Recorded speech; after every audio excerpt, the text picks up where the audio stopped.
for all of the 8 teams in the WA Country Football Championship of the Women's Division, thanks to Rio Tinto. My name is Paul Persick. It's a great pleasure to have your company on this beautiful Friday morning. Perfect weather for football, forecast to be at about 27 degrees today. A repeat of yesterday's beautiful conditions when we had all the qualifying games.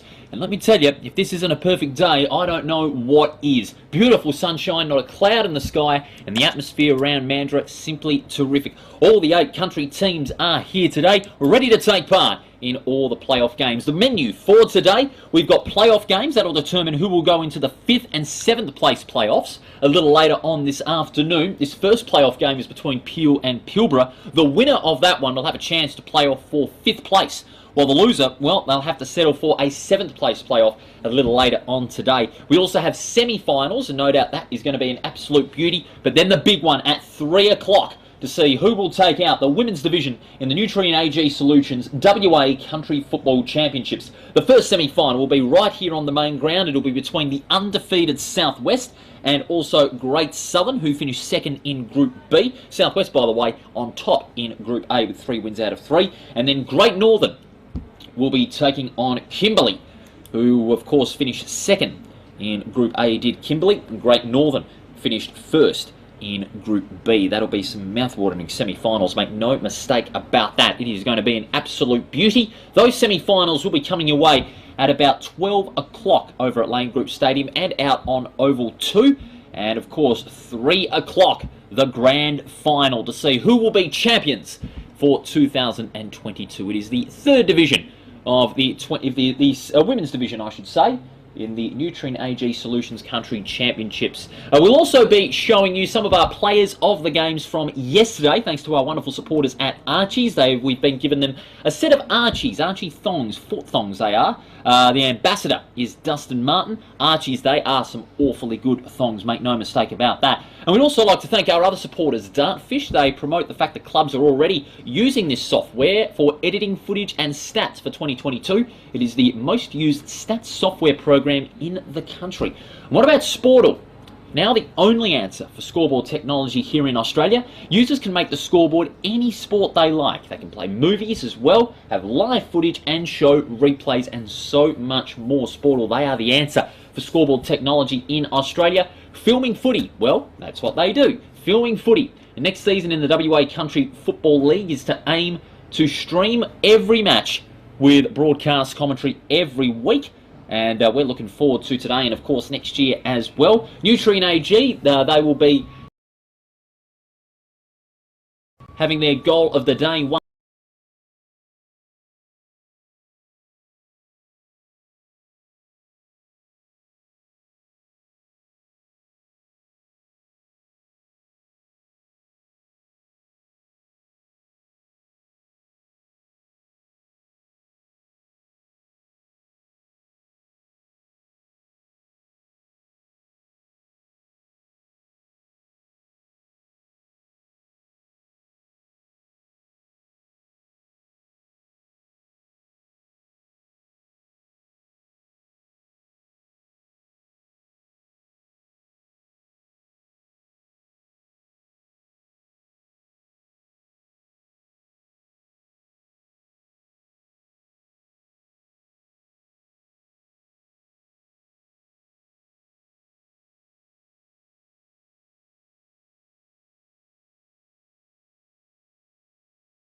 Southwest.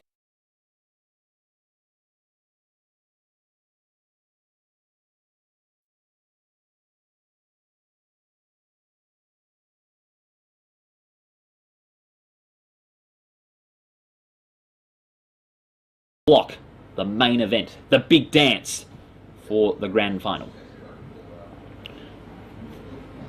A beautiful sunny day here at Lane Group Stadium as the players from Peel are gearing themselves up, getting into position now.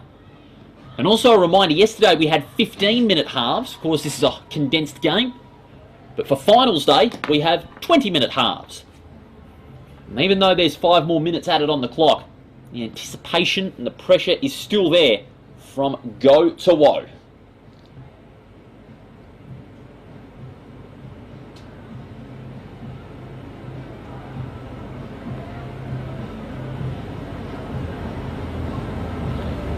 And we'll also have some special guests on today. We'll have Brett Sheridan, the Manager of Country Football Development at the West Australian Football Commission, also at the South West, and Operations Manager for the WA Country Football League. He'll hopefully join us during today's first game. It's great to have Brent on and doing a wonderful job running this country championships, but also country football here in WA. We're just about to get things underway. There's going to be Charlize Shelley in the ruck for Peel. To start things off against Shanane Wailu for Pilbara, it is the playoff games underway here at Lane Group Stadium. Rucks go at it, Shelley gets it down, getting hands to it was Moyle, pressured into the tackle. Shelley overruns it, ball goes to ground, it comes out the back to Mudge. Peel with numbers at the back of the football. Wailu, her kick slightly offline, and the intercept mark taken by Bestwick goes across the ground. Intended for Jeffries, awkward bouncing ball, Boyce going in hard. Taking in a strong tackle, Jeffries getting involved in the contest again. It's on the outer wing. And it'll be locked in. In fact, holding the ball. Pilbara player did dive on it. And Jeffries will take the free kick on left centre wing. She's been prolific all throughout the competition. Kick a bit of a wobbler. But showing her strength there was Boyce. Ball's going to be locked in on the outer wing. The umpire will call for it. This is the first game of a huge program on finals day for the WA Women's Country Championship. Going down hard was Wigan. Wigan up against Jeffries. Expect that to be a fantastic battle in the midfield this morning.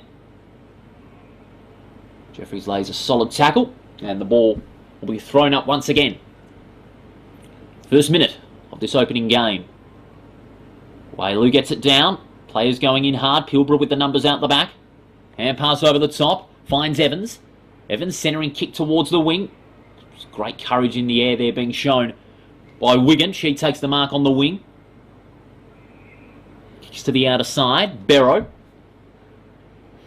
Barrow's kick brilliantly smothered. Ball thumped to ground. Moyle lays a strong tackle. Great 1%er there. Tackling game for Peel and Pilbara has been very good, but there's a high tackle and the free kick go the way of Shelley.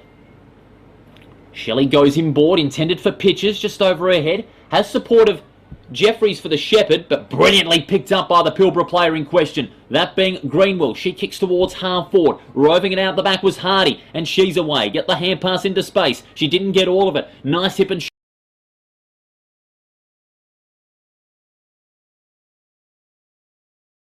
shoulder there from Davis. Ball locked in on the half.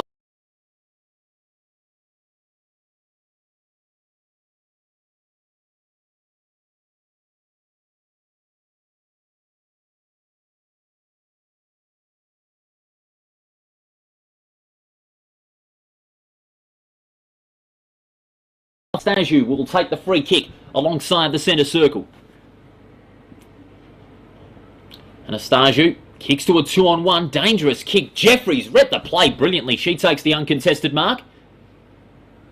Plays on immediately. Goes through the centre corridor. Dangerous kick. 2-on-1 in favour of Pilbara. Back and forth the ball goes. Jeffries brushes her way around the tackle but couldn't hold on to it. And she's pinged for holding the ball. And again, Webster putting her body on the line for the cause. Her kick towards half forward. A bit of an awkward one. Bestwick got the hand pass into space. Jeffries was the intended target. Both teams equal in numbers. Webster and Barrow. Ball comes out the back of the pack now. Umpire calls play on. Hurried kick off the boot. Towards half forward. Bestwick has been right in the thick of it in the early minutes. Spinning her way out of trouble was Hall. Got the hand pass out. Pilbara, to their credit, really stood up to the task here, locking the ball in their forward half, but it's about to go the other way for Peel. Hardy's kick towards half forward.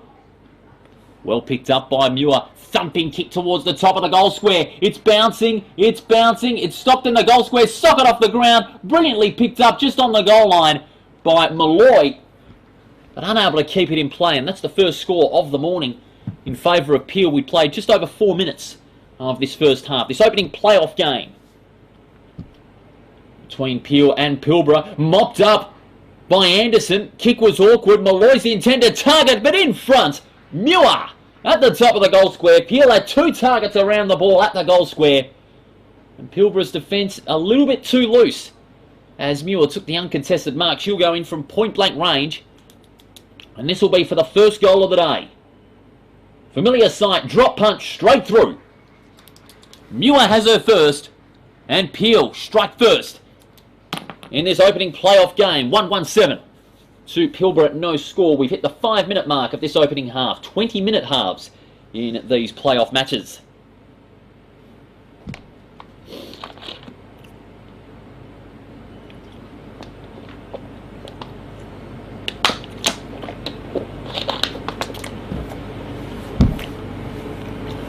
Well, that undoes all of Pilbara's hard work in the early minutes. They locked the ball in their forward half. They were showing a lot of desperation at the coalface. But when Peel decided to play it out wide, that great turnover by Anderson, the intercept mark, long penetrating kick to the top of the goal square. They had 2 players around the ball. Ava Muir showing her strength, uncontested, and a good mark. But out of the centre, Pilbara looked to respond. McHenry with a good mark on centre half forward. Bounces awkwardly off the kick. Adams looked to pick it up, but here comes Shelley.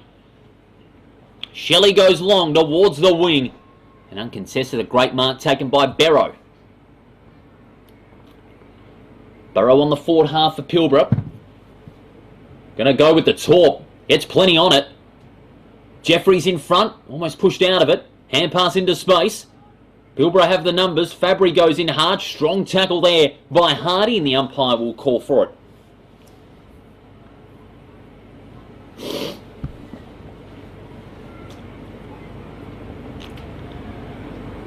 Whaley got the tap out. Hardy can't break free.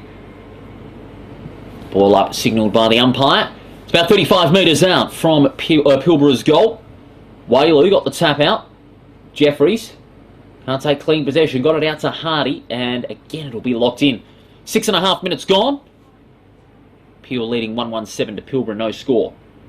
Whaley a clean tap out. Jeffries worried out of it. Ball goes to ground. Moyle. Ball finally shuttled out the back of the pack. Now comes to the front. Shelley overruns it. Beautiful hand pass. Finds Bestwick. Goes off the deck. She's got a couple of targets she can present the hand pass to. Fabry was one of them. Kick across the ground. And the mark's taken by Boyce.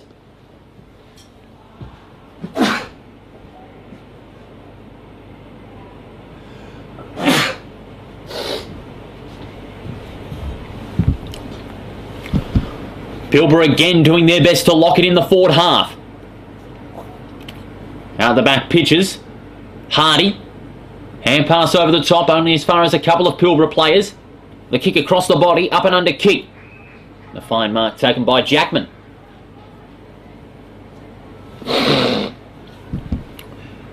Jackman's kick across the ground was a bit of a wobbler. Winning it at strength was Shelley. Ball goes to ground. Cleverly thumped away by Adams. Pash looked to go off the deck, but had a fresh air. He takes Bestwick out. Strong tackle applied by Moyle. The umpire has it locked in again.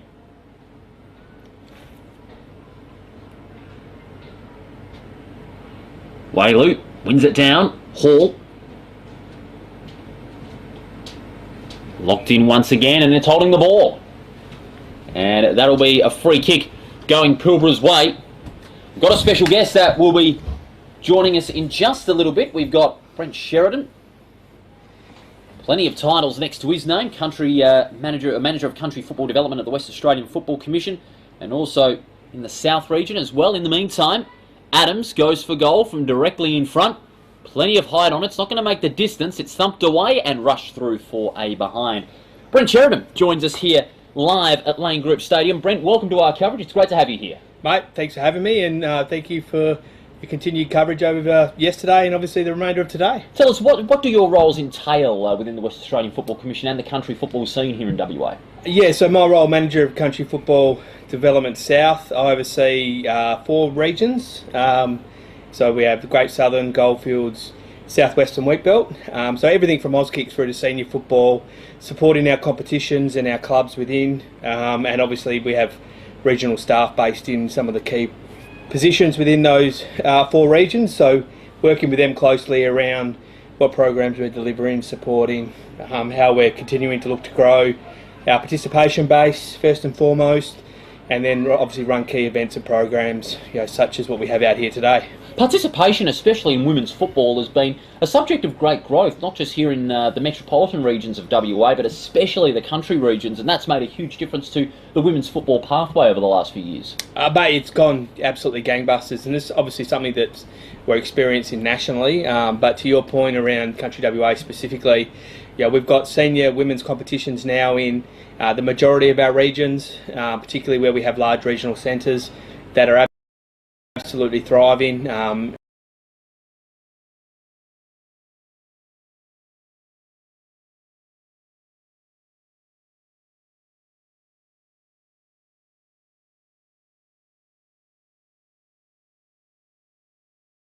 In some of our regions, that will be obviously promoting participation in our game alongside our young boys and men, and in other regions it'll be obviously standalone competitions and streams and centres from an Auskick capacity. But yeah, we're blown away by the continual growth, and I think this carnival is a great demonstration of that. We've gone from 5 teams in the first 2 editions of the carnival, and we're up to 8 this year, and our board is really keen to then look at expanding that to a youth girls division next year and beyond.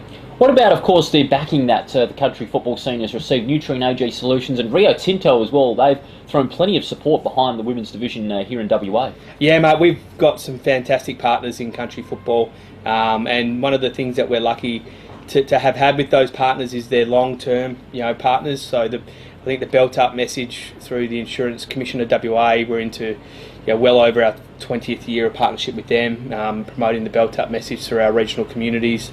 Nutrien Ag Solutions, I think we'd arguably have the longest running corporate partnership in any sporting organisation in Australia. I would be very confident in saying we're up to 48 years with them, and we're already planning on what that the half century looks like in a couple of years, which is really exciting.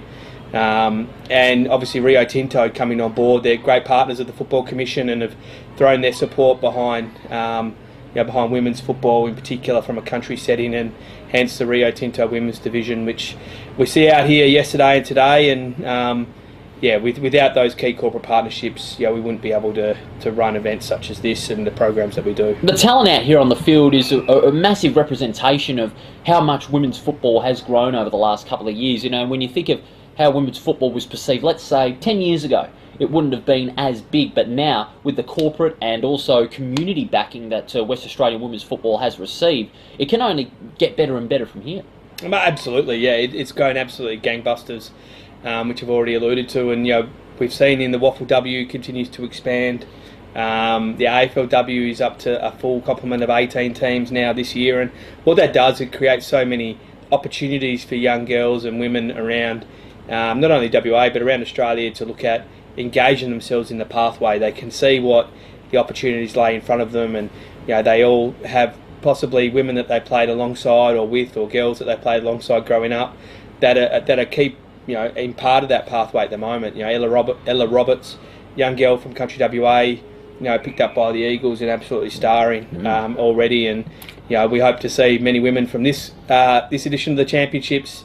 We did last year that made it into the Waffle W programs, and we be fairly confident we'll see the exact same thing happen again leading into next year, which is fantastic. Man, that goes to show that the future of women's football is very, very bright indeed. We've got plenty of talent from all the 8 teams. Expansion is on the blueprint, long-term backing that's going to remain for a very long time, and that really brings into the point that you're alluding to earlier, that women's football is starting to get better and better, and it's growing tenfold. Absolutely, mate. Yeah, but with that does come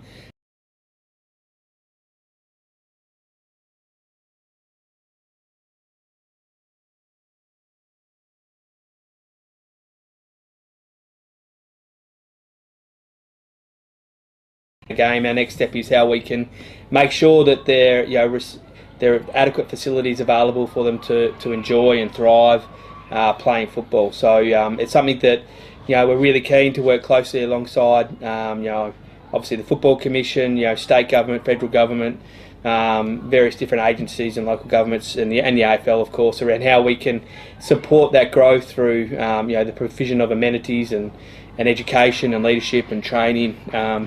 To really build that structure around our competitions and our clubs to support them. And WA football as a whole, it's come at a really good time for WA football, where we've had, not only grand finals, in-country football, waffle football at suburban grounds, and the AFL grand final 12 months ago here in Perth. The metropolitan and country scenes combined here in West Australia has really had it good over the last couple of years, and not only with these country championships, the waffle grand final tomorrow, WA football just seems to be getting better and better, as it always has been.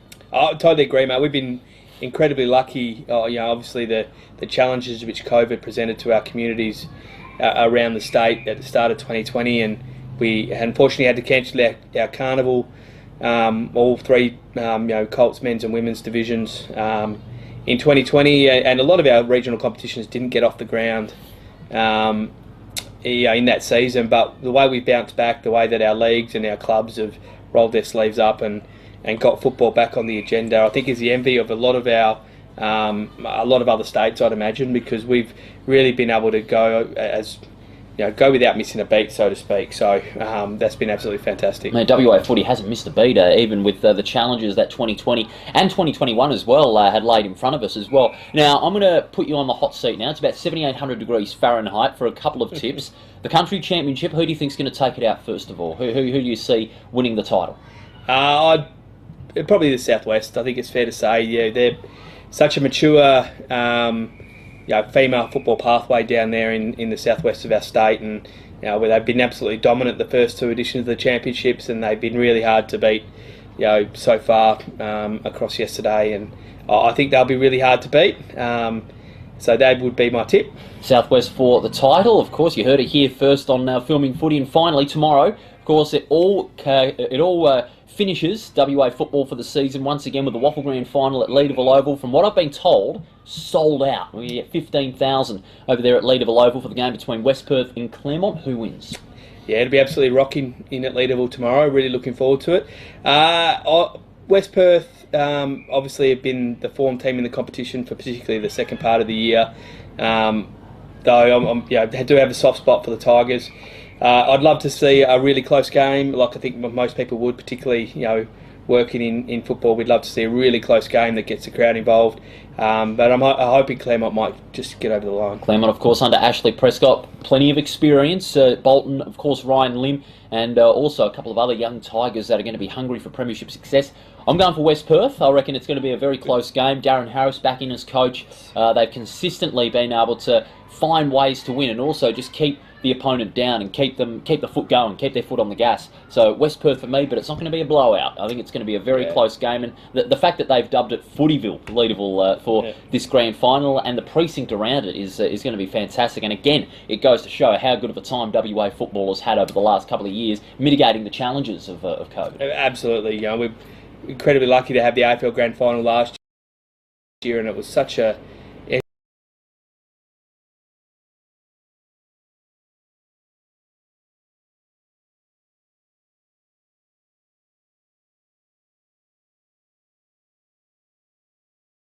if we can get a lovely pleasant day like we have had the last 2 days, I think it all augurs for a fantastic contest, and if we can get 3 close games, I think everyone will go home very happy. No doubt about it. Brent, thank you very much for your time. It's a pleasure having you here. All the best for the rest of the day, and of course enjoy today and the grand final tomorrow. No, pleasure will do, and just thanks again for Filming Footy and Dartfish for the continual great coverage that you provide. Football in not only WA but around the country, but in particular the coverage for our country champs.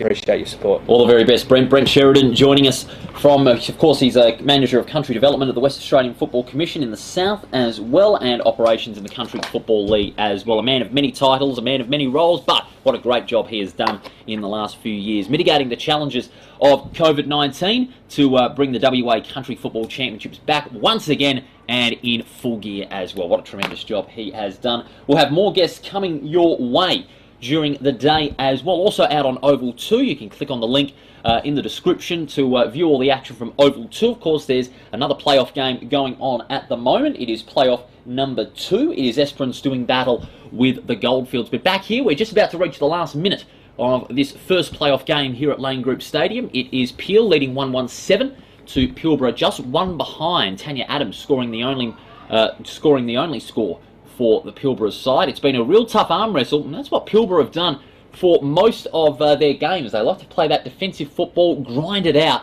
and force the opposition onto the back foot, just really frustrate them with hard pressure football. And that's what they've done to their credit, despite not having a goal on the board. They did score late in their final game in the preliminary rounds against Great Southern, but ultimately fell short by a kick. But they are a very strong side. But back here, out on the ground, the umpire has found a throw, and a free kick will go the way of Pilbara on the half-forward line. There's the siren to end the first half. A real arm wrestle between both Peel and Pilbara. And after 1-1-7. Peel score. Pilbara only one behind, but they are by no means out of the contest.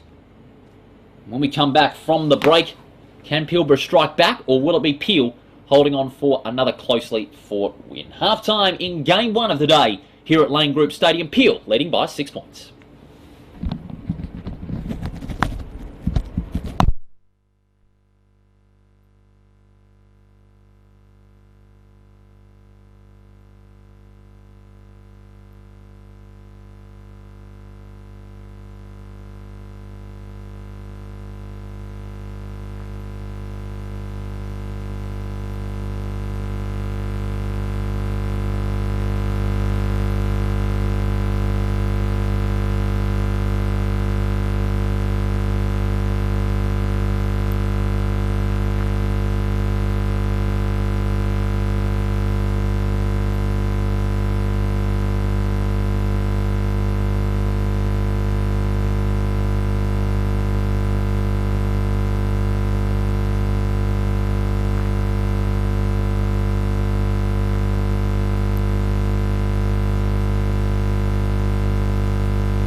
Second half about to get underway here at Lane Group Stadium, the first of our playoff matches for today.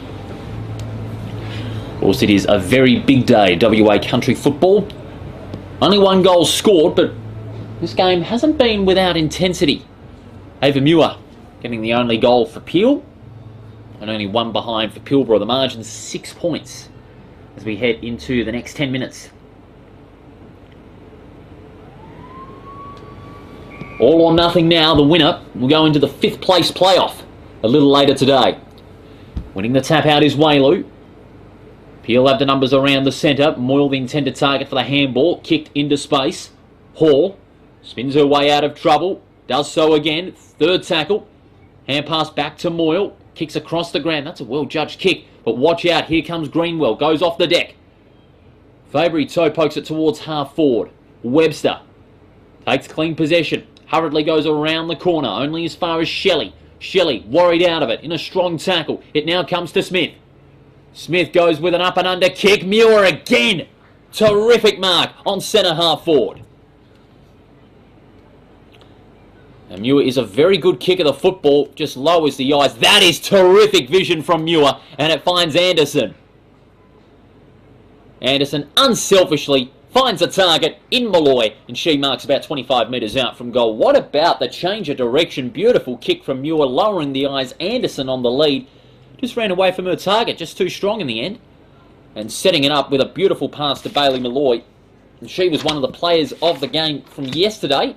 Hopefully we'll have her on our live broadcast as Malloy goes for goal and just misses to the near side. So another minor score. So Peel now lead at 1-2-8. Pilbara stranded on one behind at the moment. We spare a thought for the player on the fence there, Angove, having to pick the ball up and go over the fence. But they have a very strong passion for the game. The kick a little bit awkward.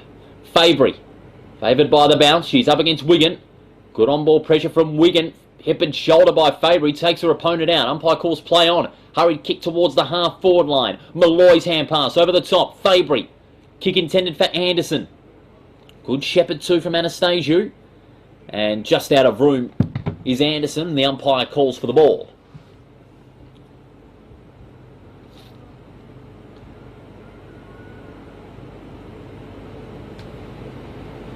Thrown in. Wailu. Got the hit out. Comes to Hardy. Long kick towards half back. And Pilbara are able to recover this one. Wigan. Wigan steps around the would-be tackler. Hurried kick. Peel have the numbers around the ball. Malloy escapes the tackle. Centres the kick in the Muir direction, but in the 2-on-1. That's a terrific mark there by Arnold. Arnold kicks across the ground. Watch out because here comes Muir. Mowed her opponent down on the tackle and she's awarded the free kick. Muir's presence on that half-forward line has been important in this second half. Just the way she's able to bring her fellow forwards into the contest. She's going to back herself in with this kick for goal. This will be for her second. From 45 metres out. Lovely launch by Muir. It's not going to make the distance. And just rushing it through for a behind. In fact, it's kept in play. Anderson, quick snap to goal. And just missing to the near side. Oh, the Pilbara defence there. Just being caught off guard by the extra numbers that Peel have got at the top of the goal square. They guide it to the pocket and find Wigan. Wigan goes short. It was off the side of the boot. And chopping it up was Renee Hardy. And she marks about 35 out from goal on a very tight angle. Look to set it up to the hot spot. Looks like she is going to go for goal herself. Or is she? Goes in the Muir direction. Great use of the body. And Muir marks 25 out from goal. And you would back her in on a one-on-one every day of the week. Just her strength at the contest to get in superior position to take these one-on-one marks. I'd have to say, AFLW recruiters should be taking notice. She has got plenty of promise up forward. And she backs it up with a beautiful kick for goal. That's her second. And Ava Muir from the South Mandurah Football Club has got her second of the game, and Peel starting to pull away in the early minutes of this second half. We played almost 5 minutes, and Peel lead at 2-3-15 to Pilbara, 1 behind. That is on the Sportal scoreboard. I'd have to say, that would have to be a Nutrien AG goal of the day, based on how she set up her opportunity in the one-on-one contest. You'd back her in on a one-on-one every day of the week.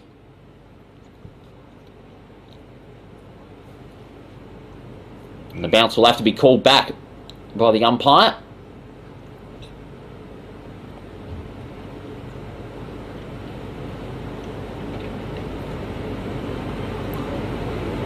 Winning it down was Whaley.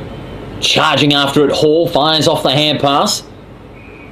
Locked in inside the centre square. Ground in excellent condition once again. Ball comes out to Arnold. Arnold mowed down the tackle and pays the price, holding the ball. Free kick will go the way of the Dynamo midfielder in Beshwick. Beshwick kick across the ground, slightly misjudged, was intended for Jeffries. Hall goes off the ground. Another toe poke by Hall. Close to the boundary line and over.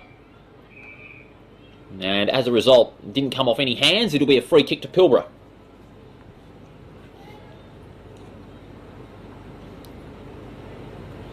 Taking the free kick is Rodonsny from the Dampier Sharks. It's a high ball towards centre wing. Pilbara players collide. It comes to Hall. Hall's hurried kick towards centre half forward. Muir, big thump away. This is Evans. Overruns it. Comes to Greenwell. Greenwell hurriedly gets a kick towards the centre square. Putting on the pressure was Beshwick. Fires off the hand pass to Liddington. Liddington goes along towards the forward line. Lumbering towards it is Hall. Favoured by the bounce. Under pressure from Greenwell. Steps around the would-be tackler. Kick towards half forward in the Muir direction. But a great intercept mark taken by Pash. Pash's kick towards half back. Running onto it is Fabry. Good on-ball pressure here by Pilbara. They're able to win the contest in defence. It comes back now to McHenry. McHenry's kick towards the wing. Only as far as Beshwick's. She marks on left centre wing, where he hit the 7-minute mark of this second half. Beshwick's kick is good and finds Anderson. Boyce on the lead, 1-on-1 in front position. Just needs to sit. Has it inadvertently toe poked along the ground. Whaley couldn't take clean possession. Boyce fires the hand pass away to Jeffries. Ball bounces favourably for Grundy. Mowed down on the tackle by Barrow. Umpire calls play on. Kick along the ground. Hall in the Muir direction. Got the sit. Goes around the corner to the top of the goal square. In front. Terrific mark. Was in pretty good position to take the mark was Renee Hardy. And she'll have a chance from about 15 metres out to kick Peel's third goal of the match. Hardy from a slight angle.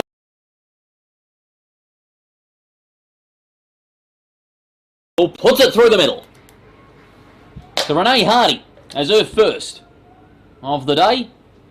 And you could pretty much say signed, sealed and delivered for Peel. We have hit the 8-minute mark of the second half. And Peel, they have kicked the last couple of goals. They are running away with it at the moment. It looks like a spot in that 5th place playoff will be theirs.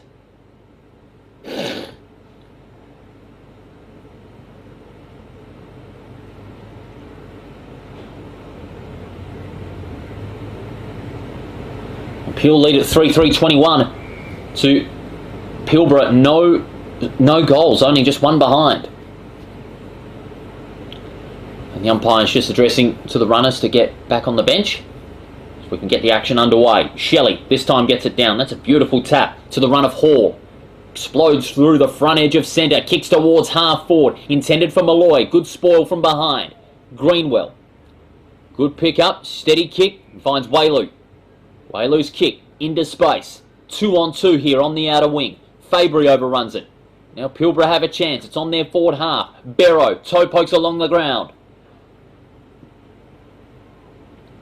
But Liddington mops up on half back. Terrific work by Liddington. Liddington's kick is a good one. 2 targets presenting. Shelley Shelley goes inboard, bit of a wobbly kick, but the sit should favour Hall. Hall kicks towards half forward, Hardy the target, that's a good mark on the chest. Muir's on the lead, she's presenting herself an opportunity, but look at that, the +1 inside the forward half, Malloy the target and marks. Malloy on half forward, Hardy's on her own, so is Muir, she goes in the Muir direction, and marks some 25 out from goal.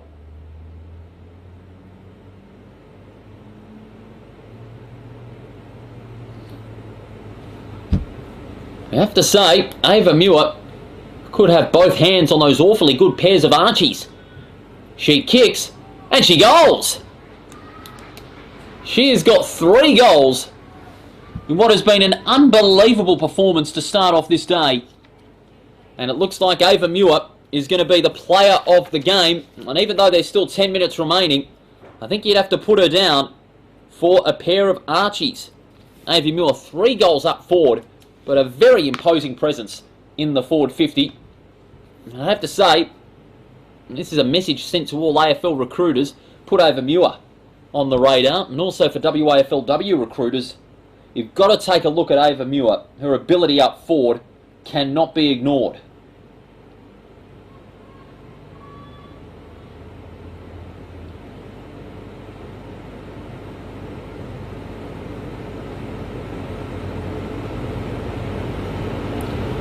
Back in the centre. Ball momentarily locked in. And the umpire will call for it again. With the last 10 minutes of this game, Peel 4-3 to 1 behind. Wailu attempted a fist on it. Toe pokes along towards half forward. She was held without it. And she'll get the free kick. And this will give Pilbara a chance to get numbers streaming towards the forward 50.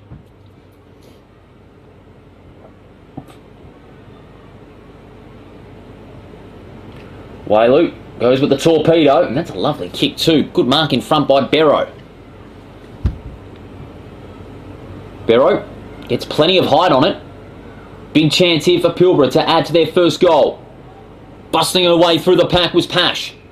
And locked in the forward 50 will have a ball up. Almost at the 12-minute mark of this first game of the day.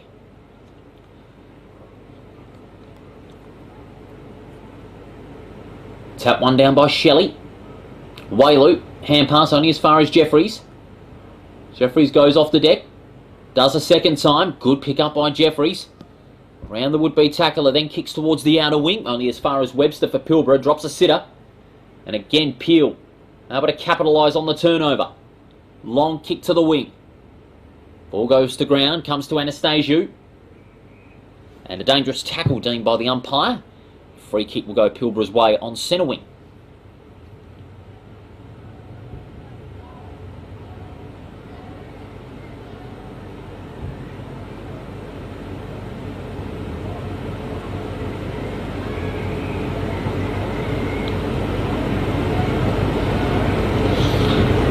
Jeffries marks on the outer wing.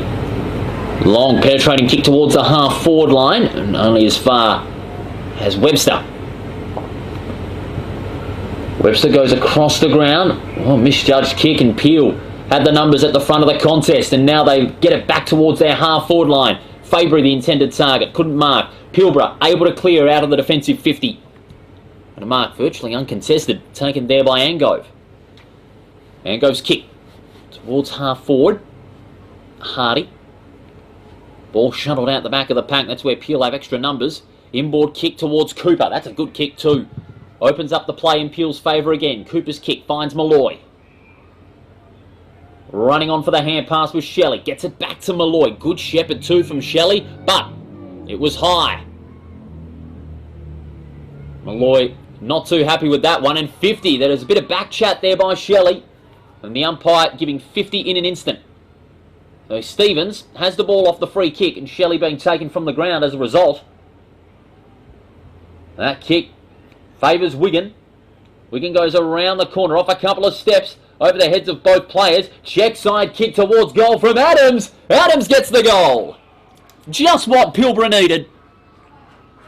They had to capitalise off that 50-metre penalty. They had extra numbers in the forward 50. And with that kick going just over the head of the intended targets, Adams stayed down, got clean possession, and was able to go for the check side towards an open goal, and that is the first goal for Pilbara in this first playoff game.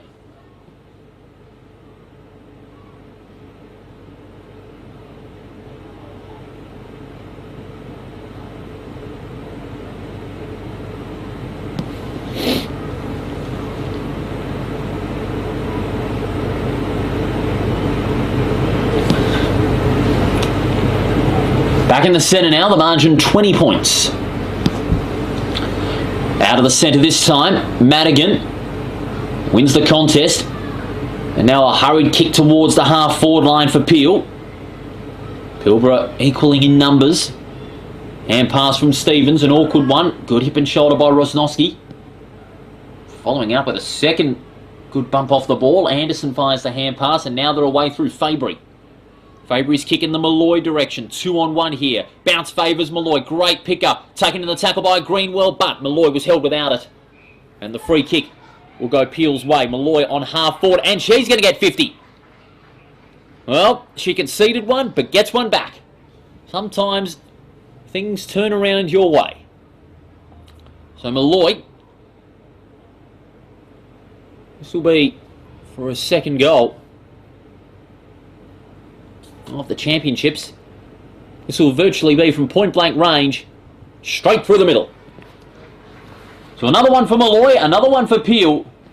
And as we reach the final few minutes of this first game, momentum has been overwhelmingly with Peel throughout this first game, and they have all but booked a place in that playoff for 5th.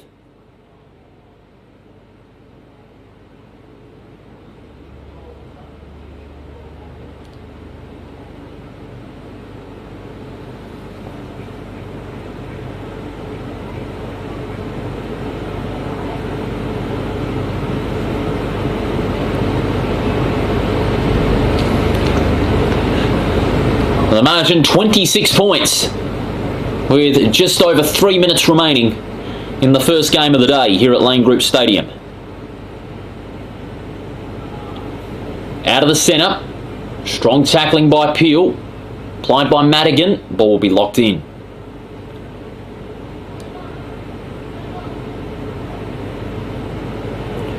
Wailu got the tap out, Barrow toe pokes it along the ground.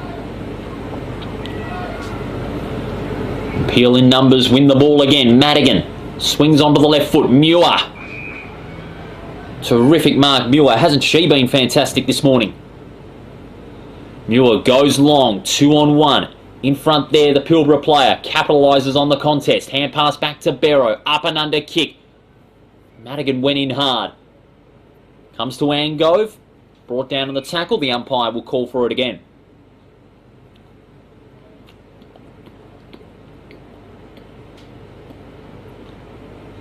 Wailu knocks it down, comes to Angove. Long kick towards the half-forward line, roving it out the back there was Smith. Concedes another 10 metres, great pressure on the ball by McHenry, just runs out of room. And the umpire will ball it up out of the boundary line.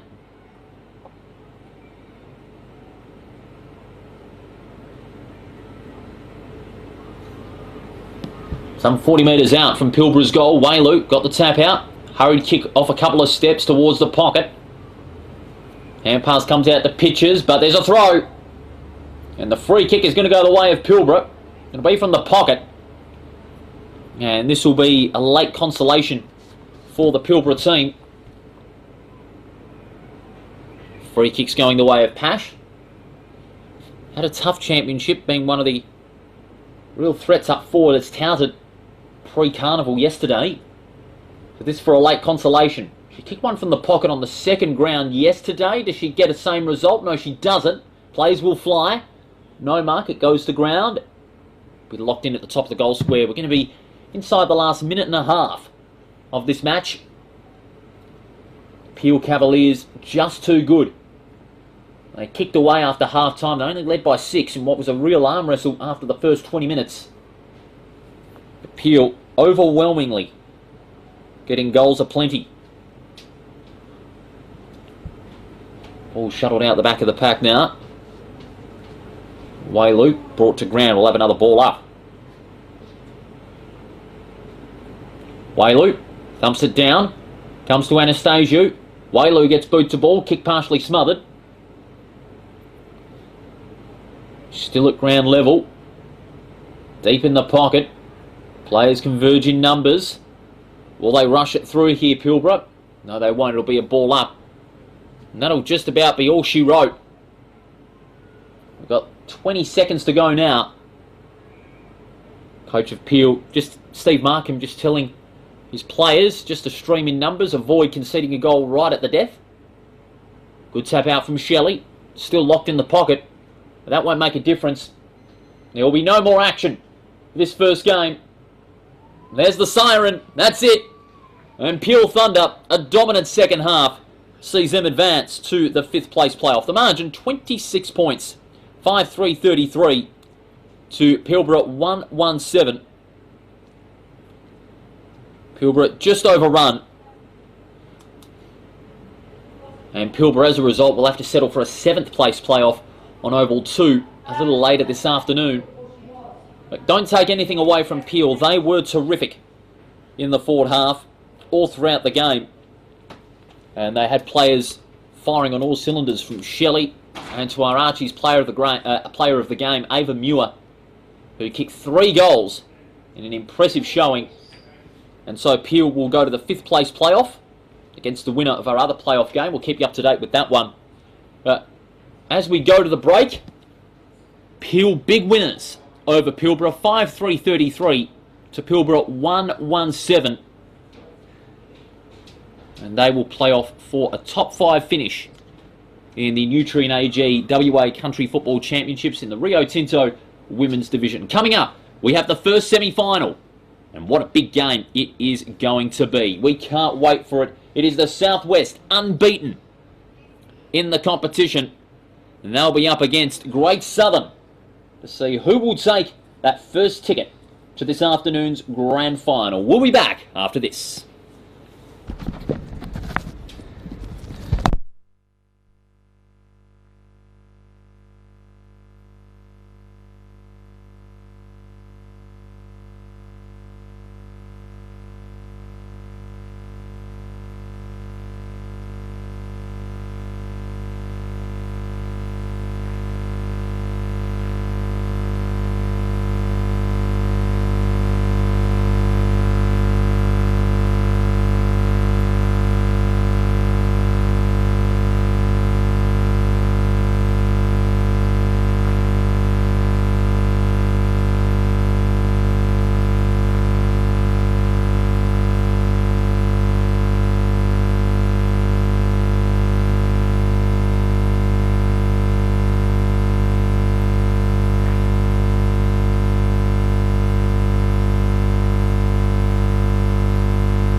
It is now semi-final time in the WA Women's Country Championship thanks to Nutrien AG and Rio Tinto.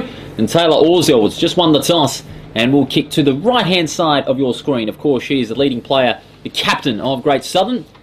Rebecca Fryer, the captain of Southwest. They meet in the first semi-final. And let me tell you, this is going to be an absolute mouth-watering affair, this one. Southwest unbeaten, the top of Group A, 3 wins out of 3. Great Southern, 2 wins and 1 loss. At the second biggest percentage in the Group B scene, 174.19. Southwest, their percentage over 420. Their overall percentage. They have got an impressive lineup of talent. Their power up forward has been terrific. Boronelli and also Beth Bond in the midfield. Charlie Wicksteed. She is also playing with tremendous confidence for this Southwest team. The winner, of course, will book the first ticket to today's grand final at 3 o'clock, while the loser, well, they'll have to settle for a third place playoff here at Lane Group Stadium. And you can bet your bottom dollar this one promises to be an absolute beauty. In the ruck, it is going to be Trinity Brown and Georgia Kowald for Great Southern. First semi-final about to get underway. The winner to play in the grand final. The loser, well, will have to settle for a battle for third place. Kowald, the only one that went up in the ruck. Big fist away in the direction of Archer. Ball goes to ground. Strong tackle by Archer. Hand pass comes back to Brown. Through the traffic. Hand pass intended for Fry. Met solidly in the contest, but kept her feet. Shepherd brought down on the tackle. She was held without it, and the umpire has awarded the free kick. Goes Shepherd's way on centre half back. He's got a couple of targets presenting on the near side. Harkham was one of them, and that's where she goes. That's a good mark. Harkham drops it short. Bassett unfavoured by the bounce. Couldn't get fingertips to it. Good hands by Sanani. Sanani kicks long towards half forward. On the lead was Duncan. Met solidly by Oval. Put under terrific pressure. Southwest with the numbers. Comes back to Shepherd. High kick to a 2-on-1. Players go up with courage, but there was a push. And the umpires found a free kick for that. And Great Southern will take it on board. It is going to be Ashton. That takes the free kick. Ashton's kick a little bit of a wobbler. Trying to keep it in play was Coates, but just running out of room. It'll be a boundary ball up. No, in fact, it's a free kick. My apologies. Be a free kick going Southwest's way. And there was some confusion there with the umpires. There'll be a boundary ball up after all. Orzell, big fist away. It comes to Sanani. Orzell running hard. She's had a good championship so far. Strong tackle by Harkham. Well stood up in the tackle by Sanani. The kick from Coates smothered. Sanani running onto it. Taken in the tackle by Fry. Seemed to have it for some time. Locked in Great Southern's forward 50. Deli Bonetti amongst the players. Hand pass into space. Only as far as Kowald. Mowed down on the tackle. They wanted the free kick Southwest. Umpire says play on. Not for long. Ball's locked in the forward 50. It'll be a ball up. Both rucks miss it.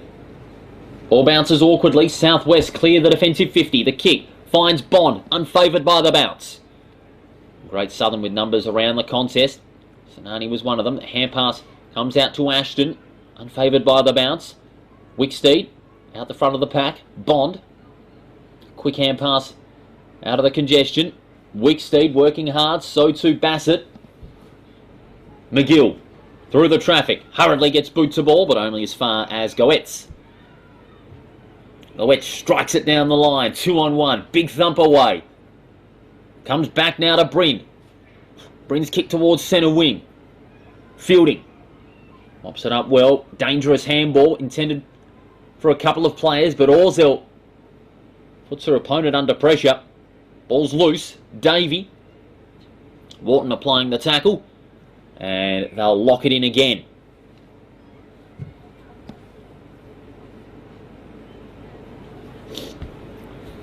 Kowald this time got the hit out.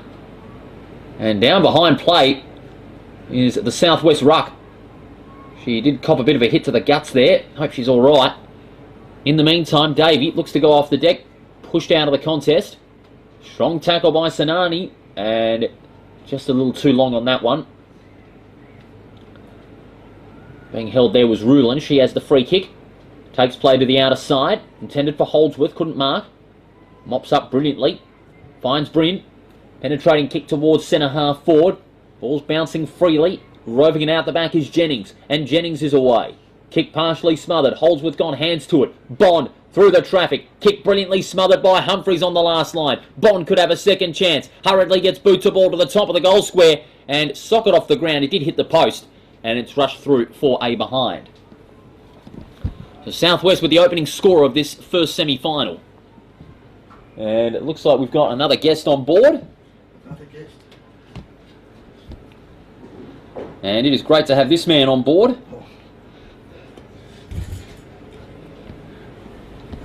Hey, wait. Paul. Paul, yeah, John. And it's great to have this man on board, John Shadbolt. He's joining us on our broadcast. He's the president of WA Country Football. And what a turnout it has been here, first of all. And secondly, how long have you been in the president's role? You've had a real big passion for country football all your life. Oh, yeah, I have. It's and it's been pretty rewarding. This is my fifth year as chairman. Yeah, so we've got a great board. We're doing a lot of good stuff. Yeah. This country championship is one of the big things that you've done every year, especially in the women's division now that's been around for 3 years, and it's had tremendous backing. Oh, it has, and it's I think women's footy is just improving.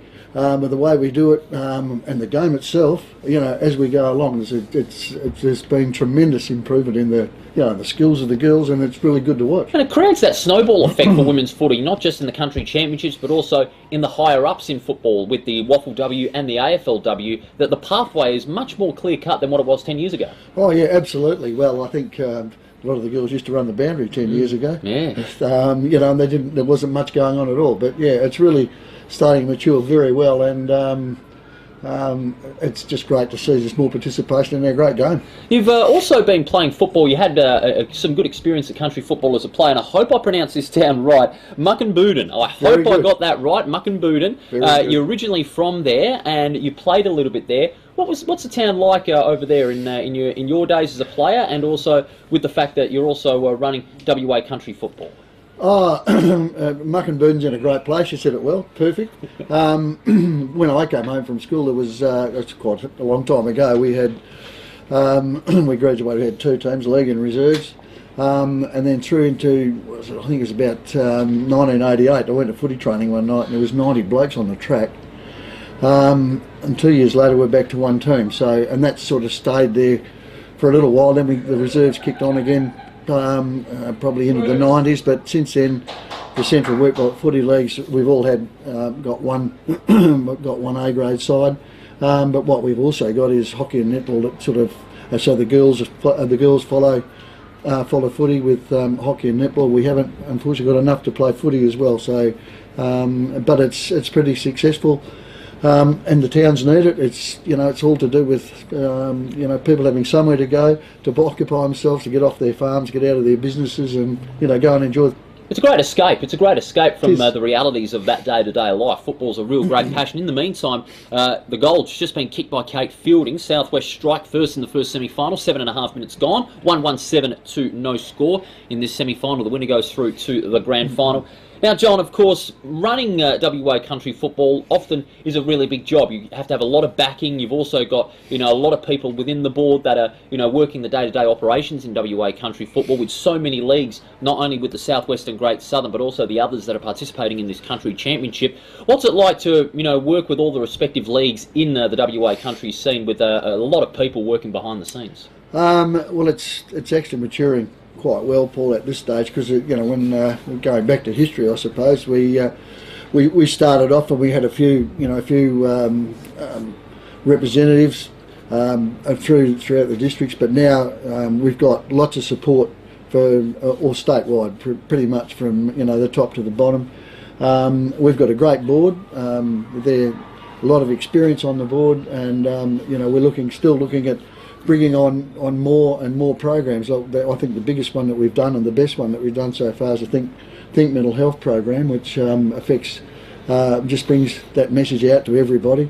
And we know what, we don't know what influence we're going to have on anyone, but we do know that it is working. So, you know, and that's such an important thing for us all, especially in the bush. I think mental health program is very, very important because, you know, there are even players out there that are having to deal with, you know, mental health difficulties, but also the backing that you get from Nutrien AG and Rio Tinto. That's very important for, you know, those backing partners in the long term for country football and women's football to really survive in what has been a crazy environment, mitigating the challenges of COVID over the last couple of years. Oh yeah, dead right. Yeah, well, Nutrien, as it started off as West Farmers, you know, they're in their 48th year, and we're sort of hoping we'll get to 50. And I think that, I'm confident that'll happen. There's been no announcement yet, but I'm confident that'll happen. And it's great to have Rio on board as well, because they understand the reach that footy's got, and you know, for their business.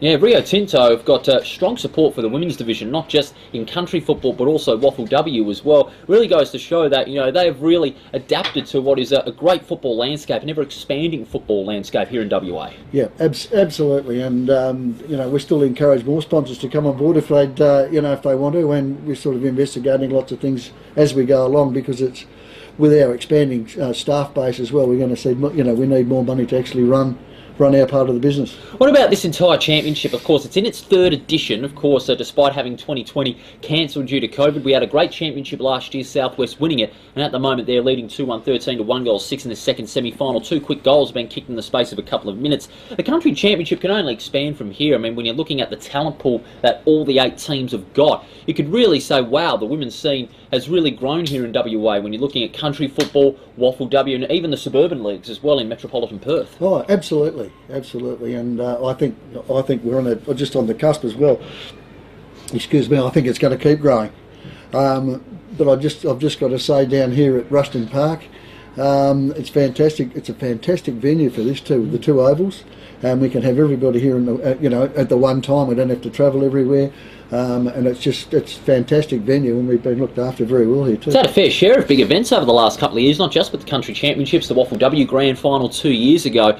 And, you know, yeah, for some teams and for some players it's a long travel from their respective districts, but it's still a great atmosphere, and the families that are here today, and also the families of players, the families of coaches, really brings out that camaraderie that, you know, is missed a lot in the football scene. Yeah, it is. It does. That's right. But I think in country footy it's alive and well.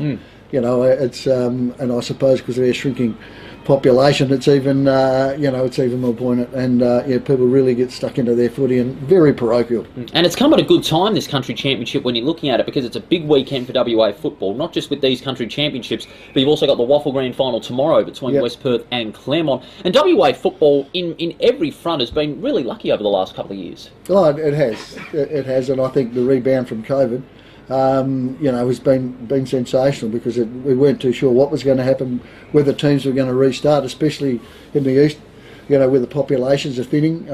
But everyone's got back on board, and it's just fantastic to see. All right, I'm going to put you on the hot seat here. It's 7,800 degrees Fahrenheit. Who do you think will take out this country championships? It's a very open semi-final at the moment, Great Southern and Southwest, but who do you think is going to take it come 4 o'clock? Well, I don't know. I think I think the Southwest, you know, a fairly strong team, and they're going to give it a good shake, I suppose. Who's the other one? Well, the Northern team. We've got Great Northern and Kimberley in the other semi-final that's going on as we speak. Yeah, well, I think Kimberley, you know, probably a pretty good chance as well. Well, they've got some good depth, especially on their midfield and up forward, so they could take Southwest by surprise should they meet in that grand final. As another goal's been kicked by the Great Southern side, and it's going to be quite a close second half by the looks of things, and with the margin only being 1 point, 2-1-13 to 2 goals straight 12 with 7 minutes to go, we could have ourselves quite a decent contest come the second half. How about it? Oh, it's fantastic. Well, you asked me to pick one, I'll pick Kimberley. Kimberley, you've gone with Kimberley. That's not a bad pick at all. They were fantastic in Group A, 2 wins from their 3 matches and a very good percentage as well. John, it's been an absolute absolute pleasure, mate, to have you on our broadcast today. Your ever-growing support of country football is tremendous, and all the best for the rest of the day and for 2023. Oh, cheers. Thanks, Paul. And thanks for you coming here and giving everybody the vocal to the video. It's just fantastic. And, yeah, well done. Thanks, for John. You as well. Thank you, Cheers. John. All the very best. That is John Shadbolt, the president of WA Country Football in this great state. And what a fantastic job he has done mitigating the challenges of COVID over the last couple of years and putting together a marvellous Women's Country Football Championship. He's picked the Kimberley. Who do you pick to take the country championship? Give us a comment on our YouTube stream at the moment. The links are available. And who do you think is going to take out the 2022 Rio Tinto Nutrien AG Women's Country Football Championship as part of the Rio Tinto Women's Division in 2022? Here on the ground, it has been anything but a blowout in this game. Many expected Southwest to really kick away from go to woe, but it isn't the case. Great Southern really giving them a good test with 5 minutes to go in this all-important first semi-final. It's only a point the margin. Goals being kicked back and forth between the two teams.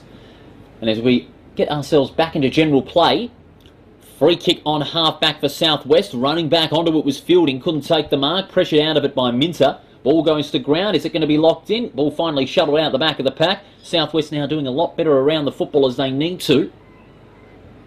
Picked up by Kowald. It's a high kick towards half-forward. No luck there this time for Great Southern. The mark comfortably taken. The kick in the direction of Wicksteed.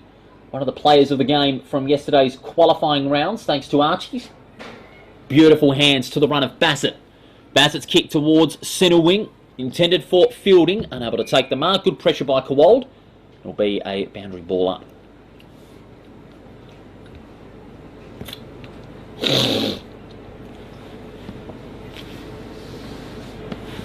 Alongside me, of course, James Gardner. He's getting himself set for the playoffs and the grand final. Of course, it'll be James Ward and yours truly, Paul Persick, in the box for the grand final at 3 o'clock. So make sure you stay tuned for that one between either Southwest or Great Southern or Great Northern and Kimberley in these two semi-finals. Strong tackle there by Sanani holding the ball.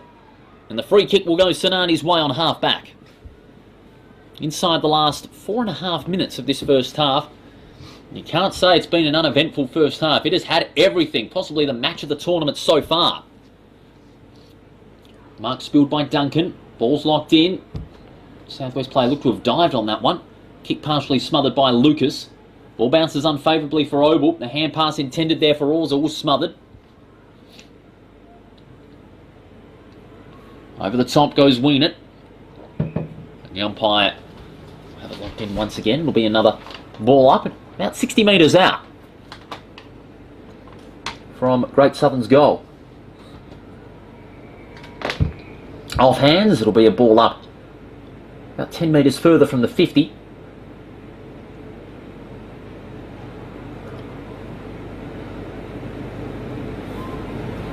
Coin on the end of it. Got the hand pass away. Shuttled out the front, Lucas. On centre, half forward. Southwest player almost taken high. Kick into space. Good pick up by Bond. Through the first tackle. Finds the hand pass away to Shepherd. Shepherd's kick, a bit of a wobbler. Beautiful mark taken by Sanani. Sanani's kick towards the forward half. Brilliant pick up by Brown. Had it, lost it.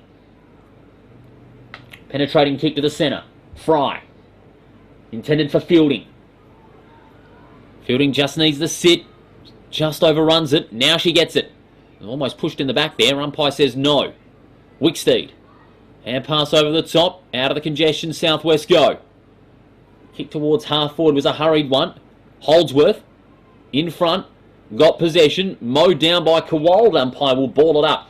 Just outside the Southwest 50.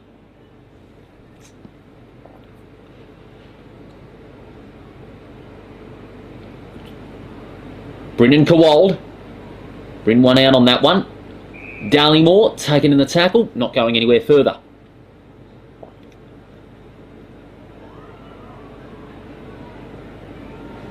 Bryn thumps it away and she's down.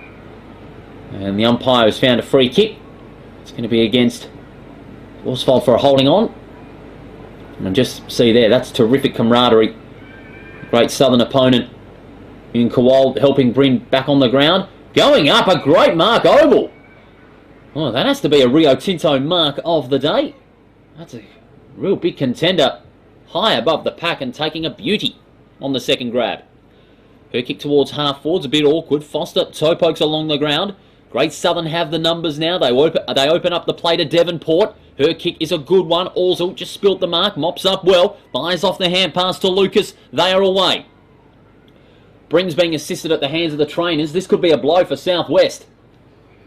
Lucas got the hand pass out. Only as far as Bassett for Southwest. Orsel in the pack. Shepherd through the traffic. Kicks into space. It's a bit of an awkward one. Well played there now. Southwest with numbers. Forster got the hand pass out. 3-on-1 in favour of Great Southern. Good Shepherd allows Orsel to take possession. Humphreys over the top now to Coyne.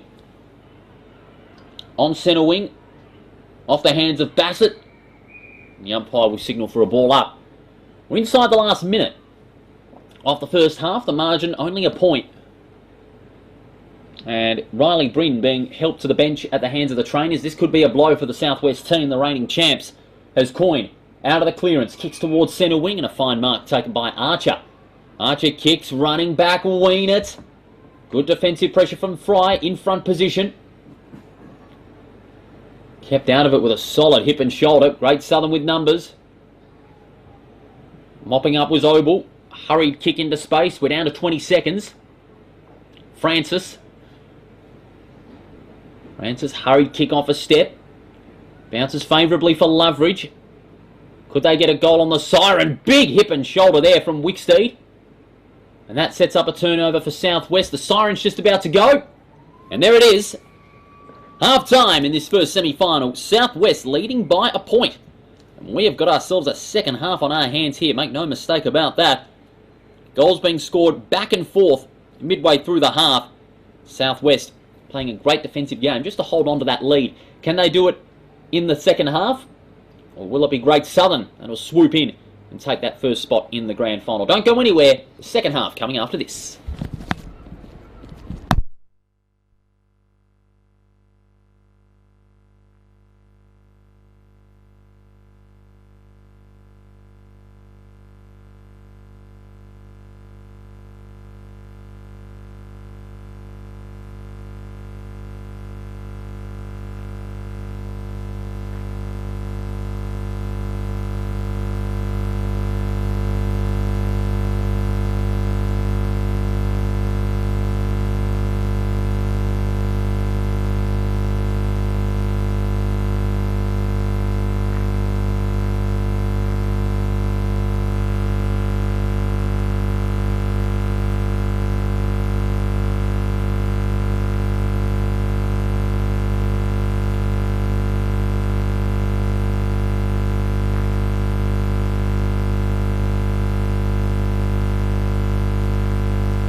And you're back with us here at Lane Group Stadium. A point the margin in this first semi-final between Southwest and Great Southern. Quick update, Kimberley leading the second semi-final over Great Northern. We'll keep you up to date throughout the afternoon to see who will go through to the grand final at 3 o'clock. Will it be the reigning champs, or will Great Southern end the Green and Gold's title defence? So away we go for the final 20 minutes of this matchup. Out of the centre, strong hip and shoulder by Wicksteed.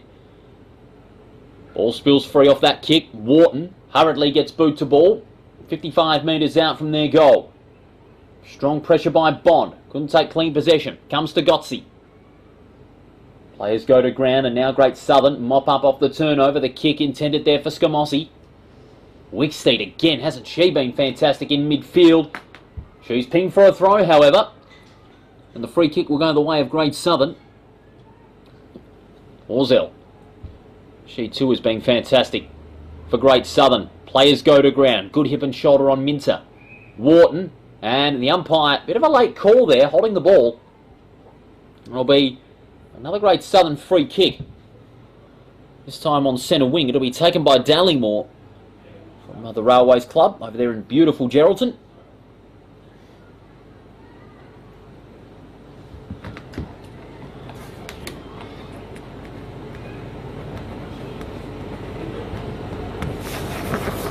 Oh, in Albany, my apologies. Not used to regional towns in WA, I'm more of a city man. But anyway, long kick by Scamozzi towards half forward. Great Southern have the numbers, but roving out the back there was Brown. Hurriedly gets boot to ball. Ball is locked in. Somehow getting out there was Hart. Hart kicks towards centre wing. Brilliant pick up by Fielding. Kicks to a one-on-one on half forward. Ball bounces awkwardly. Good hip and shoulder by Holdsworth. But mopping up was Gotzi, and Great Southern can recover from defensive 50 once again. Just beaten to it. Minter. It'll be a free kick. It's going to go the way of Shepherd. Plays on immediately. Wobbly kick. Finds its way to the hands of Bond. Almost caught high. Umpire calls play on. Bassett. Up and under. That's a good mark too. McGill. Plays on. Runs to 50. High floating kicker. There's a player on his on her own. And the umpire pays the free kick. Player had her arms chopped out there. This is Holdsworth. And Holdsworth has the free kick. And she's got it about 30 metres out on a slight angle. And this kick to make it a 7-point margin. And to put some extra pressure on the Great Southern side.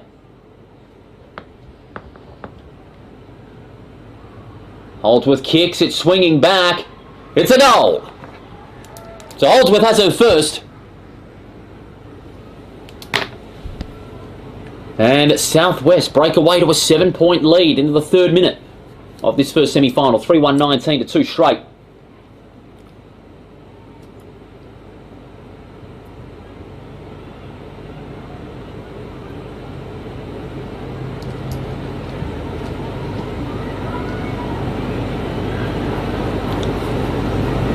So Holdsworth's goal puts a little extra pressure on the Great Southern side. How will they respond? It's up to them now.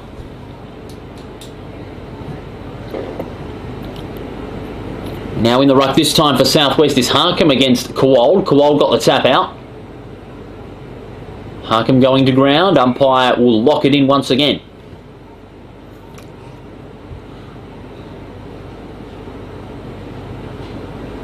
Harkham the only one that went in the ruck. Kowald stayed down, anticipating the tap.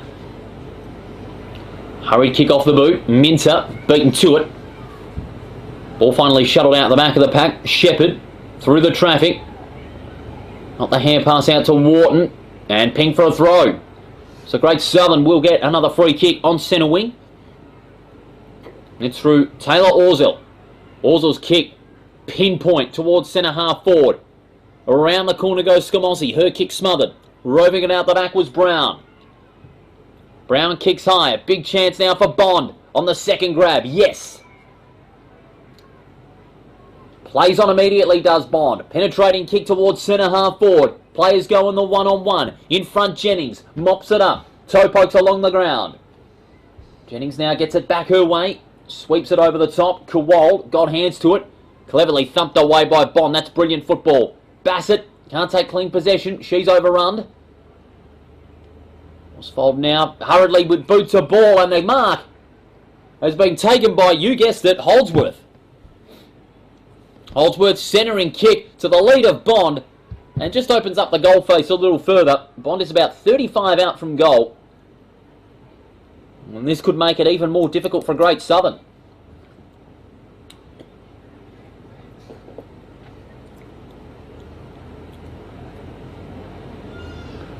Haley Bond, Beth Bond rather, directly in front. That's a lovely kick, never looked like missing.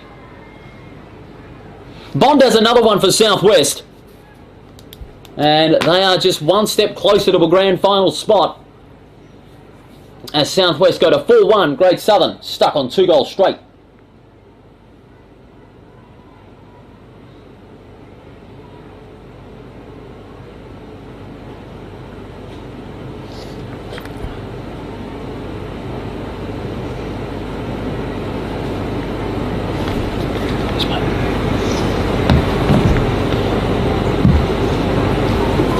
Getting the tap out was Kuwold.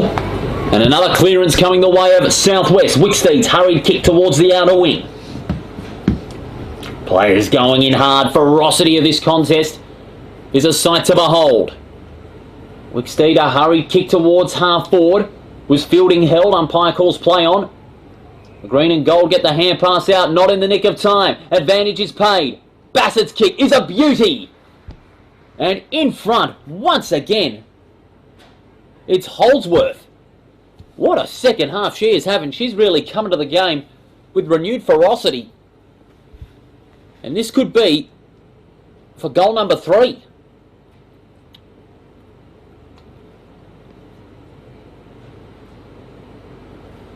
She's about 30 metres out. Strikes it well. That is a lovely launch. Another one for Holdsworth. And dare I say it, it is signed, sealed and delivered Southwest. They have kicked away after half-time 3 goals to none. 5-1-31 to 2 goals straight 12. Simply an impressive performance thus far by Southwest. And at the moment, their status as heavy favourites for the title are completely justified. The way they've been playing their football, their depth all around the ground, has simply been fantastic. They lead it now by 19 points. Wicksteed again out of the centre. Kicks towards half forward. Wharton and Fielding combined for Southwest. Strong tackle. Umpire calls play on. Sinani's kick towards the centre circle. Wicksteed, she get one in the back? Umpire says no. Hart cuts back towards half forward and Wharton. Long kick to the coalface. Timely nudge there from both the Southwest forwards. Holdsworth goes down and pays the price. That was a real hard tackle there at the expense of Shepherd it was. But Great Southern have the free kick. Atherton. That's a great mark. That's Atherton onto the right foot. Shepherd. Shepherd centering ball. Made it a bit difficult for Bond this time. Taking the mark there was Burt. Burt's kick to a contest. Brown. And she did drag it in. That's holding the ball. Great Southern get the free kick now through Loveridge. It's a high ball to centre wing. In front there was Ruland. Getting it back was Loveridge. Had the butterfingers this time. Socket off the ground. Good pressure on the ball by Coyne. Brown goes to ground. Shepherd out of it by Davey. And a free kick for out of bounds on the full. There's a player down. Another one for Southwest. And this time it is Atherton. So they have lost a Bryn and Atherton from this second half. That could be a little bit of a dent for their preparations for the grand final this afternoon. As Bond takes back possession, immediately brought down on the tackle by Francis. Strong handball. Bond kicks to the top of the goal square. Holdsworth looked to go up, couldn't complete the mark. Roving it out the back now is Jennings. Jennings kicks towards half-back. Strong contest. Good application there from Shepherd with the spoil. It comes back Southwest's way.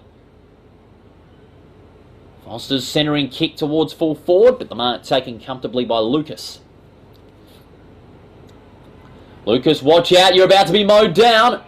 And holding the ball is the call. Another impressive tackle. Holdsworth in the meantime. Advantage is paid. Fielding. Snap towards goal. She's got another one. And Southwest continue their domination in this second half. They kick 4 goals to none. And they are on the way to the grand final later today. A team that has gone through the preliminary rounds undefeated and have continued on that winning run. They kick 4 goals to none after the break.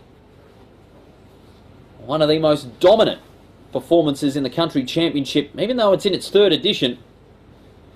One big talking point out of this week at the moment is going to be the domination of Southwest.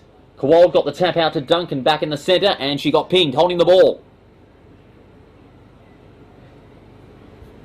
Wicksteed has it. Wicksteed's kick, an awkward one. A great mark taken there by Burt. Burt's kick is a floater with Sanani. Down the line she goes. Hart. Almost brought to ground with the ball. Umpire says play on. Holt. Bounces awkwardly at half forward. Kowald mowed down on the tackle. Fielding, looking for a second in a row. Bond makes the tackle. Great Southern doing everything they can to get it back to their forward half. Hand pass from Bassett. Comes to Bond towards an open goal. She's got another one. Beth Bond, her 2nd goal of this match. And make that 5 in a row for Southwest.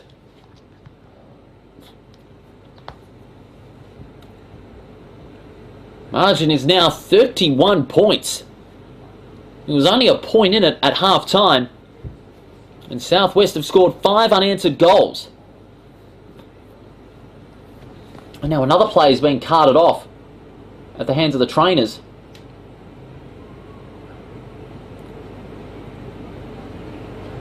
She did get a bit of a knock to the head. That's Shepherd, I think it is. No, it's Holdsworth. So Lacey Holdsworth, the 3rd player from Southwest to be taken off the ground. She did get a bit of a knock. And she's at the hands of the trainers. But in the meantime, they just continue to dominate the clearances. The kick towards half forward, intended for Turner. She couldn't mark it. A Great Southern with numbers around the ball. High kick towards half back. Great mark, Dallymore. That's be a solid contender for mark of the day, thanks to Rio Tinto. Out the back, McGill. Got hands to it. Pushed out of it, Foster. No free kick. Instead, the umpire will lock it up.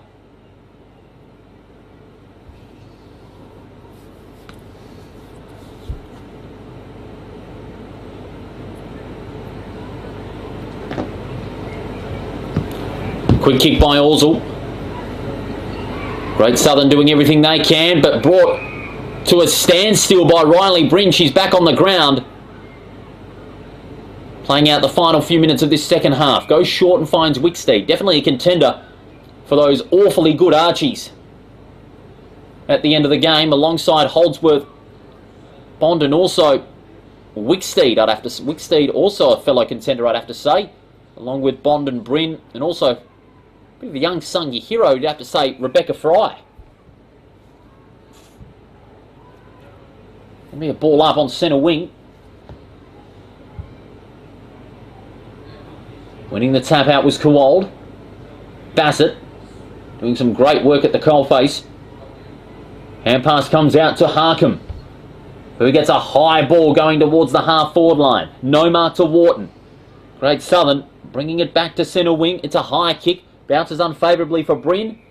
And it was off nobody's hands, so it was going to be a free kick That'll be going Bryn's way. Get some good distance with the kick. Just over the head there of Fielding. Clever thump away. Wharton's onto it, but beaten to it by Jennings. Jennings hurriedly gets a snap, but Atherton is also back on the ground. Atherton having to steer away past the would-be tacklers. Centering kick towards half forward. It was an interesting target to hit. Going in hard was Kowald. And on the end of it, Brown. Brown's kick deep into the 50. But this time, being supported by Dallymore. Dallymore's hand pass comes to Orzul, but the umpire has deemed it a throw. And the free kick will go the way of Fielding.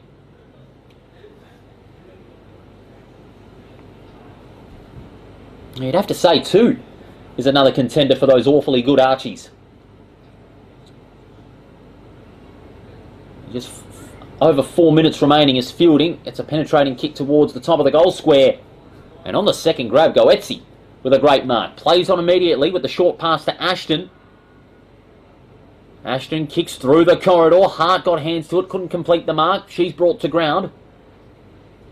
Brown providing the supporting role. The umpire has it locked in. 4 minutes to go in this first semi-final. Southwest will have the opportunity to defend their title later this afternoon in the grand final.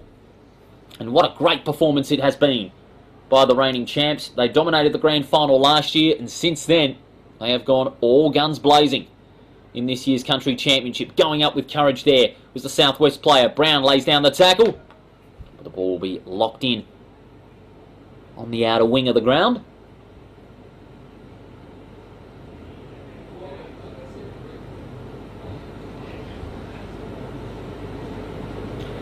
Big thump away. This is Holt. Holt's kick.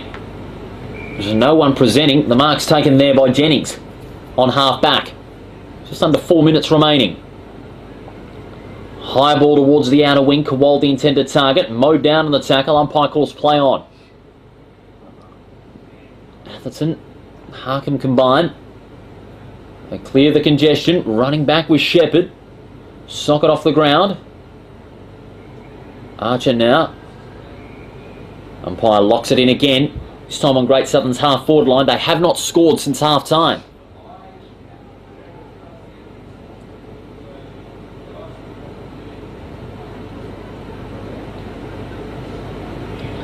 Big thump away from Wharton.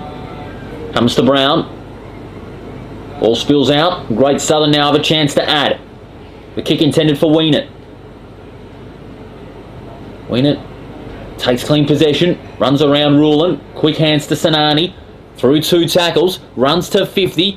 Kicks to the top of the goal square. In good position, Archer couldn't take the mark. Players go to ground. There was a push. And the free kick's going to go against Archer. Into the last couple of minutes now of this first semi-final. Southwest will be there. Just who will join them? Will it be Great Northern or will it be Kimberley? We'll have an update once we come back from the break at the finish of this game. Bassett's kick smothered. It comes back to Archer. The kick towards full forward. Umpire calls play on. That's a jump ball situation if it was basketball. And the umpire will have to bring that one back. I know James Gardner beside me is having a bit of a smile at that. He does a bit of NBL 1 West as well with the Buccaneers. He's done a terrific job throughout the season as well. The kick intended for Sanani. Met in the contest by Brown. Strong tackle by Brown. Umpire says play on. Hart dribbles it along the ground. Back to the centre square. Wicksteed through the traffic. I have to say, she's looking very likely for the Archies once again. Brilliant running play from Wharton. Goes to 40, but a terrific smother there from Kowald. Stopping Wharton in her tracks as we reach the last minute. Loose handball over the top. Wharton gets it back. Wharton's hand pass into space, finds McGill. Stolen by Kowald. Kick towards the corridor. Kowald goes in with courage, but there was high contact in that one. A couple of steps too late, and Brown went down very quickly indeed as we reach the last 30 seconds. But she's back on her feet. She's okay, and she will take the kick. And again, it is great to see the camaraderie between both the teams. Southwest can chew up the clock now. They've got this game in the bag. And they will take the first spot in the grand final. A high kick. And the umpire's going to call for that ball back. But it won't matter now. We're out of time. As we await the siren, it'll be Southwest that'll have the opportunity to defend their title in this afternoon's grand final. Max Jetta will be a very happy coach. They are back in the grand final and now have an opportunity for back-to-back country football championships. The final scoreline, Southwest 7-1-43. That's on the Sportal scoreboard. It's a 2-goal straight 12.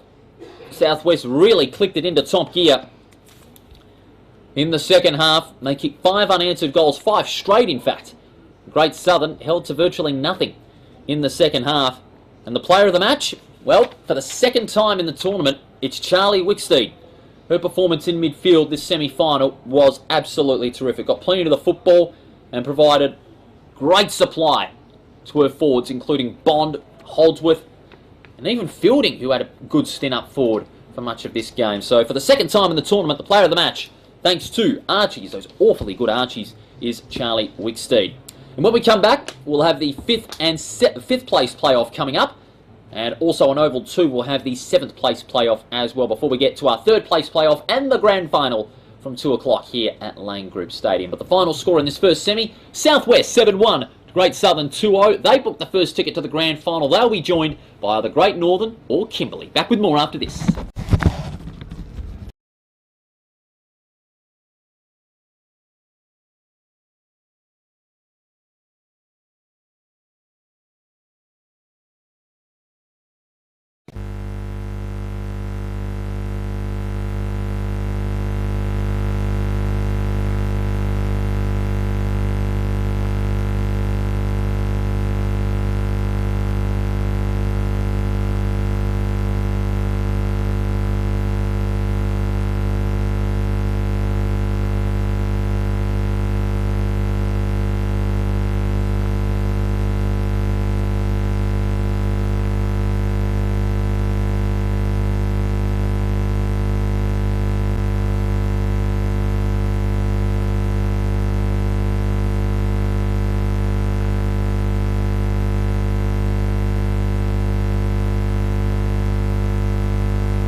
And a very good afternoon and welcome to Lane Group Stadium, the main oval here in the Rushton Park complex in Mandurah. It is a beautiful spring day, expected to hit a top of around 28 degrees this afternoon. Currently in Mandurah it is 27 degrees and sunny conditions right throughout the day as we begin our countdown to the big one at 3 o'clock. Can you believe it is only 2 hours away, just about 2 hours away, and in this game it is between the 5th placed playoff between Peel and the Goldfields. On the other oval, of course, is the 7th play and 8th playoff. Now, the news from the last game on who is in the grand final. So the two winners of the two semi-finals. Of course, Southwest, you heard that with Paul. He called this one on Lane Group Stadium. They had a very good win over Great Southern. It was a bit of an arm wrestle for them in the end, but they got over the line, the reigning premiers, and they're with a chance to win back-to-back titles. While on the other oval, it was the Kimberley over a wasteful Great Northern side. Now, a bit of news out of that game, though. The Kimberley with a few injury concerns, which may have hampered their championship titles heading into that game a little later on this afternoon. Of course, in that one, we will have all three commentators. How good will that be? Myself, James Gardner, Paul Persick, and also Ward Harris, which will be great to see. And also, 28 degrees, perfect conditions to get out your Archie thongs. And if you don't have a pair, make sure you go out and buy one, because they are some of the most comfortable footwear you ever wear, and they are hot property at the moment. Dustin Martin is an ambassador, so you know they are good when Dusty is wanting to try them on. Of course, we'll be giving away another set in this game for the best on ground. Both teams have contenders for this one. You go through the Goldfields lineup. Really like the look of Rort. She's done really well throughout the carnival through the middle. Also, Epis off half back. She takes a lot of intercept marks, and Moran, who through the middle, she's the best and fairest winner for the Goldfields League, and rightly so. She has turned it on in some of the games that we've seen. While for Peel, Jeffries really impressed me yesterday along the wing. Mudge, Clopper, Madigan, and Shelley in the ruck is rarely beaten in those ruck contests. So make sure you keep an eye out for them as we continue our countdown here to this game. Just 4 minutes away. And of course, as I said, we're counting down to the big one later on today. It is going to be a belter. Southwest and the Kimberley. Both similar styles. The Kimberley like to play a quick brand of football. And while the Southwest, they show their class and poise constantly. So the two skippers meeting out in the middle. Madigan, Bourne for the Goldfields, and for the Peel team, looks like it's Fabry out there. It is. So we await the toss of the coin. Just had a question, will the GNFL be in the green? No, they won't be. They will be the curtain raiser with the Great Southern with the 3rd and 4th playoff. The battle for bronze, that is coming up next. The next game after this one, the GNFL and the Great Southern. So it looks like Peel, they'll be kicking to the right of screen. Not a whole lot of breeze around in Mandurah today. The windsock you can see over on the outer side, just next to the Sportal scoreboard, which is looking delightful at the minute. Not a whole lot of wind around. Beautiful conditions for football. It is quite warm. That's the other thing. That is the other thing. It is quite a warm day, and you wonder what impact that will have for some of the players out there today, especially when we get into these tough contests. It can be very hard for them to continue to have the skill, determination and poise that we've seen constantly throughout the carnival. It's been a great spectacle of football, and it's great to see the women getting their their time on the big stage, which is well and truly deserved. Players starting to head out into their positions. The Peel team breaking from their huddle. You can see number 20 there off half back for Goldfields. That is Epis, and she is, the last game against Esperance, she towed them up because she was just marking everything, and they just kept kicking to her. She is a Tom Barras type of player. Stephen May, Jake Levy, you think in the AFL, those kind of guys that wait off for the intercept marks. And wowee, isn't she a great player as well? Could be on the lookout. AFLW and Waffle W recruiters from Kalgoorlie City. She is a young player as well. So players and umpires in position. As we prepare for this game, it's going to be Shalley in the ruck up against Bourne. Good toss as well. Shalley originally won it. Jeffries slapped it out of the middle, but going through hard was the Goldfields player there in Moran. She's locked up immediately though by Moyle. And we'll have a throw up, secondary throw up, just a few metres from where we started. Thrown back up, both rucks had a piece of it. Falls down, Rauch tracking it along with Moyle. Rauch came away with it. Jeffries trying to put some pressure on. She's able to spot up a nice kick. It was good looking off the boot. Just fell short to Verbal. Verbal couldn't take clean possession, goes back in. Locked up again. We'll have about another throw up. This time inside the 50 for the Goldfields. 48 metres around from their goal. Thrown back up. Shalley with the tap. She's been good right throughout the carnival. Tracking it there was Hardy. She's taken by a couple of Goldfields players. And the umpire says, give it to me, girls. We'll have another ball up. So a few stoppages early here. In the early stages of this 5th v 6th playoff. On who will finish in 5th and who will go 6th. Rauch again throws it onto the right slipper. It's a high up and under kick. Time one in favour of the Goldfields. They did well though, Peel, to knock that away. Rauch again. In fact, this is now Bourne. Puts it to the top of the square. Good contest. Smother off the boot. Came off the boot of Bourne. Picked up. Smothered again. A lot of pressure on this footy. And a good kick there from the Goldfields. And that was by Taylor. She gets the first of the day for the Goldfields. And a good start by them. Couple of repeat entries. And they get the first. Taylor. And the Sportal scoreboard reads 1 straight 6 to the Goldfields. Peel yet to score and yet to get an inside 50. Played 2 minutes in the opening half. In the 5th v 6th playoff. So a tight encounter we're expecting, and you could see it right from the start.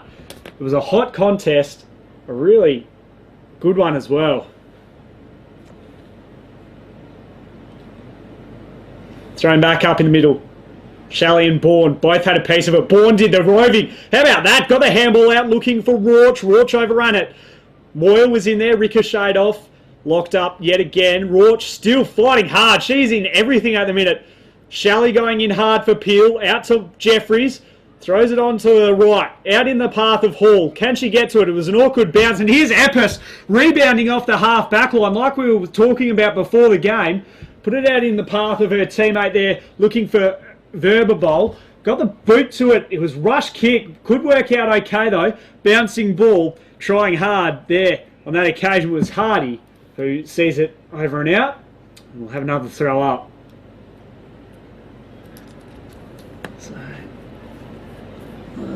Umpire getting the rucks in to position. Good tap from Jeffries over the Shalley over the top, looking for Jeffries, Hardy rather, and it's knocked out again. So we'll have another boundary throw in. This ball has been locked in there for a while now. Thrown back up. Both rucks had a piece of it. Spills to the deck. Locked in again. It looks like it's come out now. Out is the path of Moran. She tried hard, caught holding the ball. Tried to bite off a little bit more than what she could chew on that occasion. And it goes the way of Beswick for the Peel Cavaliers. A very good tackle. Good pressure in the back half from Peel. Up to a big contest. Comes out the back. Tracking it down was McDonald. Tried hard. Couldn't take clean possession. Spilling away. Moore locked up. Umpire circling. Lets them play. Anthony. Got a boot to it. Up to half forward. Bouncing ball. How does it sit? Doesn't sit too well. Works okay for Rauch though. Players diving on top of the ball. Somehow comes out of that mess. Anthony. Got a boot to it and a sliding mark taken. And a very good one as well by Moran, who has had a couple of possessions early. But it's off the back of Rauch's grunt work through the middle. You can see why she was a state representative in the state country team. Here's Moran though. 40 metres out. On a slight angle. It's coming back. Does it have the distance? It doesn't. Falls to the front. Hardy was in there. Tried to soccer it off the deck. Goes again. Can't take clean possession though. McDonald for Goldfields going in hard. Taken high on that occasion. Umpire says play on. And it's locked up again, and we'll have another boundary, another throw up. So a lot of stoppages early, and it's as a result of the high number of contested footy that has been won and taken from both sides. The kick came away from Code off the side of the boot. Now here's Pitchers doing well, broke the lines, got it up to half back. That's a good clearing kick, but standing right in the way was Jacinta Bourne, who took a good interstep mark out on the outer side, kicks it further afield, looking for a big contest. Spoilt away, play on, says the umpire. Code wanted to give the handball away. Good pressure though from the Peel defence, and that was Bestwick in that. She has really put the pressure on early. Comes out looking for Pitchers, taken down again and taken without the ball. Goes the way of the Peel Cavaliers with Pitchers. So just Jessica Pitchers from Rockingham goes up into the Jeffreys direction. She picks it up now, just slams it on the boot to a true centre-half back position. Hall did the hard work, just needed to take the footy. She couldn't. Spills to the deck, both players diving on top of it. Shalley over the top of her opposite number in Bourne, the fellow ruckman, a ruck. Thrown back up, tapped down by Epis. Hall, the best and fairest winner from Peel in season 2022. She couldn't quite grab it. Bourne ripped it, Rauch ripped it out of there, throws it on the boot. One-on-one contest ahead of the ball. Hardy was moved out of it. And a mark taken beautifully by Moran, who has taken a couple of big clunks in the forward 50. She'll go again to the hot spot. One-on-one contest. Goes over the back of Moore. She's then have to fighting with two. Where's the other Goldfields players? They're not there, but she can do it alone. Rush the kick of Bestwick. And here's Rauch just going her way through. Hands it over the top. Gives it across to Moran, who wanted to go for goal. Didn't have the legs. Goes back in, though, to try and get her own footy. She does. She's dove straight on top of it. And it's going to be another throw up. This time, just 15 metres out from the Goldfields goal. Peel yet to have an inside 50. Moran trying hard.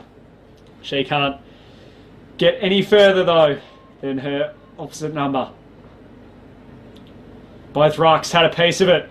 There's someone down for Peel who's coming off with a sore arm. In the meantime, the kick came off the side of the boot from Verboli, and it goes out of bounds. It's been called back, though. It's a free kick going the way of Peel. Now, it doesn't look good for this Peel player. We'll try and see if we can see her. Looks like she's holding her wrist and possibly shoulder problem. In the meantime, they come out the broadcast side, the Cavaliers. Hall was in that pack, came over the back, got it to the front. Just bustling her way through with her teammate, crumbed it beautifully.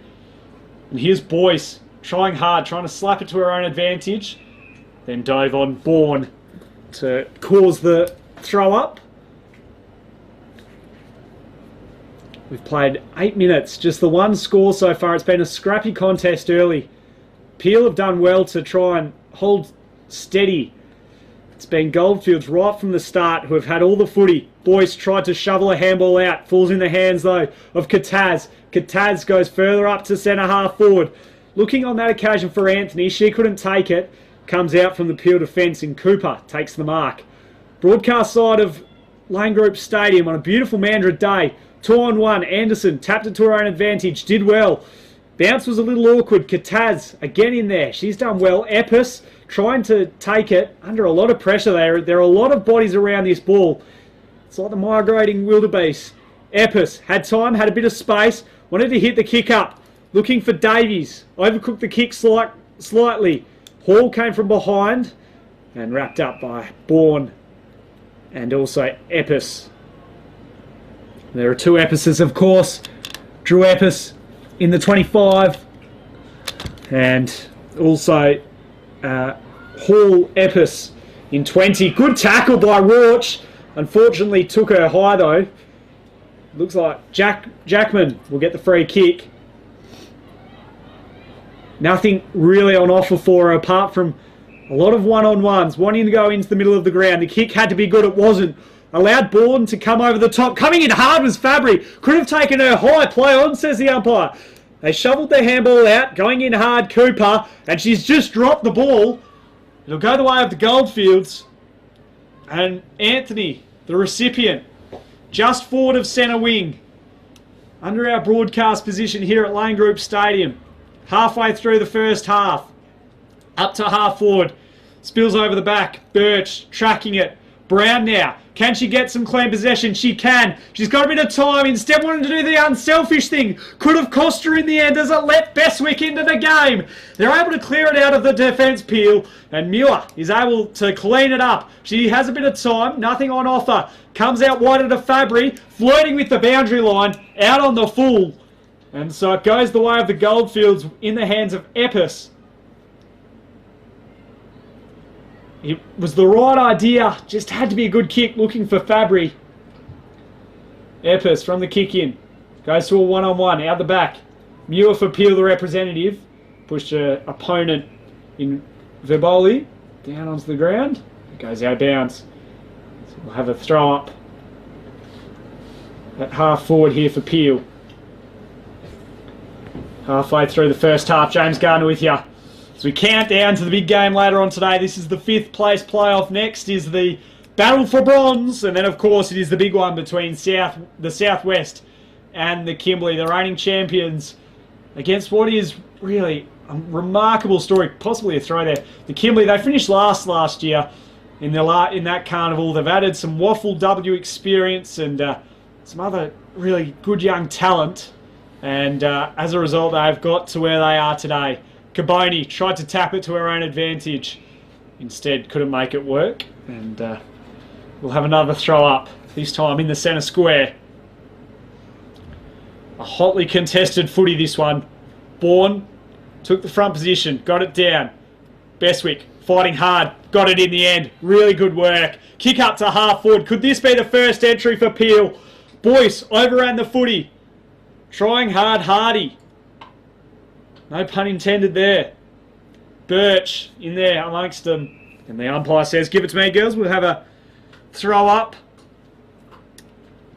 And this is just inside the forward 50 for Peel. Possibly a bit of fatigue setting in. Both these teams played in the first game today. It is quite a warm day.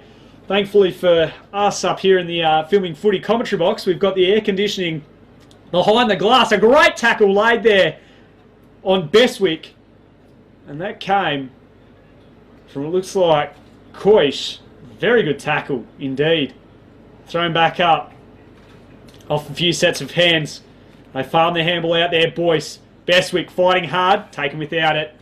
Goes the way. It will go to her advantage. In fact, it's Moyle rather. 13 minutes gone. Just the one score on the board. Comfortable mark taken here by Madigan. On a true centre-half forward position. Still 55 out from home. Sends it to the hot spot. To full forward. Muir took front position. The players came over the back. It was good defence in the end there from Freeman. Bubbling around. Can Boyce get through? She can't. Instead gave it to Anderson. Anderson off the left. Epis, the last line of defence. She's against Bet Molloy. Fighting hard, but Epis also happy to see it over the line for Peel's first score of the day. The Sportal scoreboard rolls over. 1 straight 6 for the Goldfields. 1 behind for Peel. We've played 14 minutes just about in this opening half. In the battle for 5th. James Gardner in the commentary box. Doing this all thanks to Filming Footy, Dartfish, Sportal, and of course the Archie Thongs. We'll be giving away another pair later on today. A little bit of a sling tackle. Play on, says the umpire. Birch bounced awkwardly for her. She overran it. Koish going in hard and wrapped up immediately by Madigan. Again, there's another stoppage. So, a highly contested game, this one. We haven't seen a whole lot on the outside. Wrapped up immediately and holding the ball. Gee, she didn't have much of a chance there. And it's going to be 50 metres as well. Sloppy free kick. It was probably a stiff one as well, but it goes the way of Jeffries. We've spoken about her praises yesterday. And 50 metres are like gold, especially in these tight contests.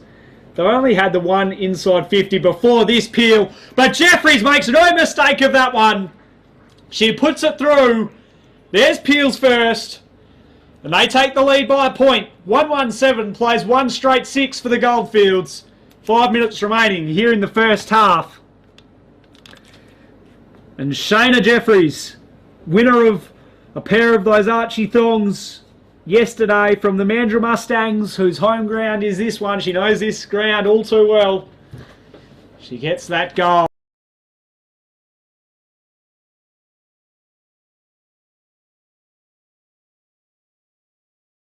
No mistake.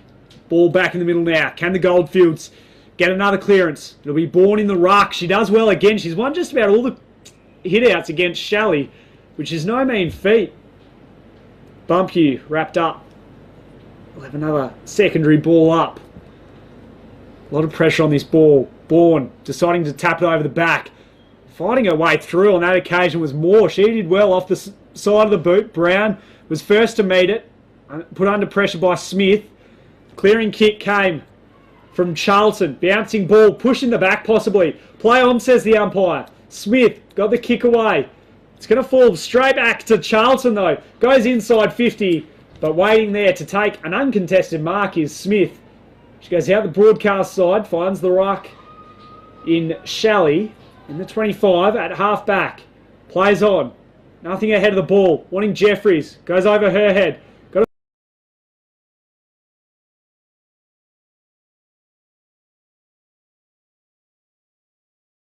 Fingertip to it in the end. Smother came from Bourne. I've been really impressed with how she's played so far today. She's done well in the ruck, but then her follow-up work has been exquisite.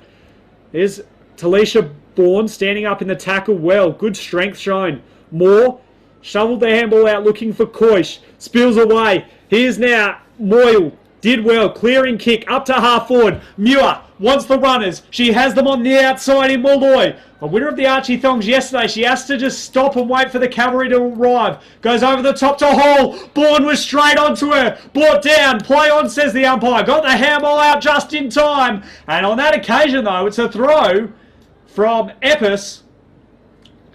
It goes the way of Grundy. He has it right on the paint of 50. Another Mandurah Mustangs prospect. Product, rather. Up to the hot spot. Holding the player. And it will be a free kick going the way of the Goldfields with Epis.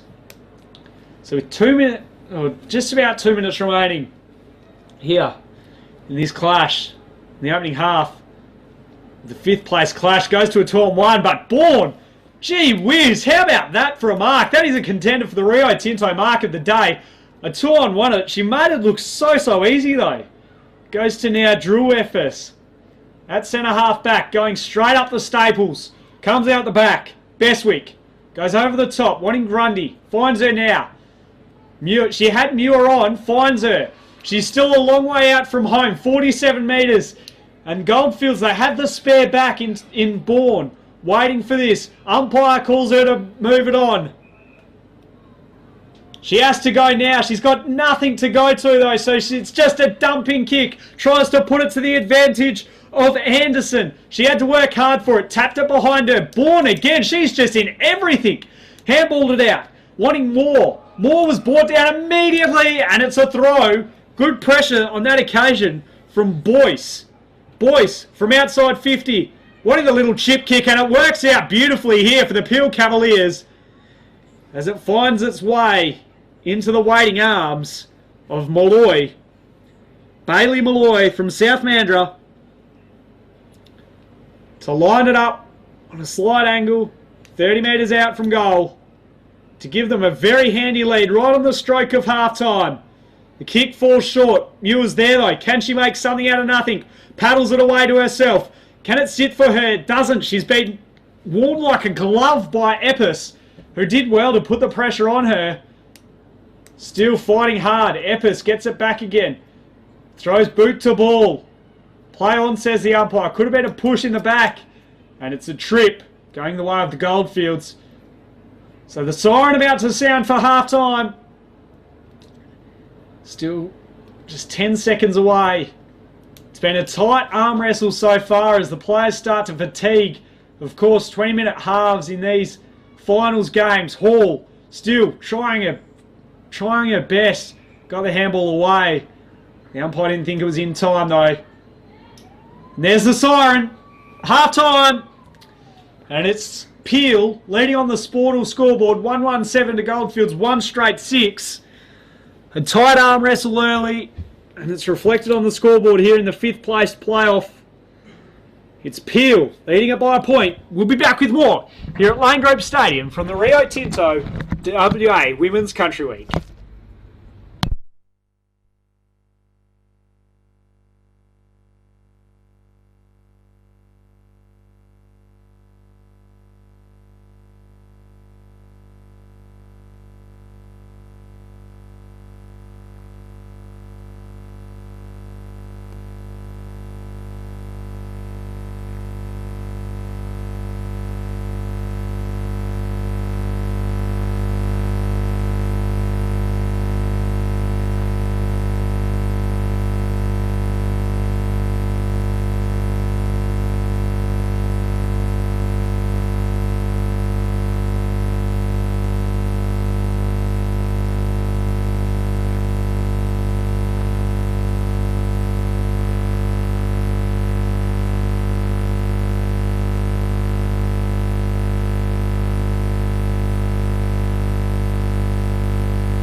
G'day everyone, welcome back. Half-time here at the football in the Rio Tinto Women's Country Championships for 2022.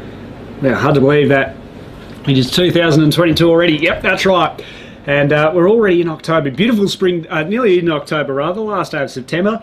And what a way to end the month. Then with the cracking contest, this is a real arm wrestle between Peel and the Goldfields. It's 117 to 1 straight 6. Peel holding sway.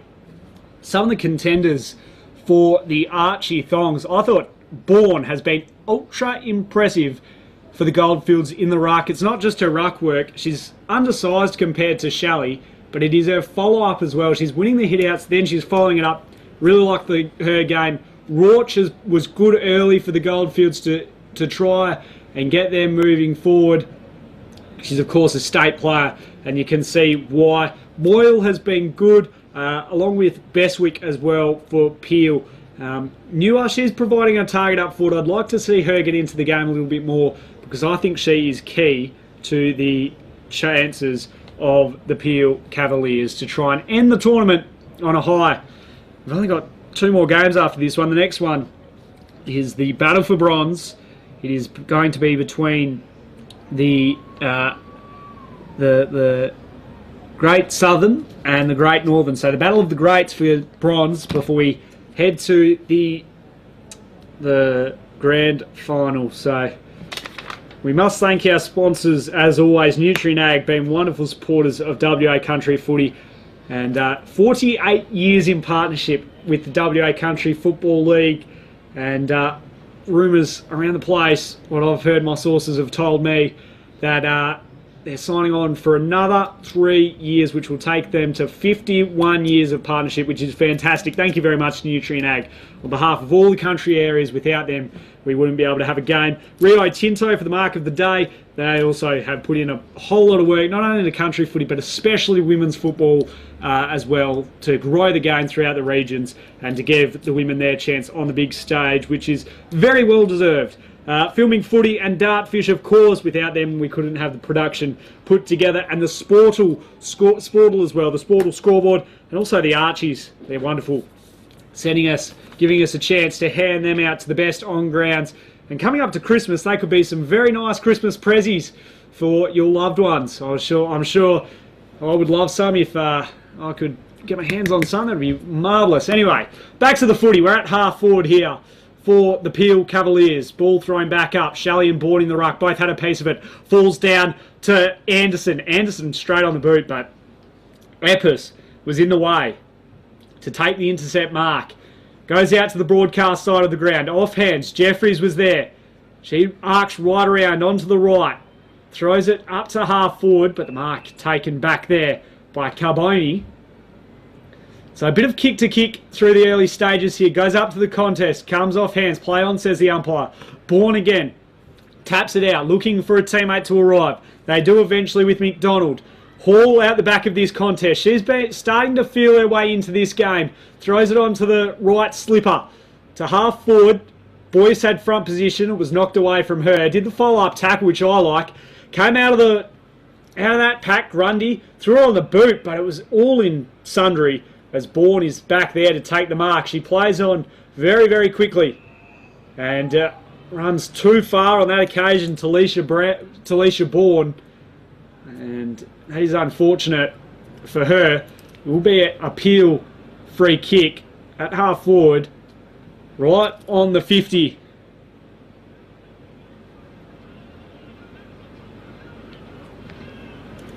So Ava Muir from South Mandurah puts it to the hot spot. A little bit of a falcon there for Talisha Bourne. Hope she's okay. Clearing kick comes out. Does it sit well enough for Anthony? It does. Pressure was applied to her strike immediately, though, by Hall. She goes back in, puts her head over the footy, which is good to see. Grundy starting to get into the game as well. She's done a fair bit of grunt midfield work, and Muir locked up yet again on that occasion by Anthony.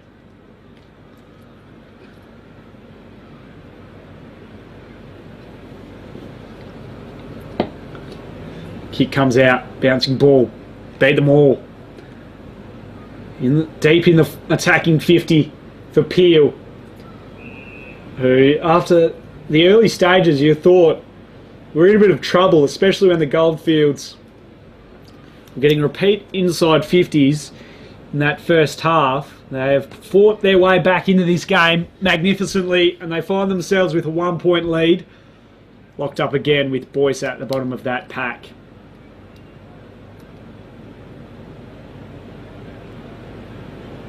Shelley again, went to ground.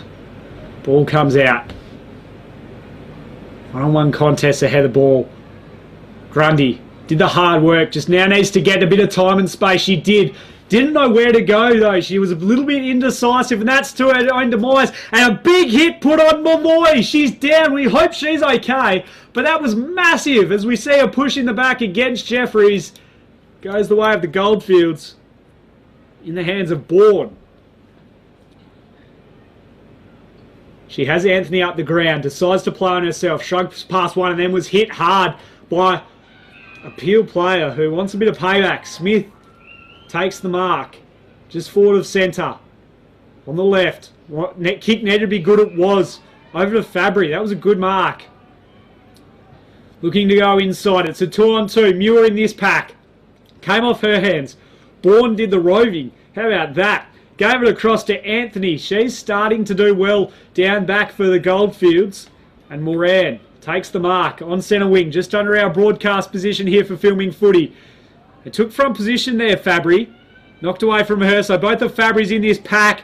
But she beat them all there, Hanson, for the Goldfields. Locked up. She's in a bit of trouble now. No, the umpire, a little bit lenient on that occasion with Shelley. Thought she could have been in a bit of trouble after she tried to shrug a couple off. The Rucks go at it again. Shelley with a clear hit out. Good crowd in. You can hear them yelling a little bit down below us. Handball came away from Hardy. Off hands. Goes the way of the Goldfields. In the hands of Moran. Time ticks away. Nearly 5 minutes gone in the second half. The fifth. And the battle for fifth. Kick wasn't a great one. Shelley took a good mark there. Wanting to switch it out to the open side. She plays on. Takes a bounce when she didn't really need to. Takes another. Running, streaming through the 50 now. She's spreading this Goldfields defence. She's got no signs of slowing down. She's waiting for an option to arrive. She's gone from one extreme to the other out on the outer side. The mark needed to be taken by Anderson. It wasn't. They did all the hard work. In fact, it was Fabry. They did all the hard work. Just needed to finish it off. But Fabry makes up for that mistake by getting a holding the ball decision go her way. Wow. Talk about 9 lives. Well, Fabry, she gets one there. Shelley, bounce, didn't favour her. Went past her. Bestwick, trying to fight her way through and use a bit of pace. She couldn't though. Ran into a wall of gold and blue jumpers. Kick was thrown up. Smith, it's a high tackle or high contact, and it goes the way of Smith. Smith through the middle of the ground to half forward. Really poor decision, really. It was a 2-on-1. Could work out okay. Jeffries was slung off the ball. Play on, says the umpire. Got a toenail to it. Kick, clearing kick from Goldfields out towards the boundary line. They're wanting it. It's a 2-on-1. Shelley has 2 to beat. Can she do it? She just got her boot to ball after Anthony put the pressure on and hurried her up. Coish there. Got the handball away looking for Brown. She's immediately put under pressure. Ball! Surely! Yes, it is! Holding the ball called against Brown. Going the way of Moyle. Great pressure put on by the Peel defence. The kick, though, wasn't great. Went through the hands of Hargraves. This game just going up a notch. Oh, what a tackle by Hargraves. And the umpire sees it that way. Holding the ball. Gee whiz, you can't get any time or any space. Bouncing ball, Moore through there. Hit hard by Muir. Rather, in fact, it was Anderson. Gee whiz. This game has everything. Even though it's only a consolation game, wow, you can feel it. The intensity lifting as we count down towards the big one later on. How exciting is that going to be? Ball comes out. Peel, they have the numbers. Thrown on the boot from Anderson. Put it to the hot spot. High contact made. And it goes the way of Code. Plays on. Wanted her teammate there in Moore. Bounce skittled past her. Moyle picked it up, threw it on the boot. Handed it straight back to the Goldfields though. Gobbled up by the team in blue and gold. Bouncing ball. Anthony was on the scene. Along with, against her, Cooper. There were all players working hard. We've still got 12 minutes to go in this game and it could go either way. Taylor got the rush kick. The lone goal scorer for the Goldfields. They get it through the middle of the ground. Bourne, the ruckman, brushed off the ball. And rather, it was in, Bourne. She's in a bit of trouble. Looks like she could have had a bit of contact. Another Goldfields player down.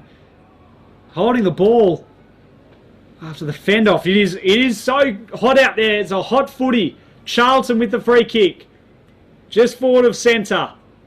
Through the middle of Lane Group Stadium. Throws it on her boot. Inside 50. It's Peel with the numbers back there. And Bestwick takes the mark. No worries at all. To cut that off and fend off yet another Goldfields attack.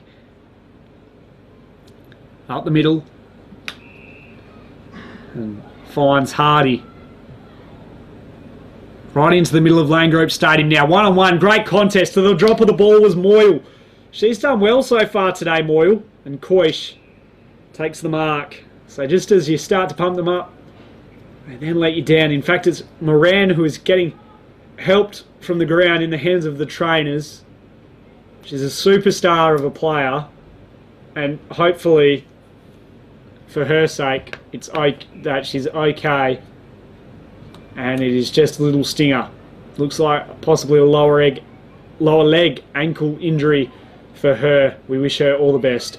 Smith driving her own footy, throws it on the boot. Hall going back with the flight. That could have been something special. Fell into the hands of Code though.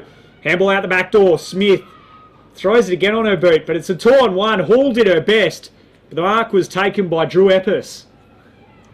Eppes plays onto the right. Smith tried to nudge her opponent under ball. Goes out the back. Anderson fighting hard, tackled by 2. And Bourne.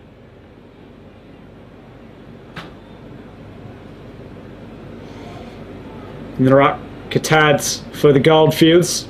Slapped it forward. Goes back over the back, flirting with the boundary line now, just under our commentary position here. Well, Moyle wasn't that good. She got her way out of trouble, but then just coughed it up. And so it will be a Goldfields free kick here. We'll go to Bourne, who has been ultra impressive, especially in that first half. She's gone a little quiet. Fair to say that she would be the favourite for the Archies at the moment. Oh, Hall! She was tracking her the whole way! She was not given any room! Eppes! And it's without the ball. Jeez, the Peel fans aren't happy at all. Hall, she was all over that. Playing a game of cat and mouse.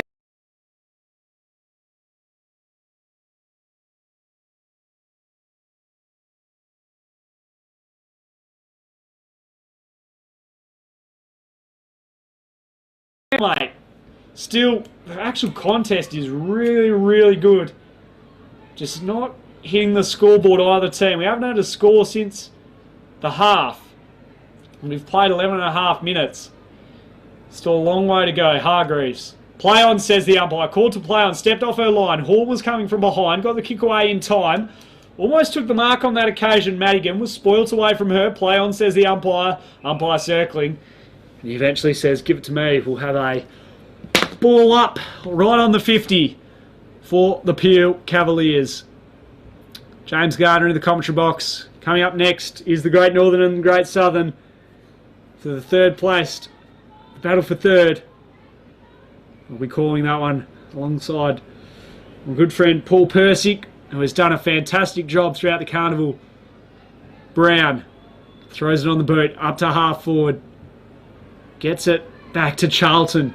Wild swing, and it shows in the result with an intercept mark from the Cavaliers. They're handing it straight back though. Charlton got a bit to it.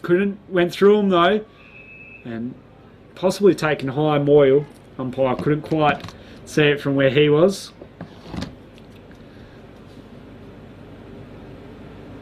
Thrown back up again. Bourne climbing high. Just bubbling around. A lot happening at the moment. It is a scrappy contest. Anderson looked for a way through. There was none though. Wanted the seas to part. Taylor had other ideas. This is a sensational game of football in the contest. The Cavaliers are going to be sent into attack. Hall takes the mark just forward of centre. Broadcast side looking to go inside. The kick needed to be good. It was. Marked by Malloy.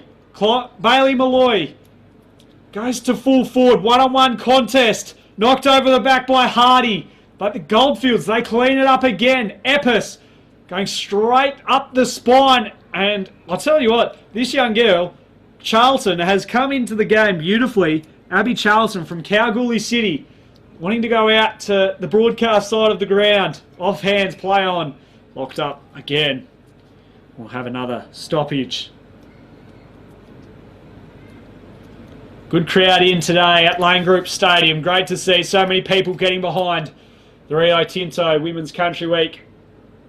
Shelley handed it out, gave it to Jeffries. She had a bit of time. The kick wasn't a good one. Eppes couldn't quite grab a hold of it. Knocked away. Hall wrapped up immediately. Great tackle on that occasion by McDonald from the Goldfields. This pressure rating is enormous from both sides, and you can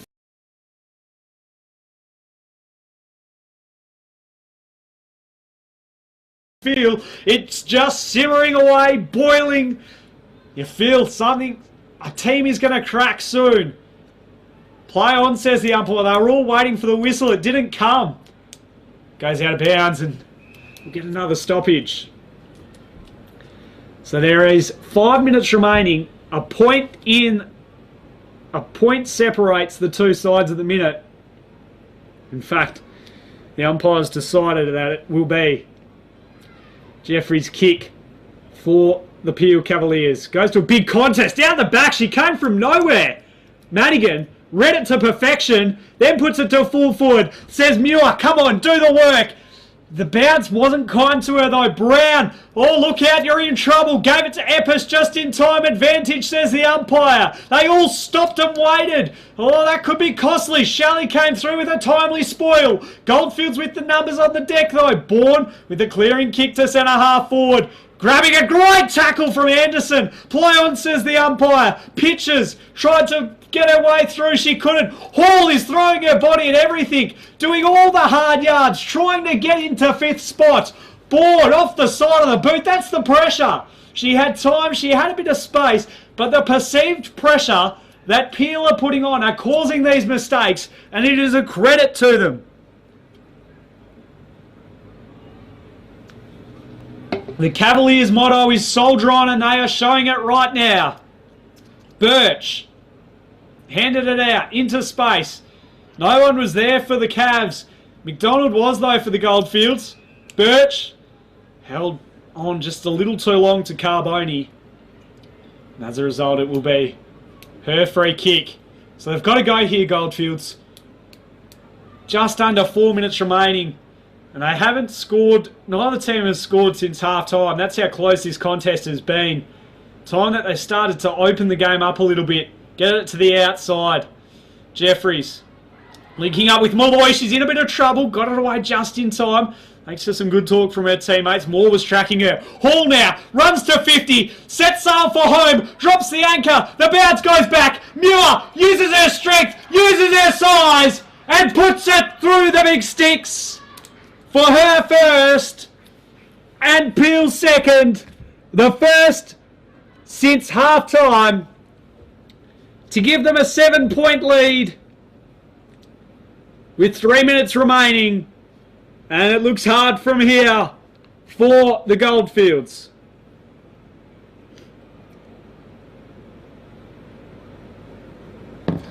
On the Sportal scoreboard, Sportal, now the only answer for scoreboard technology in the country. Users can make the scoreboard any sport they like, play movies, have footage, replays, etc. So it's a 4 or 5 in 1. As we see the ball back in the middle, Shalley was the only one that really went up in the end. Tapped it down in the path of Moyle.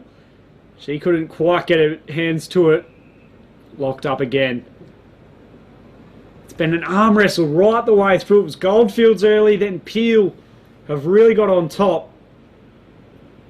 And have been able to take their chances when they've been offered them.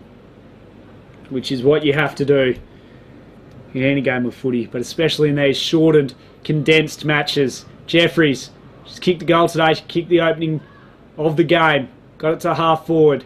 They'd love another one here, Peel, just to end the carnival on a high. Jeffries will get it, she'll run, put it on the left, to half forward. She did all the hard work, boys, but it was just a little too hard in the end. To full forward, and a good mark taken. Right in the middle of the pack by Madigan. Saw her take one before where she read it to perfection. And it was like deja vu there. She's dead in front for this one. About 15, 20 metres out from goal. To really give them a bit of breathing distance and put it beyond doubt. And Jamie Ann Madigan puts it through for the Peel Cavaliers. 3-1-19, Goldfields 1 straight 6. 19 minutes gone here at Lane Group Stadium.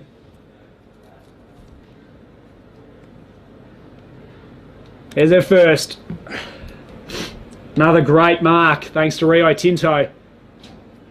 And another goal for Nutrien Ag, who, as we mentioned, have been tremendous supporters of country football from just about day dot. 48-year partnership, extraordinary. Shalley tapped it over the back, straight into the path though of Charlton. Got it to half forward. Oh, she pumped her own teammate off on that occasion, Moyle. A little bit of a mildly amusing moment. Here's Jeffries. Just got a boot to it. Brown fighting hard. Got the kick away. It's going to skittle through a couple. Picked up by Verbal. Got the hand away. Put her teammate Moore under extreme pressure. Moyle through the middle of the ground. Beat them all. Little bit too much on it. Shalley got the handball over the top. Is there time for one more? Hall. And now Malloy. Can they hit a target? Muir's there. So is Madigan. Muir has it. Stripes it. Round the boot. Are they going to beat the side? They do. It's all clear. And another goal for the Peel Cavaliers, who have now broken the game open. There's Muir's second. And on the Sportal scoreboard, 4-1-25, Goldfields 1 straight 6. A great way to end the carnival for Peel. A fantastic performance. They were up by a point at half-time, 1-1-7 to 1 straight. They held the Goldfields scoreless in the second half. Their contest work was marvellous. And it all works out well for them. They take 5th spot. And now the discussion turns towards who gets this pair of Archie thongs sitting right next to me on my desk. They are a beautiful pair as well. Dark blue, comfy as well. Well, it's a very tough decision really. A lot of good key contributors. Moyle was good. Hall, her pressure was extraordinary. Shalley did well in the ruck again. Muir up forward provided a target. Also Madigan, she took a couple of good marks. Grundy, Jeffries again, Malloy, Fabry, she contributed. But I think I'm going to go with Hall for her pressure work. And that is Tess Hall from Pinjarra. She takes home the pair of Archie thongs for this clash. And a very good win as well to the Peel Cavaliers. We'll take a quick break. And coming up next is the battle for third between the Great Northern and the Great Southern, the Battle of the Greats. And joining me in the commentary box will be Paul Persick. We'll be back with more very, very soon. Don't go anywhere here at Lane Group Stadium. It's the Rio Tinto Women's Country Championships.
And you are back with us here at Lane Group Stadium in Mandurah on what is a beautiful afternoon for football. It's now time to get into the business end of the Nutrien AG Solutions WA Country Women's Championships for 2022. Third place playoff.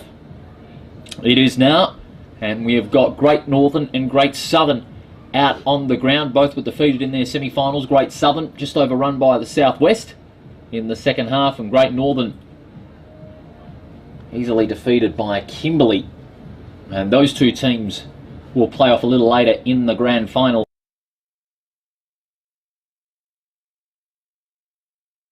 Coming up as Taylor Orzell wins the toss, and we'll kick to the eastern end of the ground. Yeah, it's massive. Both these two sides met yesterday, and it was an absolute thriller. Great Northern, they came from behind to win that one.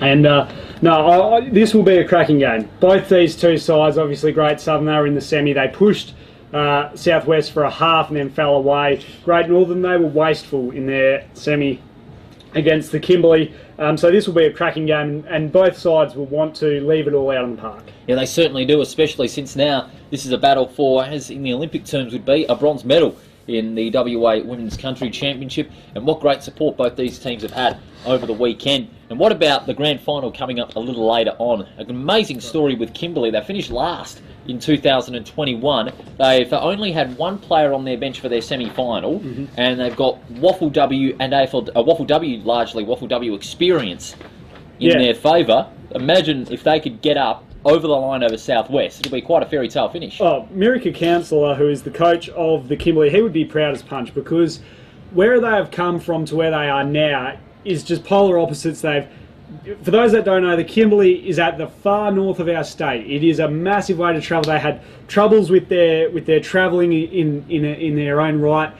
Their plane was delayed. They had girls getting in, only a few hours before their opening game. So to get where they are is massive, and they're against really the glamour side of the competition in the Southwest, and we say that with all due respect, of course. But they were the favourites coming into it. They're the reigning champs, and it is going to be a cracking game. But of course, this third place playoff is first on the agenda for this moment in time. Who wins? Who takes third? I think the Great Southern will get the win. I'm going against the Great Northern, because I just think from what I saw of the Great Southern yesterday and also this morning against the Southwest, I think they'll do enough to get over the Great Northern for me by only a couple of points at least.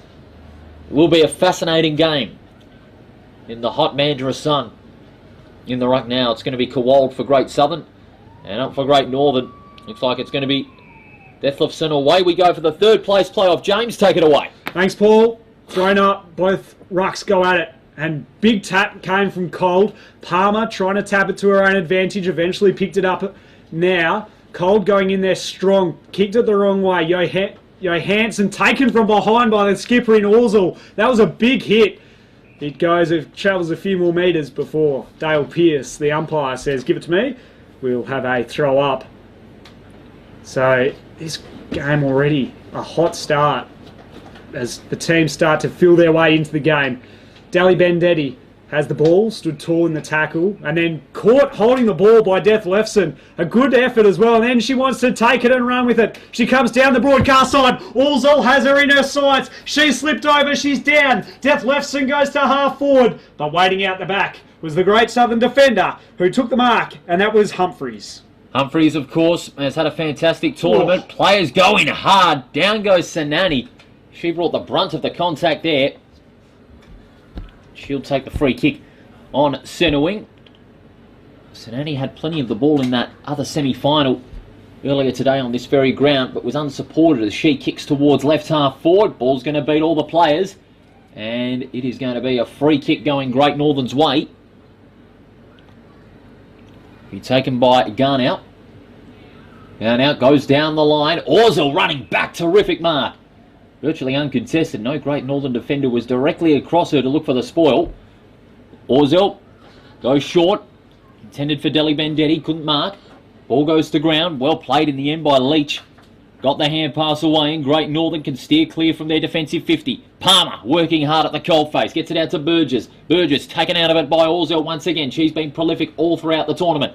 Palmer, so too, has Dethlefsen. Slips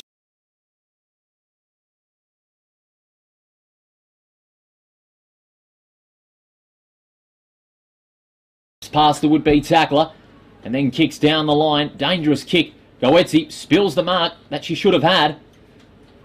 Eventually got the hand pass out. Dethlefsen kept on running. It was taken high by Devonport and will take the free kick on centre wing. Immediately gets on with business, but overstepping the mark was Lucas, and that's going to be 50. That is a tough decision, but it's the right one. You can't overstep the mark, and of course the stand rule being played in these competitions, in this competition, and that unfortunately claims another victim. Dethlefsen, she's going to fire off the hand pass. Interesting selection of tactics. Johansson kicks back to the corridor. Dropping the mark there was Humphries. Got the hand pass away. Comes back to Humphries. Beautiful smother by Bidwell. Snaps around the corner, just across the face. Only a minor score. Great Northern hit the scoreboard first. One behind. Great Southern yet to hit the board. Just under 3 minutes of the first half. Already a hot start as the teams start to feel their way into it. Fender Dethlefsen getting involved early. She is a superstar back up in the GNFL. A key contributor to Railways up there. Running out was Jennings. Kicks it up towards the 50. But Judici Nan, the skipper, standing in the way. She'll send the Great Northern back into attack. It was a poor kick that was Coates' right place and right time. Chops off the mark in front of Johansson, but then turns it back over. Pappin's there, spills it back. Check side, it was a little dribbler. First to it is going to be the Great Northern player in Crook. Crook spins around, came off the front of the boot, off the toe. Johansson trying to get this ball, goes past her. Fighting hard on the deck, along with the player there in Coates. Umpire circling, lets him play, and good thing he did, because Devonport is happy to clear it out of the defensive 50. Bouncing ball, beat a few of them. Garnett went in hard, flicked the handball out. Clark still going on. She just overran it slightly. Palmer there, tried to flick it back, Paletti, and the hand out was delightful from Garnett. They got the kick forward, so no real clean possession so far early in these stages. Lucas going down the middle. Wrapped up again though. Dali Bedenti. Just no time, no space at all. The bounce wasn't kind. Scamozzi trying to get through. Great Northern having to work overtime and caught high. Paletti will have a free kick. Both sides really are just checking each other out early in the first 5 minutes of this third place playoff. They're just getting a feel of what the game's going to be like. And at the moment, first 5 minutes, even though Great Northern lead it by a point, the physical pressure's there, just their disposal. It's just been a bit off, but we expect better of it in the next 15 minutes as both sides get the feel of this game. Yeah, you're right, Paul, as that Orzel knocked that one over the fence, and we'll have another throw up. It'll be Dethlefsen and Colwell in the ruck. Both of them had a piece of it. Colwell got the crumb though. Snapped round the body. It was a good kick. Worked out well. They were under pressure there. Loveridge went quickly. Clark trying to cut off that kick. Went through her hands. Under pressure immediately. There's just no time and space out there at the moment. Ahern put Paletti straight under pressure. Wrapped up immediately by the defence there in Lucas. The pressure rating at the moment is enormous from both sides. Yeah, especially in a high-stakes game. The ball on centre-half forward for the Great Southern side. Kowald brought to ground, locked in the 50 again. The umpire will call for it. Paul Persik and James Gardner with you on this sunny Friday afternoon. You can't ask for anything better on a day like this here at Lane Group Stadium in Mandurah. Gun out, fired the hand pass. Palmer through the traffic, steady on her feet. She is quick as an Olympic runner. Fantastic stuff. The kick towards centre wing. Bounces unfavourably for Jenner. And again, Palmer providing the support. Kicks down the line towards the forward half. Unable to take the mark, Pappin. Mops up well. Supported by Gadis Nan. Kicks into space. It's a 2-on-1 in favour of Great Northern. Bidwell getting first to it. Great shepherd by Paletti. Sets up Bidwell's run to an open goal. From 35 metres out towards the goals. Yes! Bidwell gets the goal. Great finish by the Northern side. And Great Northern go to 1-1-7. Great Southern yet to score. 6.5 minutes gone on the Sportal scoreboard. I have to say, that is a contender for the Nutrien AG goal of the day. Has to be. The class and the poise from Bidwell was on show there, and the teamwork which I like. Paletti laid the shepherd, did the unselfish thing, and they get the chockies on that occasion. And that is going to look very well when it's cut up by the crew at Dartfish and edited and then posted later on our social media. Of course, Dartfish is the largest stats company in the land. So many clubs are wanting to use the editing software and settings. Very popular editing software program is Dartfish, and of course filming footy, and that's what they do. They film footy, and make no mistake about it, they've done a terrific job. Out in the centre, Great Northern look to recover from their defensive half, and they will with the free kick being held onto whilst Burgess. She has it on the defensive side of centre. Her kick's a bit of a wobbler, intended for Johansson, but there's a free kick down the field, and it's going to be relayed to Lucas for Great Southern. They're still looking for their first goal. Centering kick, players go down, but keeping her feet in the contest, Gamozzi. High floating kick towards half forward. Players go up, no mark. On the end of it there was Deli Bendetti with class onto the left foot. With the leg break, all of a sudden, towards the top of the goal square, Kowald goes off the deck, but off nobody's hands as it turned out of bounds. And the umpire is just going to have a chat with each other. It looks like it was off fingertips, and it'll be a ball up in the forward pocket for Great Southern. Great Southern deep in attack. A really good chance to get their first score on the board and just settle the nerves a little bit. Tapped clear. Paletti going at it in a one-on-one contest. Dali Bendetti, the class and the poise shown. Gave it across to Called. Gave it back, looking for that player, but Paletti was there. And she goes further afield, finds Bidwell through the middle of the ground. She wants to come out the broadcast side.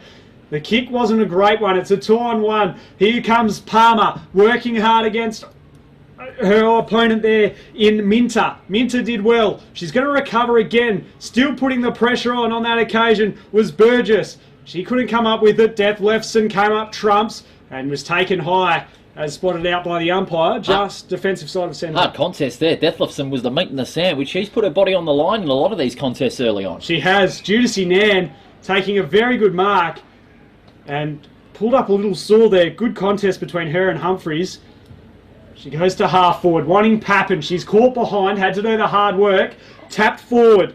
Humphreys got the handball away. She'll get it back now into the hands of Siani.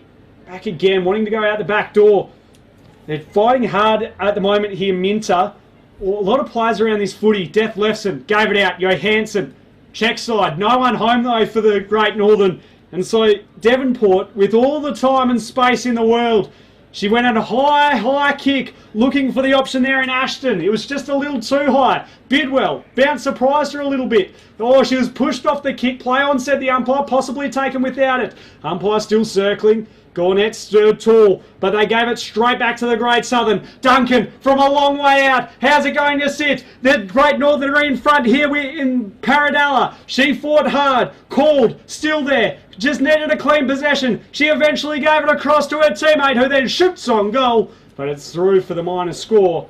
And on that occasion, it is just a minor score only for the Great Southern. And so the Sportal scoreboard rolls over 117 Great Northern. 1 behind for the Great Southern. Halfway through this first half and bringing it back into play for Great Northern, it is going to be Paradella. Out of the back pocket. In defensive 50. Good spoil there from Kowald. Great pick up in the end by Kowald. Kick smothered. Brilliant smother by the Great Northern defender. Mopping up there was Deli Bendetti towards goal. And she too has missed this time to the near side. And a couple of behinds now for Great Southern, but the forward pressure starting to come good. They are. And in this tournament, we've mentioned it a lot, I know, but you need to take your opportunities. They've already had 2 shots on goal. If they can convert just both of them, then they would be ahead, and it would be a big bonus heading towards the end of the game. Paradella guides the ball to the outer side. Players go up. Out the back goes Kowald. Quick snap from Kowald. Brilliant mark. Loveridge from 35 metres out to an open goal and misses as well. Oh, 3 easy behinds for Great Southern. Dare I say it, if they'd converted, James, it could be maybe about 2 goals in front. Well, they should be, really. They should have at least kicked that goal. But from the kick out, Great Northern, they need to get a bit of ball going their way. Gornet went over the back, stuck the mid out, did well. Good one-on-one contest, halved it there, Minter, and then diving over the ball. So we'll have another throw up. So the pressure is enormous at the minute, but it is just, for the last little bit, it is living in the forward half of the Great Southern and the Great Northern. They need to just clear it out of there, give their defence a little bit of a rest, because it is quite a warm day, as we've been mentioning. They'll start to fatigue as we see another stoppage, and this is all just helping the Great Southern. Just look at the players congesting that forward pocket in that forward 50. They've got equal numbers, so it's just going to be all about who emerges with the ball and clears the congestion, and it's going to be Great Northern who've got the free kick. Looks like it's with Burgess in the back pocket, going up to half forward, but it's all Great Southern with the numbers. And out the back, as easy as you like for Francis. She just waited and took that with glee. She plays on quickly to the hotspot. Big pack of players around this. It goes out the back. Possibly came off hand, so they're going to need to get a goal. Scamozzi off the deck. How about that? Is it a goal? Yes, it is. Scamozzi with the Great Southerns first. A very classy finish. The peace of mind to give the Great Southern the lead. They go to 139, Great Northern 117. Well, they needed that. Scamozzi, when she got the ball, she only had very little time to go with the outside of the boot and dribble it towards goal. But just the way Great Southern have been able to lock the ball in that forward 50, get numbers forward, enforce the pressure, and Great Southern have done that very well over the last few minutes. They just needed to convert on their opportunities a little bit more. I still say they could be at least two goals in front if they had converted, but they've hit the lead. It's now time for them to capitalise. It is. No, I agree with you. If they can get a little bit of midfield ascendancy, then they'll start to really get on top. From the throw, Cold got the tap. Palmer tracking it, trying to get through the pack. The Seas didn't part, but it could work out okay. Johansson got the clearing kick. Judici now none of this ball, and she takes a good mark. She had Devonport coming back to her. She then plays on quickly, looking for either Schultz or Detlefsen. It falls down. Schultz still biting and scratching along the deck. Away comes Burt, trying to shrug off one. She's caught Cold. A fantastic tackle. Good forward pressure coming there from Miller, who got the free kick, and she'll now have a shot on a slight angle. She's about 25 metres from goal, and a chance to give the Great Northern back the lead. An important kick here for Hayley Miller. It's going to fall short. Nearly the mark taken by Schultz. Off hands, play on, says the umpire. Devonport stopped momentarily, went back inboard. It ended up okay for the kick with Cold. Cold has got the mark, deep in defensive 50. Now steers play to the near side. Kick intended for Minter, couldn't mark. Coming in hard was Palmer. It now goes to Scamozzi. Her kick partially smothered. Watch out now for Minter. She's been working hard in the defensive 50. Kick into space, covered by Burgess. Runs inside the 50. Through the would-be tackler in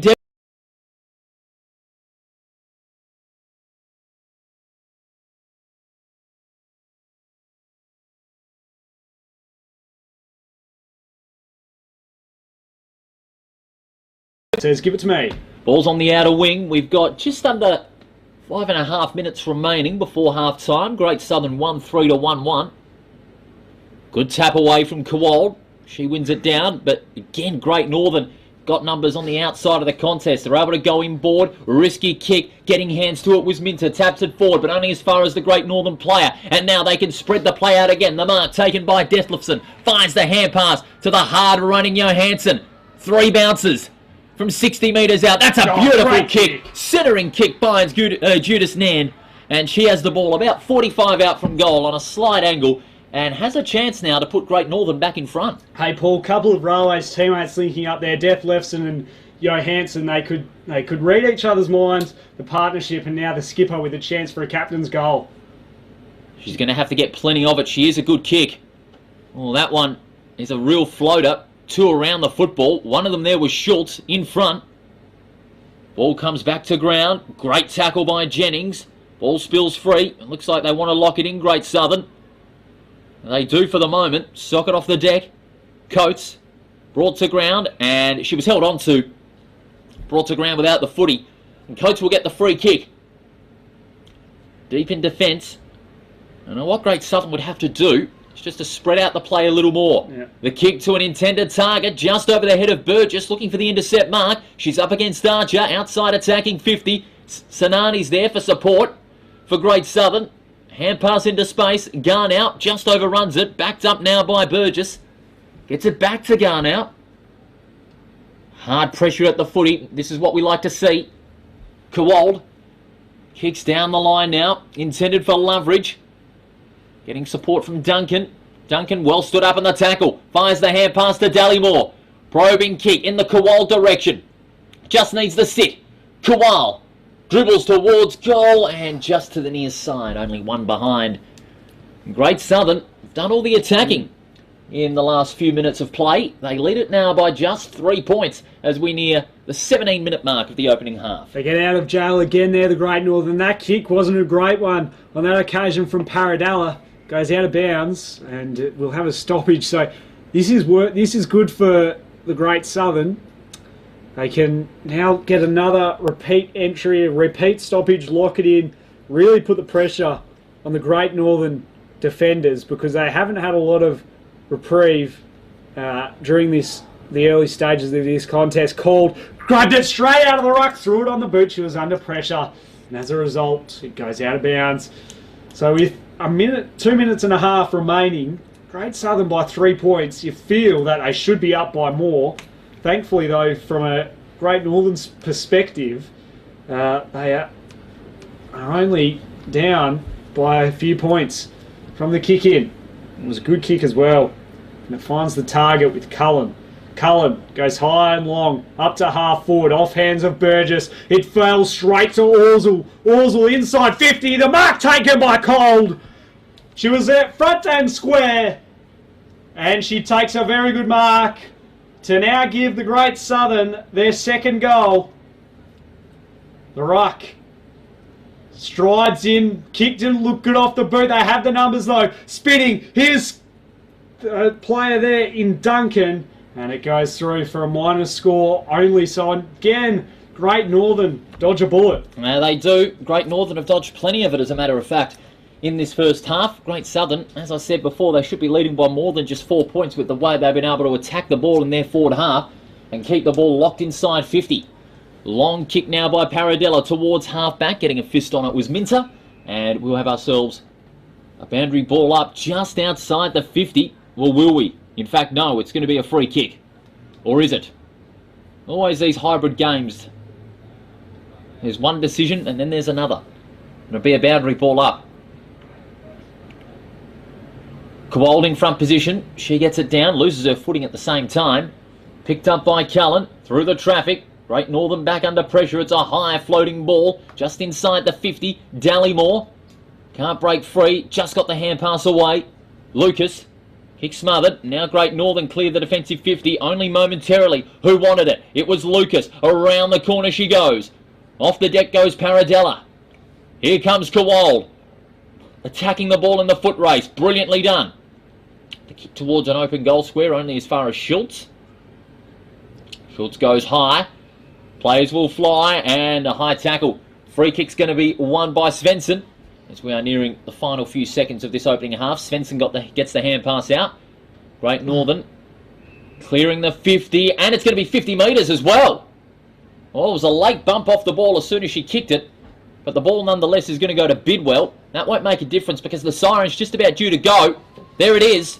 Half time here in this third place playoff. Great Southern leading Great Northern by 4 points, but I dare say, James, it should be a lot more. It should be, yeah. Great Southern have had all the attack go their way.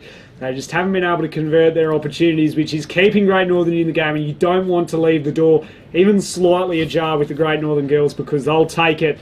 They just need, for the Great Northern, they need to start hitting some targets up forward. Jessica Judici-Nan, she had a chance there. She just got too close to the person on the mark on that occasion. But for the Great Southern, they just need to keep doing what they're doing, but convert those opportunities. Still anybody's game at half-time. The margin 4 points, 1-5 to 1-1. We'll be back with the second half after this.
Old school, like you said, country through and through. Alright, you're back with us here at Lane Group Stadium, the second half of this third place playoff. James Gardner alongside Paul Percy. Getting some love from the fans, James. How about that? We see a few fans down there waving to you in the box. That younger brother and my old man just come along from Geraldton, so no, great to see them there. Good to see you, Mr. Gardner. All the best. Hope you're enjoying the day's action. 4 points to margin in favour of Great Southern over Great Northern. Real arm wrestle in the early minutes, but Great Southern did more of the attacking on that first half to the western end of the ground. No breeze to speak of, but if they had converted on their chances, the margin would be a lot greater. Yeah, it will be. Great Northern, they need a lift. They need to get some midfield ascendancy. They've thrown Death Lefson into the ruck from the start. I really like that move early because she does offer something else outside of, you know, just her hit out and ruck work. She's also very good ball winner, and obviously Taya Palmer, she needs to start to lift for them as well. Can Great Southern hold on, or will it be Great Northern that'll steal the game like they did earlier in the preliminary games yesterday? No, I think Great Southern will be able to hold on. I think they've got a good enough lead. Here we go, second half underway. Margin 4 points, Deathlifson, big thump away. And now on the end of it this time is Schultz. Explodes through the front edge of centre, kicks towards full forward. Over the head of the intended target. In the number 13, Prosser. Snap around the corner, Prosser to an open goal square. Players will go up, but smart tactic there by Goetze. Rushed it through for a behind.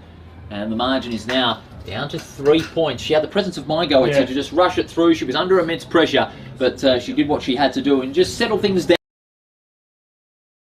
now for the Great Southern side. Yeah, great composure there. I was going to mention that once you're in the 9, you're allowed to knock it through if you're under enough pressure, and she had the awareness for that. And now, down at ground level, Bidwell working hard at the coalface, and her teammates taking it over the line. Boundary throw-in. The umpires doing a wonderful job, as they have done throughout this country championships. And all the best to the umpires at tomorrow's Waffle Grand Final as well at Leederville Oval. That's going to be a ripper day as well. Hand pass comes out. Ball's in favour of Goodies Nard. Swings it round the corner. Marked by Prosser. Goal! Just the start Great Northern needed. Tiana Prosser from the Rovers Football Club gets the scoreboard ticking. That's the Sportal scoreboard. The only answer in scoreboard technology. But as Great Northern celebrate the goal, there is a Great Southern player down, and she is worse for wear at the moment. Doesn't look good. We hope that she's okay, but back on that goal, they just made something out of nothing there.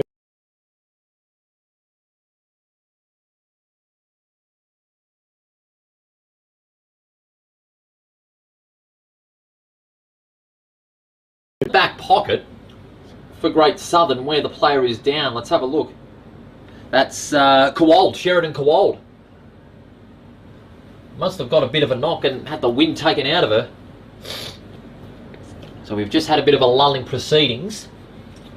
They just, I've heard that she just collapsed on the ground, so whether it's dehydration or it is quite warm out there, so... Yeah, we do spare a thought for the players and the umpires and all that, you know, dealing with, you know, the sudden change in temperatures, because weeks earlier it was pretty cold, you know, and we had around about only 20, 19 degree temperatures, and now it's all of a sudden bolstered up to 27, 28, which has been the forecast for the last few days. Yeah. And especially if you're playing multiple games throughout the day, you do have that risk of dehydration. So we do hope Sheridan Kowald is okay, and she'll be able to get herself back on the ground very, very soon.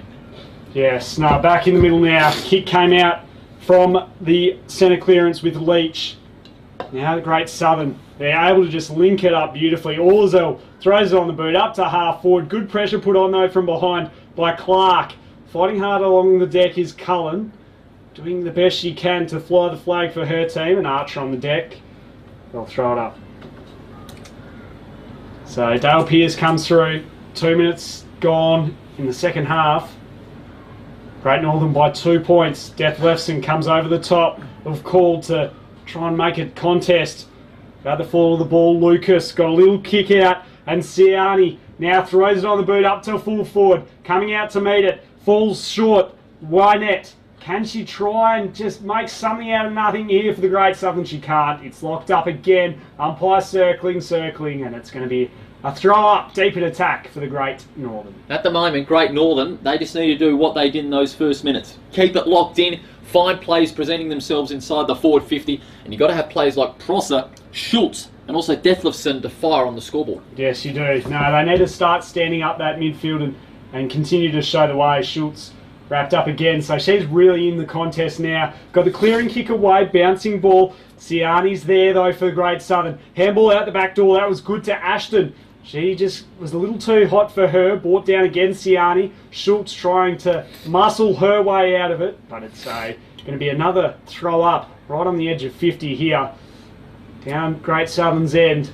Slight breeze starting to go across, favouring the left of screen. The way that Great Northern are kicking in this half, another stoppage. So you can now see that as fatigue starts to set in, they will start to tire and we'll see a lot more stoppages. Dethlefsen slapped it forward. Schultz, that was good. The kick, okay. Judici Nan made it work against Lucas. She did well. Cullen going in hard, putting her head over the footy. Ball spills loose, trying to get it out of there and get it forward, but it falls straight back into the hands of Lucas. Lucas gets it to the outside, just bouncing off and was coined. That was a good show of strength and composure. Siani again brought down. They got the kick away though, the Great Northern. It's a very scrappy half to begin. Bidwell, good clearing kick up to half forward. Out the back, can Prosser get here? Get there. It's the foot race is on. She gets there first. Stops, props, puts it on her boot. Is it going to bounce through the right? The big sticks. It doesn't. It goes through to the near side and it's one behind only. That was a phenomenal effort from Prosser. Had the presence of mind, read the pathway of the ball. It was over both her and her opponent's head, but just stayed down in the contest while her opponent went up for the mark. That mark was never going to eventuate with how high that ball was kicked. But Prosser stayed down, led the foot race and was able to take possession. That was a fine effort from Prosser. Had the presence of mind to do that. But I tell you what, the race for the Archies in this game, it's going to be harder to pick than a broken nose, mate. It is a hard one to pick. They're hotly contested at the moment. As Prosser throws it on the boot, it's not bending enough. So it goes across the face and it's a point. And now bringing it back into play now is Humphreys for Great Southern. They now find themselves on the back foot, nearing the 6-minute mark of this third place playoff. No doubt both teams want to finish their campaign on a high with that third place. Getting on the end of it, Jetta fires the hand pass. The goal will seal it for Great Northern. It's a goal! Johansson! Brilliant read off the ball. Jetta got the hand pass to Johansson on the run. And from 30 metres out, Johansson caps off a fine bit of play for Great Northern with a classy finish. And that's all you need to do. Composure, class, and awareness about her. Jasmine Johansson, for a young girl, she has all of that in spades. Another one to look out for. She played for WA Country a little earlier in the year from the Railways Footy Club up there in Geraldton. And yeah. A very impressive finish for Great Northern. That gives them a little bit of breathing space, I will say. Great Southern, they'll have to kick 2 quick goals if they want to get back in this game. Still 14 minutes to go. Like you said, it is going to be a hard task, but still plenty of time. Yes, certainly. And if any team can do it, it's Great Southern. No doubt about it. It's still going to be on for young and old, though. They have come back a couple of times in this carnival and have won games. So have Great Northern. But it's back out in the centre. Off the deck comes to Dethlefsen. She too has been fantastic. Great hands to the run of Schultz. Schultz with a penetrating kick towards half forward. Going up for the fist is Judas Nairn. Brilliant pick up by Palmer. Onto the left foot from 30 metres out. From behind, Jetta needs to sit. Under pressure in the contest. Comes back to Palmer. Great pick up around the corner. And Palmer gets the goal. Taylor Palmer has been terrific in this championship and caps off another fine passage of play with a great finish like that goal from Johansson just a couple of minutes earlier. And Palmer with her first of the match sees Great Northern kick away to a 16-point lead. Yeah, and just for those watching at home, those young boys and girls watching, you always want to practice your opposite foot. Taya Palmer on that occasion went her left, which is her opposite, and could still get it 30.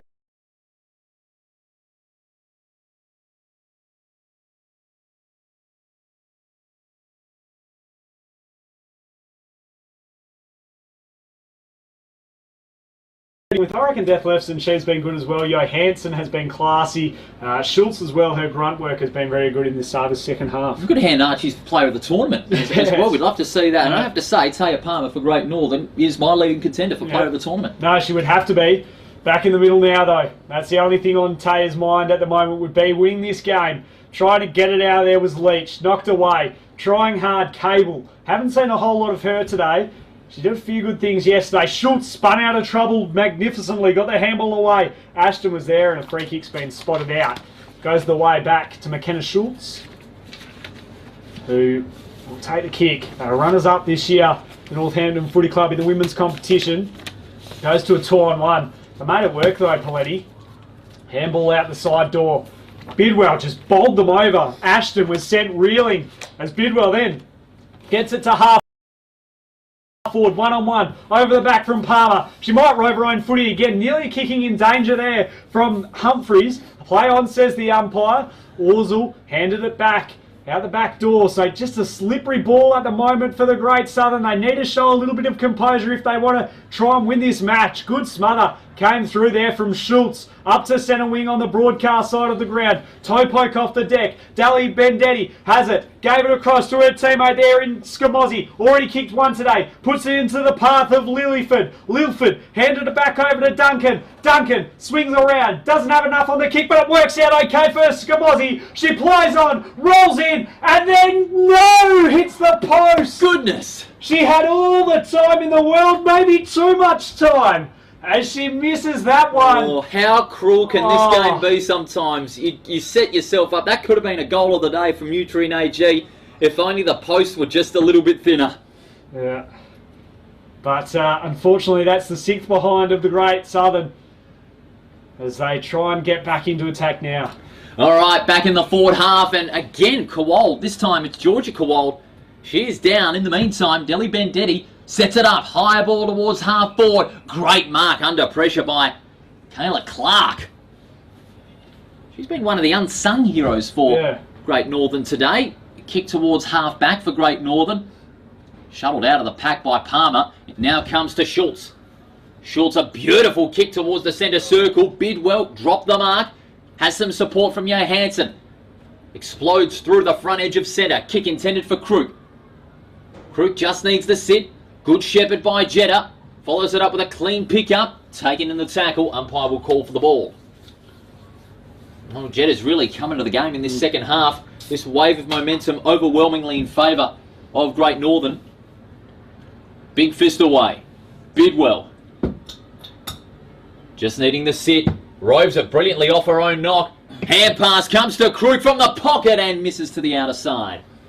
Well, if that had gone through the big sticks, that would have been another contender for the Nutrien Ag goal of the day. Of course, on the Sportal scoreboard, 4-4-28 to the Great Northern. Great Southern trailing 1-6-12.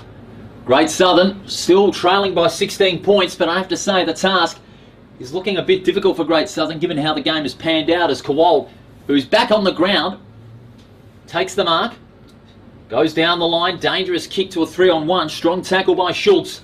The umpire will call for the ball here. And at the moment, Southwest and Kimberley, they are awaiting in the change rooms below our commentary position. They are getting set for the grand final, which is due to begin at 3 o'clock to see if Kimberley can cap off a fine fairy tale story or will it be back-to-back for Southwest. Great hip and shoulder there by Kowal. Gives Great Southern an opportunity here. 2 bounces now from Orzel. Gets mown down on the tackle. Umpire says play on. Kowal gets the ball back. Hand pass over the top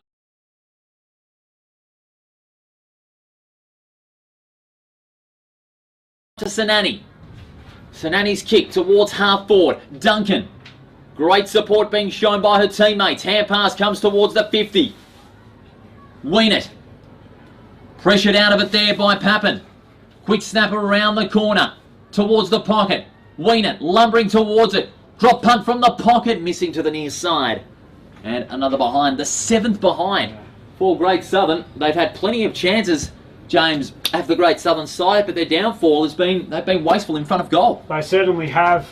8 scoring shots apiece, and yet they're 15 points behind from the kick out. It wasn't a good one. Garnett bounced on end and it goes out of bounds, so the umpire will throw it in. 13 minutes have ticked by. Can't wait for this grand final. Imagine how excited both teams would be. Garnett in the ruck against Francis. Both had a piece of it. Slapped down into the pass of Olzel for its captain's goal. She was put under pressure, and that's why the kick went a little skew with.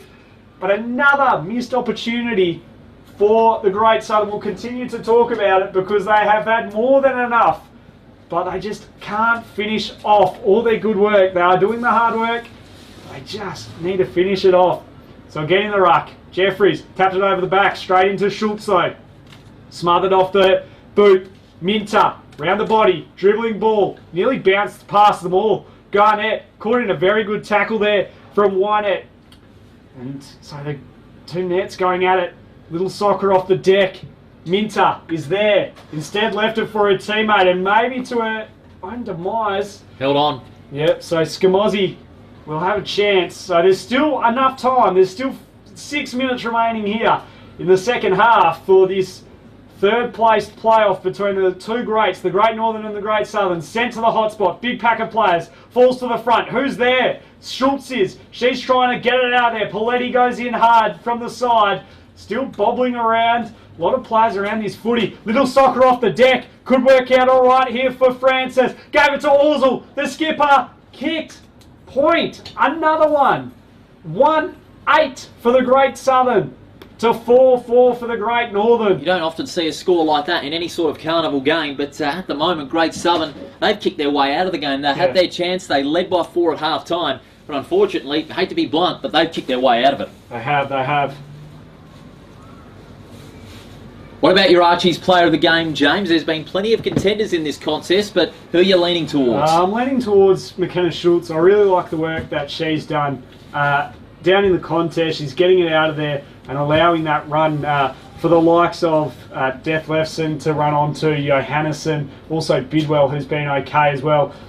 Orzel, she has a shot, pushed in the back, and that will be a free kick. I'd have to say I'm going to go with Schultz as well. McKenna Schultz from the Northampton club. Like you said, she's done so much around the contest, bringing her teammates into it, and she set up some vital chances at goal too. So her consistent form in this game has been one of the big reasons why she's going to be nominated Archie's player of the game. And just quietly, Northampton, pretty decent town of champions in football, of course. Mr. Josh Kennedy himself, Patrick Cripps, the Brownlow medalist as well, amongst others. Beautiful town it is. It is. Big farming town, and they've produced so many champions. And Julia Teakle, a new draftee to the Port Adelaide Footy Club in the AFLW, the first out of the Midwest region, which is fantastic to see Julia getting her chance on the big time and all those stars. Shout out to the folk over there in Northampton as Great Southern just open up the goal face a little further.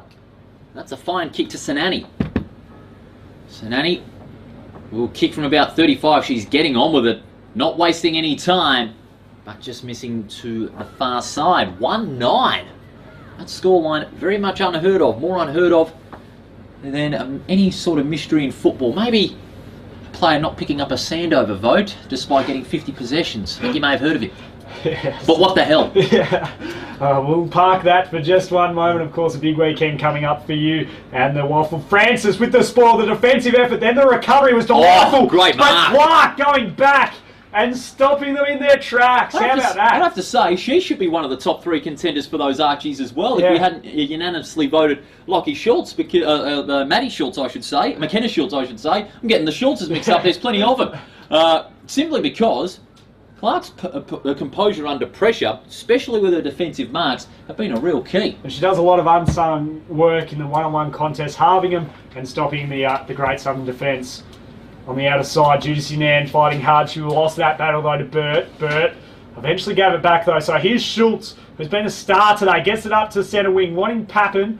Bounce wasn't kind to her though. She might go track it back. Devonport, a good old hip and shoulder. You love to see that. Then kicks it further afield. Orzel has enough time, has about 5-10 metres, nearly ran past Burgess. She goes from 50, but puts it there, almost the mark taken by Wynett. Well, goes through her hands though. On the deck, they get it back though, the Great Southern, off the boot, and they'll just drop the mark in the goal square on that occasion with Scamozzi, but she recovered well to put it through for her second. And funnily enough, the second for the Great Southern as well, despite all their chances. 7 points the margin, 2 minutes remaining on the Sportal scoreboard with Paul Percy and James Gardner. Margin 7 points, but I'm afraid it's going to be too little too late. Like you said, they've had plenty of chances throughout this second half, but they just haven't been able to convert on those chances. And while it is a more respectable margin, and it's been that way, been very close throughout the game, I have to say it's not a very convincing effort by Great Southern to end this this campaign. Great Northern, to their credit, they've put Great Southern under enough pressure. Their defensive game has been terrific, but also the work of Schultz, McKenna Schultz, got it right this time, in the midfield has been terrific, and I'm going to have to jump to conclusion there. She is going to be the Archie's player of the game for this third place playoff. But now it's back in the centre. This time in the ruck, it's Cassandra Green. Hasn't had a lot of time on the ground in the last few matches. It comes to Johansson. Brilliant hand pass to the run of Palmer. Maybe a contender for player of the tournament. Palmer's kick is a beauty. Great precision. Gets the handball back from 40 metres out. Plenty of height on it, intended for husking. A great mark under pressure. Jennings on the last line of defence. We're into the last minute of this third place playoff. Jennings has the ball on the last line. She's going to look to go long. She does. 2-on-1 in favour of Great Northern, if you don't mind. Ball spills out the back to Burt. Burt's kick down the line towards centre wing. 2-on-2 here. Numbers equal for both teams. Overrunning it was Leach. Well played there by Davey. Sinani goes to ground. Just keeps it to her advantage. Just kept tapping it forward, putting the Great Northern under pressure. Orsel on the end of it. Gets the handball away. Coyne put under pressure. Gets it back to Orsel. Orsel's hurried kick towards half forward. What about the pressure from Clark? She came swooping in like a steam train. And then gives an opportunity for Burgess to clear the defensive half. But that'll be enough for the Great Northern. We're not far away from siren time. Maybe one more perhaps. Burgess's kick is long towards centre half forward. Great defence by Humphreys, clearing the 50. Socket off the ground by Green, but she had a fresh airy. Players go up. Plenty of physical pressure, left, right and centre. Players go to ground. The umpire will call for the ball. 7 points the margin. The Great Northern have done just about enough for what is going to be a very good win, a hard-fought win. This third place playoff as Dethlefson hurriedly kicks towards half forward. Getting the sit was Pappen. There it is. Great Northern finish off on a high. They have taken out third place by 7 points, 4-4 to 2-9. And James, being blunt again, Great Southern had their chances but kicked their way out of it in the second half. But full credit to Great Northern. They persisted with some great defence. And Great Northern, they missed the opportunities, Great Southern, because of Great Northern's pressure. But then that created perceived pressure on the Great Southern players. If they had just converted a bit better, then they would have won, obviously, Great Southern. But full credit to Great Northern. Their second half was spectacular. They looked down and out in that first half. And they rallied around them. They responded well. Nath Johansson, with a couple of changes through the middle of the ground, worked, including McKenna Schultz going into the middle, which I thought was a very good move on his behalf. Yeah, it certainly was indeed. A terrific performance by Great Northern. They will finish in third. But now, after the break, it'll be the big one, the grand final. Will it be back-to-back for Southwest or a fairy tale finish for Kimberley? Stay right where you are because we've got the big dance. Ward and James will be on the call. I'll be providing insight for the game, so stay where you are. It's going to be a ripper.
Welcome back to Lane Group Stadium. This is it. After 2 days and many, many games in the WA Women's Country Championship, thanks to Nutrien AG and Rio Tinto, we are down to just 2.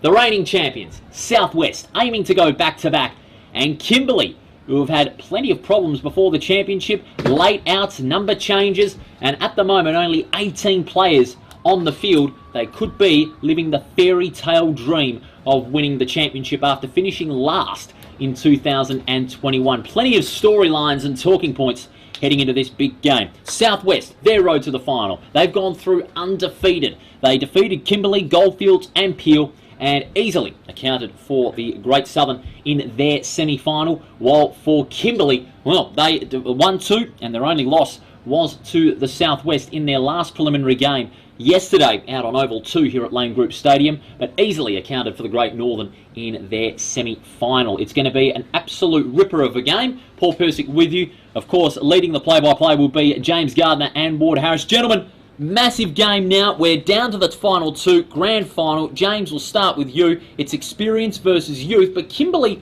on their side have got some WAFLW talent that could draw on what is a very big occasion.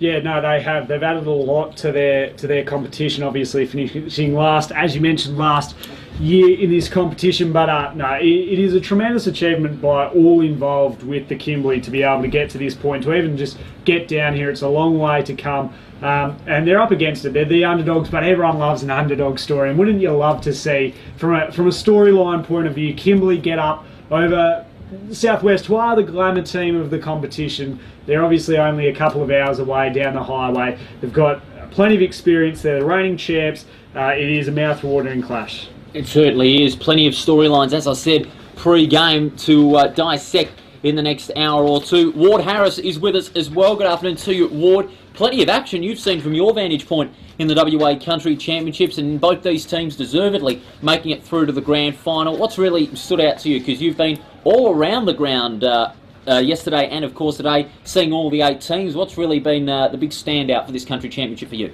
Yeah, look, it's been a pleasure to get around to both grounds today. Probably spent a lot of time across at Oval too, and look, had the pleasure of watching the Kimberley team a couple of times now.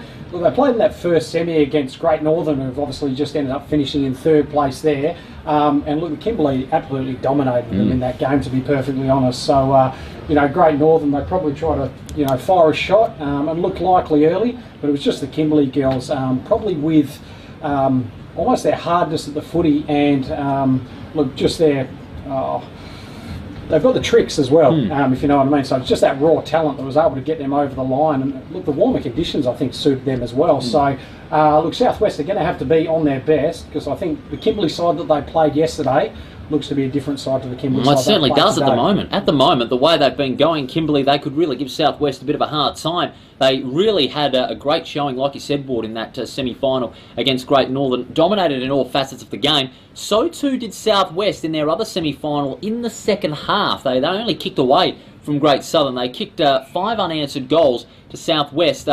Great Southern, rather, completely blanketed their influence in the game, especially with the likes of their forward power, Barbieri, Bond, and also Holdsworth, who kicked 3 very important goals. So that forward power is going to be the key, but also the Kimberley midfield will be a crucial factor as far as Kimberley's chances are concerned. We're about to go ground level once again for the coin toss and the national anthem in anticipation for this grand final. Of course, this is the second leg of a huge weekend of WA football.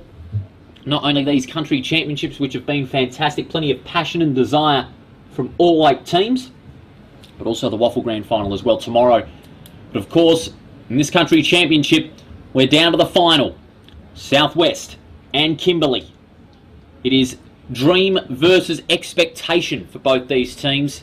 Southwest, who defeated Great Southern soundly last year in the final to take the title.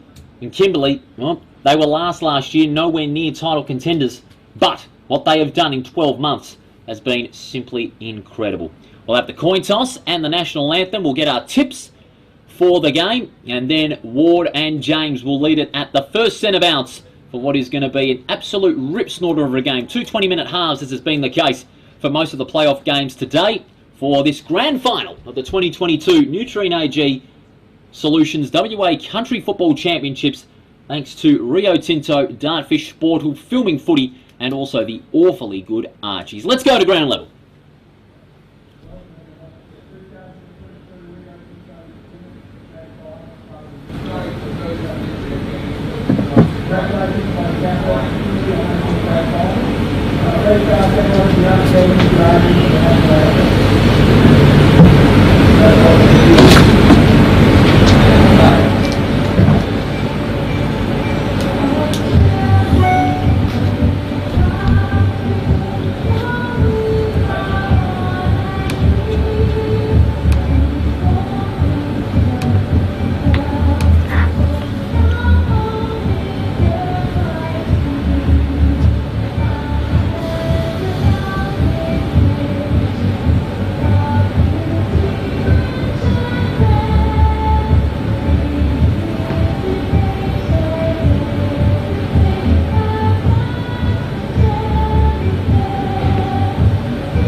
National anthems completed. Now the skippers of both sides set for the coin toss. And while the coin toss is in proceedings, we're going to ask James and Ward for their tips. We'll start with you, James, as Southwest win the toss and kick to the western end of the ground, aided by what breeze there is. James, who wins? I think the Southwest do. I think they do it pretty easy in the end. Just with the Kimberley's lack of numbers, I think the Southwest, they've got the big game experience. They've been here before. They know how to win it. Right through, they've been the team to beat. I think they'll get the job done. Ward, what about your tip? Oh, look, I've got to agree with James, actually. Exact same thoughts. Kimberley have been really gallant.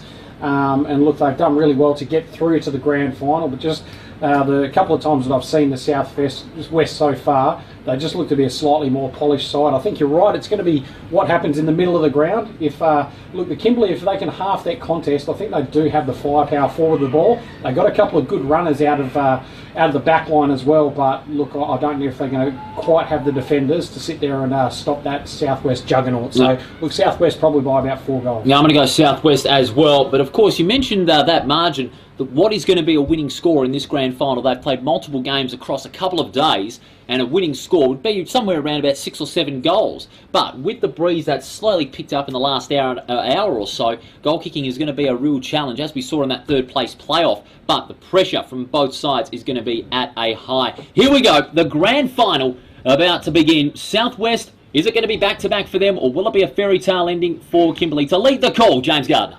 Thanks, Paul. Everything set and ready to go. It's the fairy tale of the Kimberley against the seasoned veterans in Southwest. They're the hot favourites. Kimberley with no real expectation heading into this. Umpire holds the ball aloft. Here we go. Grand final day, we're underway. Good throw as well. Both had a piece of it. Garlett got the tap down. Tracking the ball was Vinicum for the Kimberley. Just keeping it in front of her. On that occasion there, Jackson diving over the ball. They get it out. Can they get a chain of handballs going here? Coffin got the kick going to half forward. Skittles have passed a few of them. Going in, Brown for the Southwest. Shrugged them off beautifully. Throws it on the boot up through the middle of the ground. But Dan is there to take the mark and then send them back into attack. Kick wasn't a good one. She was looking for a target. Bassett was there to clean it up though, over the back. So a bit of kick to kick early. The pack falls down, goes over the back. Malcapine tried hard, overran it slightly. Now the Southwest with a chance. Kick smothered from McGill. And now the Kimberley, they're starting to clean it up, and their defence looks pretty good so far. Trying to get her way through, she was brought down. Now the Southwest, they're just class and polish, aren't they? Oh, the pressure though, too good. And caught holding the ball was Wicksteed. A very good tackle there from the Kimberley. So the Kimberley look to take their first clean possession out, and that is a good kick over the top. And that'll be a mark going back with the flight of ball by Catherine Dan. So Dan looks for the short 45. Got a player on that far side all by herself, and just looking to slow the play down are the Kimberley. Got options at the head of the ball. Goes to the leading player there. Push in the back, umpire. Yes, it is. And that'll be a free kick, and we'll go to that player in Vinicum. So Vinicum ended up winning the Archies in the first game there. for the Kimberley side, and will definitely be a dangerous player at the moment. 2 kicks from goal as the Kimberley look to go inside 50 now. Goes to the leading player, but over kicks it and it's turned over and goes to Maddie Oble. So Oble with the ball, 50 metres out from her own goal, just goes to the play down the middle of the ground. A good mark. Going back with the flight of the ball is Leanne Gubbins, another winner of the Archies in the previous game. Goes to play on there, dropped mark, good tackle there from right behind. Umpire says that is holding the ball, and that'll be a free kick to the Southwest. And that player there in Carly Wickstead. At the moment, it's a game of tempo early on. Kimberley are just slowing it down at the moment. Southwest, as they've done throughout the championship, are playing that fast finishing tempo football. They like to play it onto the outer side. Is that going to haunt Kimberley for this game? Well, only time will tell. Bond went up the contest. That was very good mark taken out the back by Borinelli, who now just goes back. She looks pretty confident. Still probably 45 metres out from goal. She puts it to the hot spot, little deft touch, got over the back of Warden. They had numbers out the back of the Southwest, but the Kimberley defence still holding up. They'll look at the forward pressure though from the Southwest. Vinicum trying to find a way through. There are no options though down this side, so she has to dump it to a 2-on-1, and Shepherd takes the front position. Still a couple of kicks from home, little deft touch. That was as delightful as it gets there from Shepherd, and she spots up her teammate Bond, who will now go back 40 metres out, slight angle with the breeze behind her. We talked about pre-game that the forward firepower was going to be huge and how the supply from the half forward to the forward 50 was going to be crucial. We just saw it right there. Bond, in she struts, kick hooked, and it goes to the near side, one behind only. So the first score on the Sportal scoreboard for the grand final, it's the Southwest are behind to them. They lead at 1 point to Kimberley, no score. So the Kimberley will look to try and bring the ball in now. Obviously that breeze quite easily favouring the left of screen, and it's a good kick into that far side. Dropped a mark she should have taken, but the Kimberley still with plenty of time. Not a great kick there. It is going to go to their advantage. Players go in really hard. Clash of bodies. Good flick out over the top there. Will go to the advantage of the Southwest. Kimberley just go to try and pick up the ball there. Drops out the back side of the stoppage, and here go on the outer side through McCarthy. She'll sit there and try and kick it up the line there. Southwest just going back and flick forward there. Goes through Maddie Oble. She'll kick inside 50 there. No one able to take that mark. Spills through a set of hands. Could be a free kick on that far side. No, says the umpire, will let it play. Ball's coming out there. Goes out of bounds, and we'll have a throw in about 40 metres around from the Southwest goal. This is going to be a matter of how Southwest can maintain their forward pressure. Kimberley's defence at the moment holding up very well, especially with the likes of Dan, James, and also Sherry in some passages in that first quarter. Only time will tell when that gap is going to be exposed. Thrown back in, and Dan, she tried to get through a bit of a fresh area. Ball spills to the deck, umpire circling, and Robert Bennett says, "Give it to me, girls, we'll throw it up." So time ticking away, nearly 5 minutes into this opening clash, and neither team have really settled just yet. The Southwest have had the early play, but we know that if the Kimberley, they can get it to the outside, then they can be really, really potent, especially in attack. Good crowd in as well.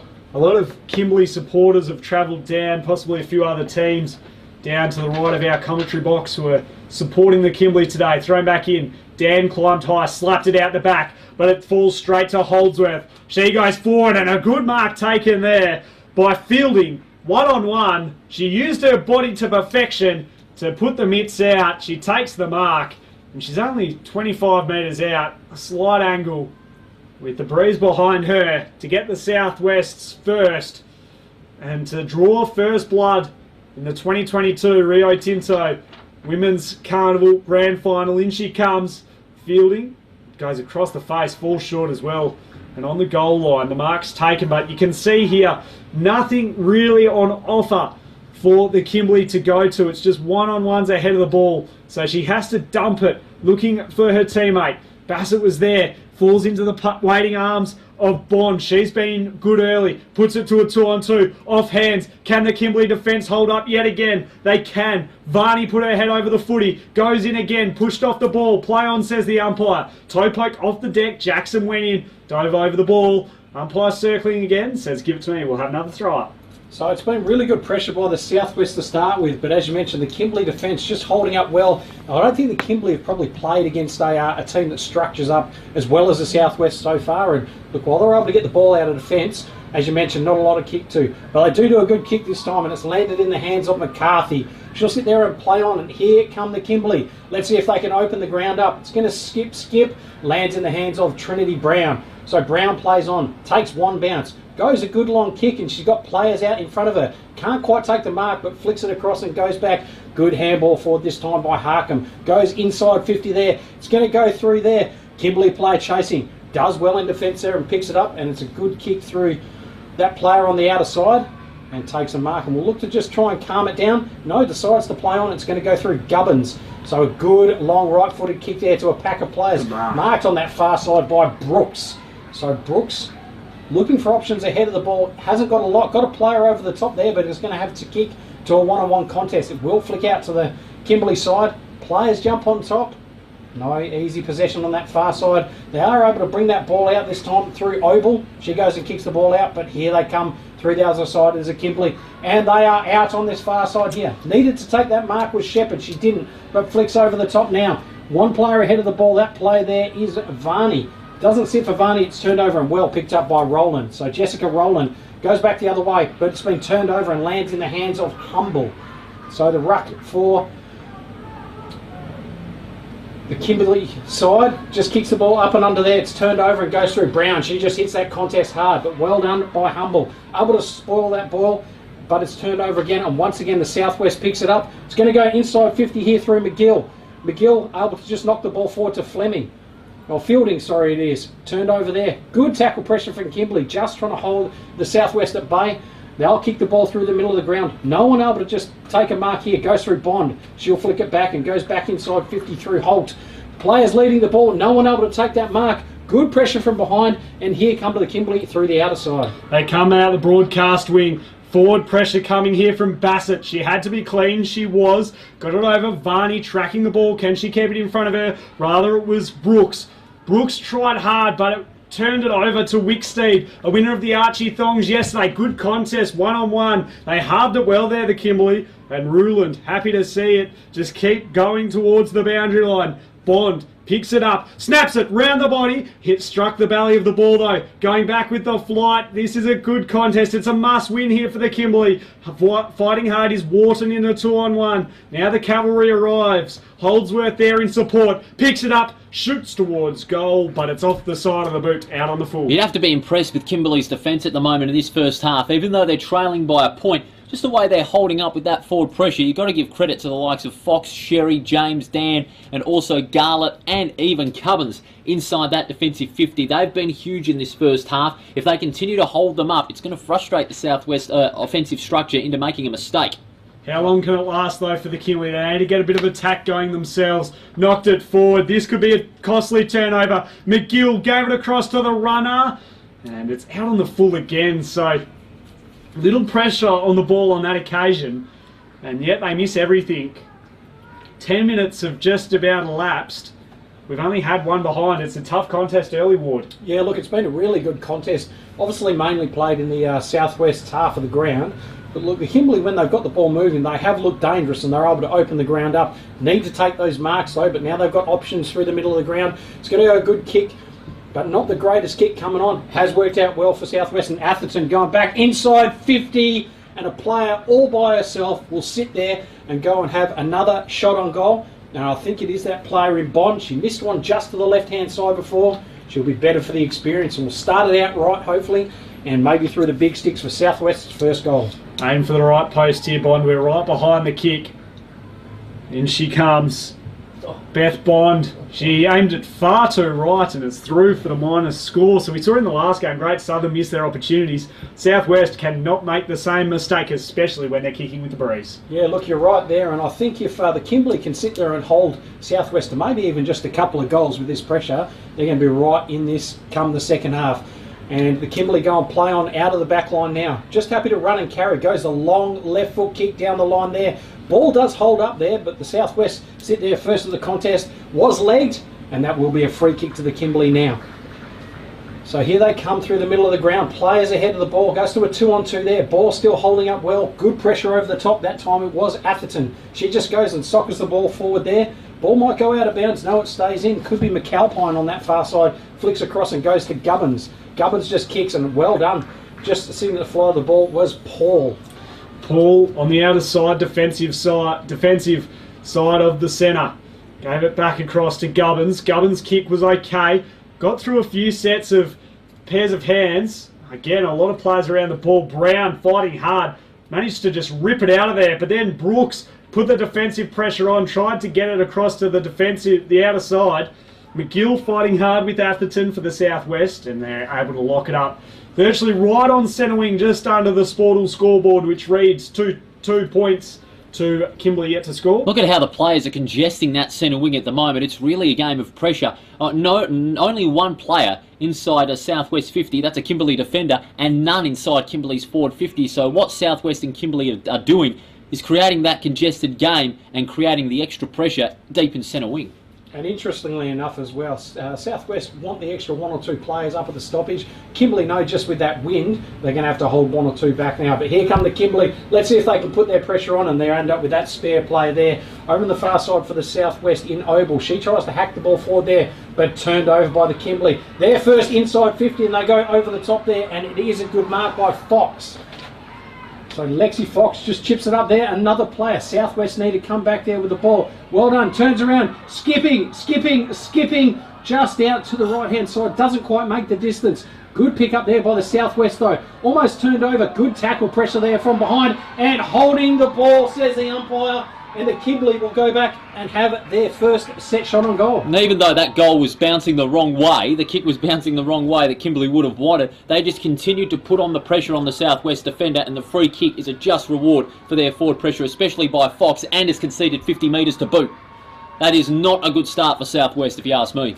Terrible by Southwest. No point giving the umpires a bit of feedback. They know whether they're right or wrong. And it's straight through. And Lexi Fox, first goal on the board for the game. And it's gone to the Kimberley against the breeze, probably against the run of play, and they lead by 4 points. And don't the crowd love it down here at Lane Group Stadium? All the opposition teams are getting out and supporting this game, which is great to see. And on the Sportal scoreboard, Kimberley up by 4 points as the time ticks away, nearly 14 minutes gone. So they did well, the Kimberley, to hold off those Southwest attacks and then get a bit of attack themselves. But the forward pressure is what I love. They just fight and scrap for every single possession, the Kimberley, which is how they got that goal, because at the Southwest they panicked and then made the wrong decisions.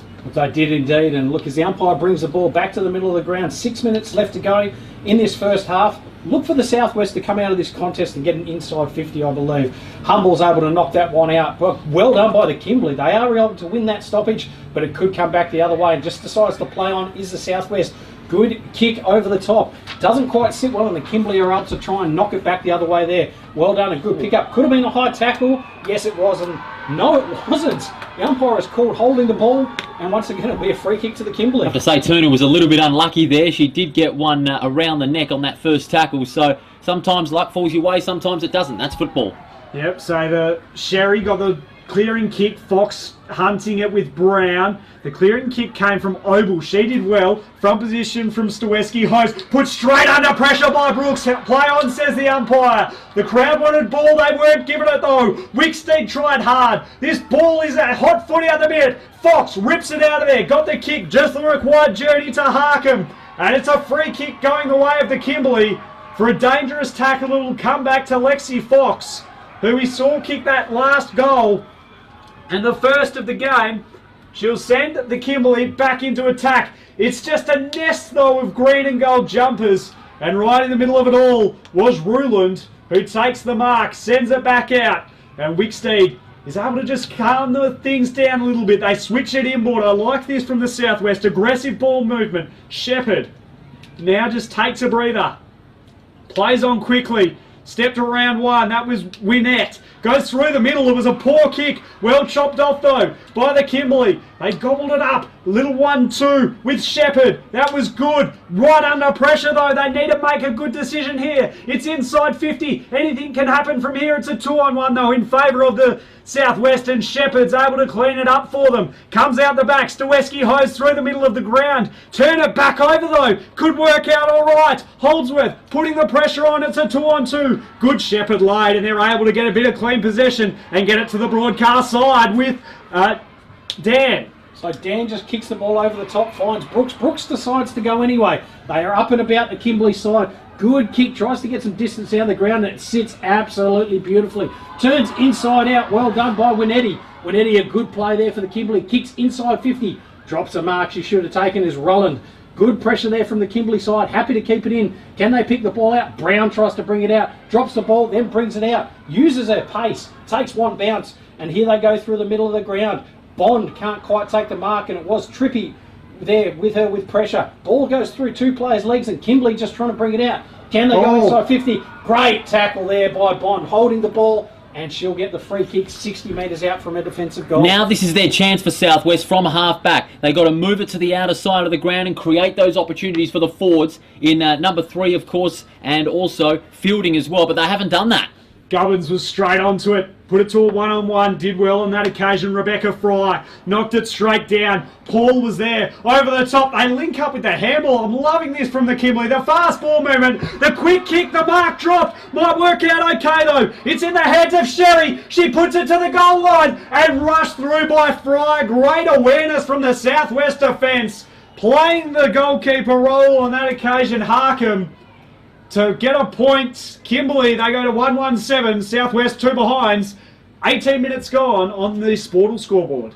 So it's been a big quarter from the Kimberley side. We thought they could, Southwest might blow it out nice and early, especially with the breeze.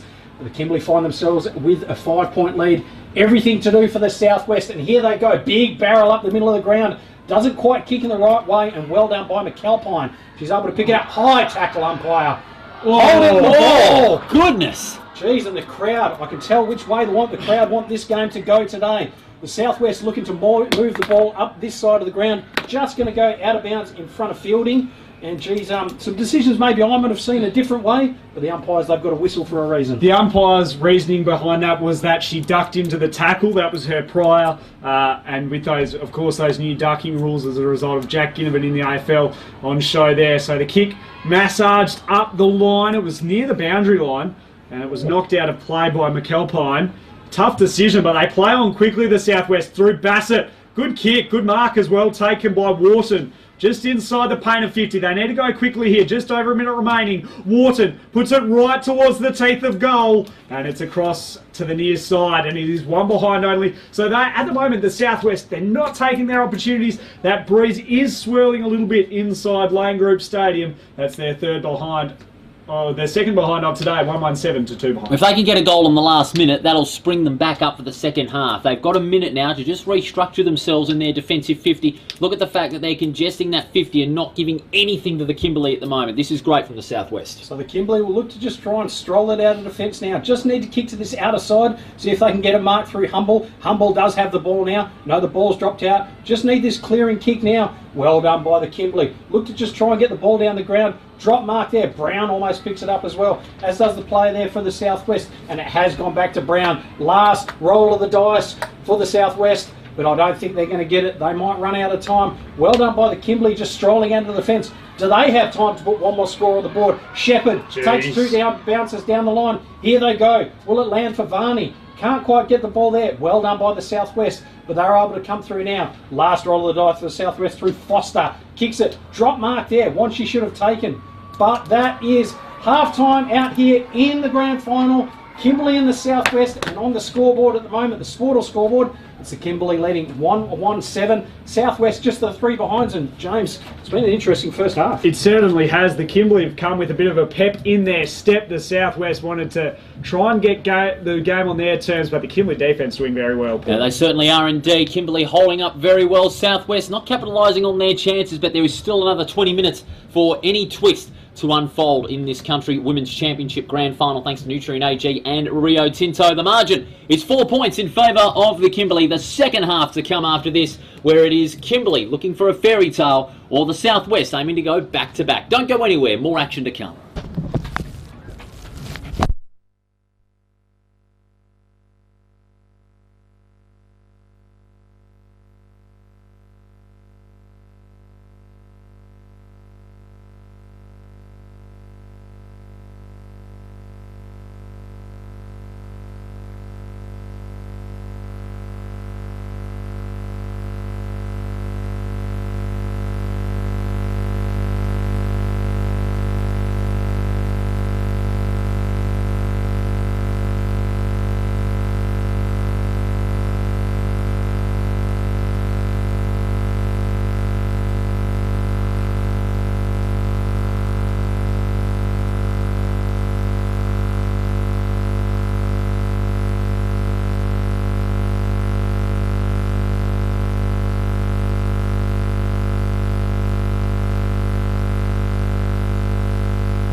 20 minutes remaining in the WA Women's Country Championships.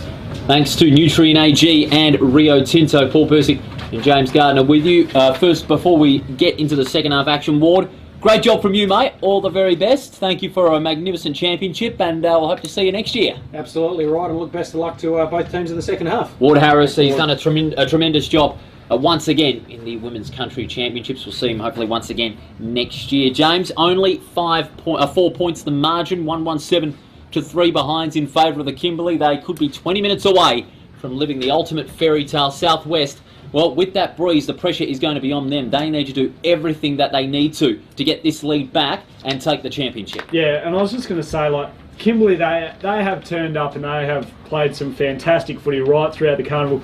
But a win today would be massive, not just for the A team playing on the ground at the moment, but it's the whole towns that they're representing. The Broome, I'm not even going to try and say the Malija, Cable Beach, Yungora, Ord River. You know, these are small towns, Peninsula, Kununurra, that don't see a whole lot of, you know, like the AFL don't play pre-season games up there. They don't have, you know, they're not able to go to the waffle like people down from the southwest are. So a win here today would be massive for their region and all those small little towns and communities that they represent. And it would be fantastic for country football and for the regions as well to see them to win it.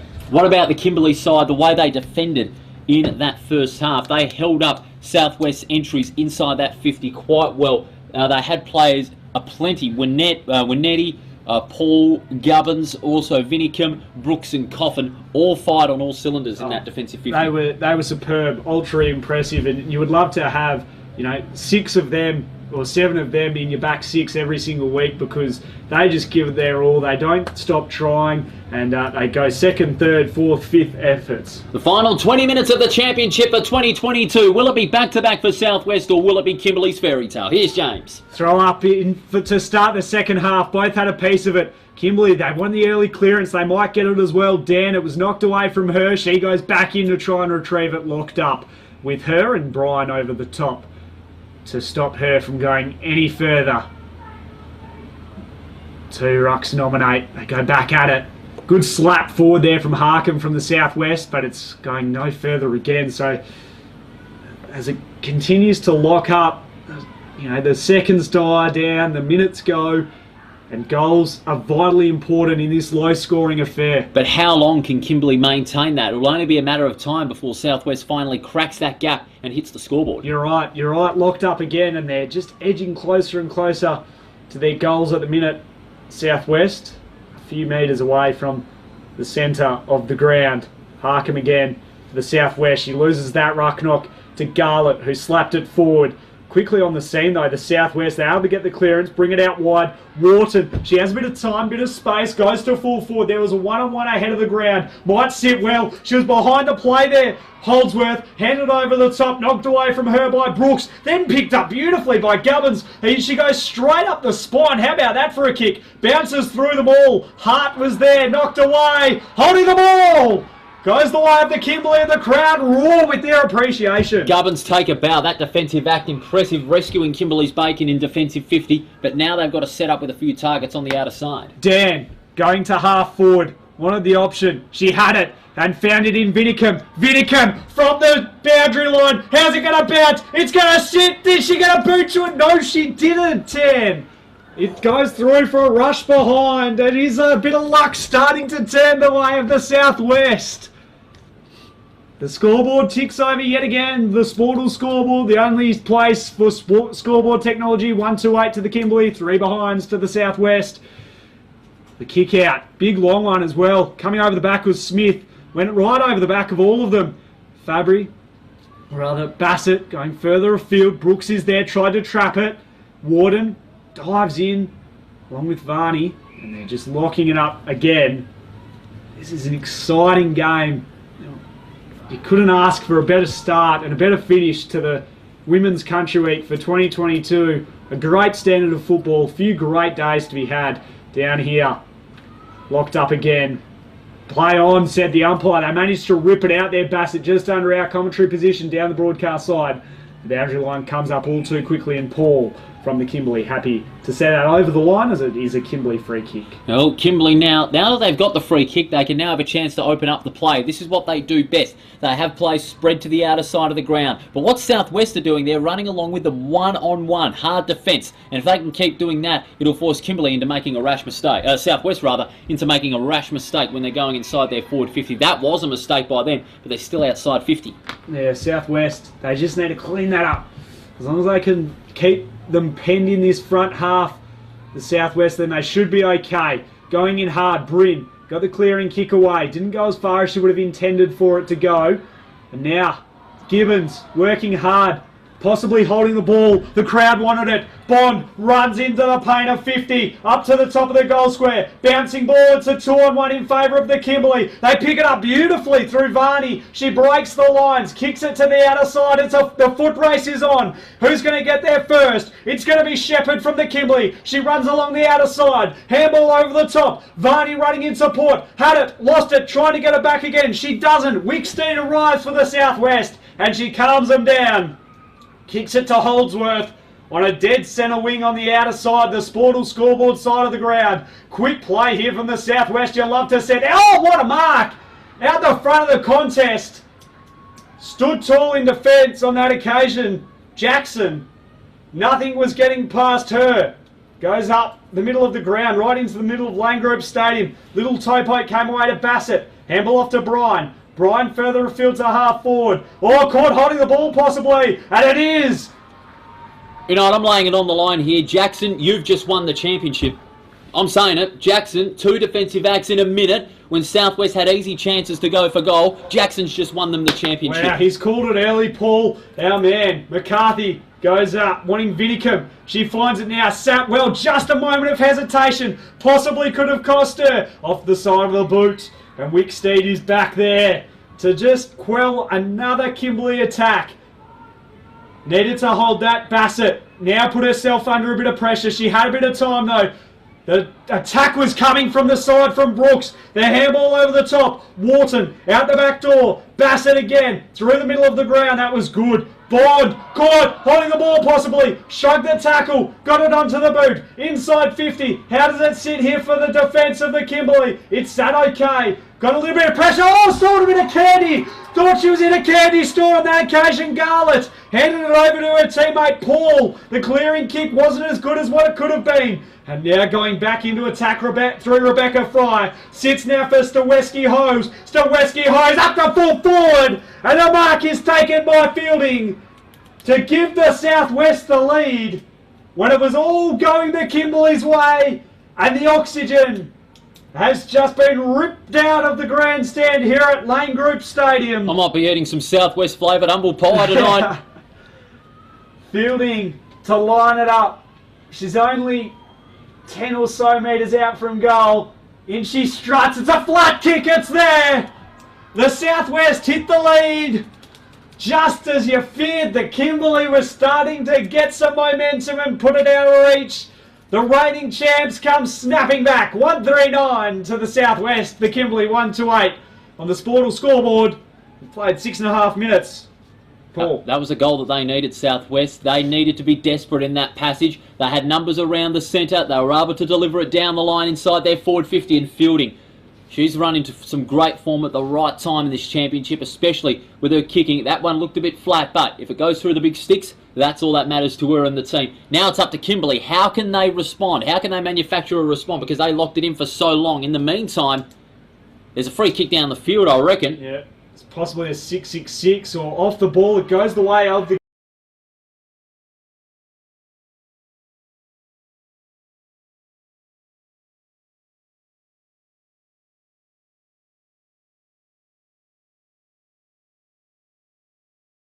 of the Kimberley, doing well, held without it, goes the way of the Kimberley. Wow, they're getting the rub of the green now, the Kimberley, going all their way. They just need to hit the scoreboard. Can they get it moving forward and get a bit of action? It was a dangerous kick, worked out okay though, in the hands of McAlpine. Good young talent, hailing all the way from the Broome Bulls. Handball over from the Southwest. They're trying to get rid of it. Trying to clear the defensive pressure. Look at this. Lexi Fox, she's pushed all the way down. Fry put the pressure on her. That was delightful from Rebecca. Did well. Got it out to the outer side. Doesn't sit well enough. It does for Staweski Hose. She waits for a few options. She wanted to go inside. It was just a wall of blue and gold jumpers though. Oh no, caught holding the ball possibly. Vinicum under pressure. And it's a throw. Instead, it's holding the man. Well, holding the player, I should say, and it goes the way of Gubbins. Just forward of centre here. Under the Sportal scoreboard, 8.5 minutes gone. Time ticking away here for the Kimberley. They need to get a score. Wrapped up again. Vidicum at the bottom of the pack as always. She's a contested bull. Oval with the kick out to half back, but it's coming straight back in with Shepherd. The socks pulled up. She's still probably 60 odd metres out from goal. So she puts it up to half forward, 30 metres out. Off hands. Both sides fighting for the ball. Comes out now. The time and space for Varney. The kick was high. The spoil came from over the top with Wharton. She did just enough to lock it in. And all players now flooding back to the Southwest players to try and stop the Kimberley from scoring, but then you look and they're just set up so well. It's a wall of blue and gold jumpers. Every time Southwest are trying to clear it outside their 50, as we've seen in the second half, as you said, that one-on-one setup from the centre, if I was Southwest, I'd take play to the outer side and open things up in Southwest's favour.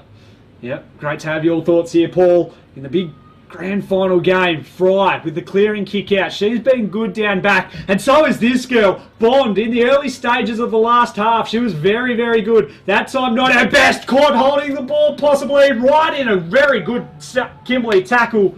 And in there was Vinicum to stop them from going any further. Thrown back up at half forward for Kimberley.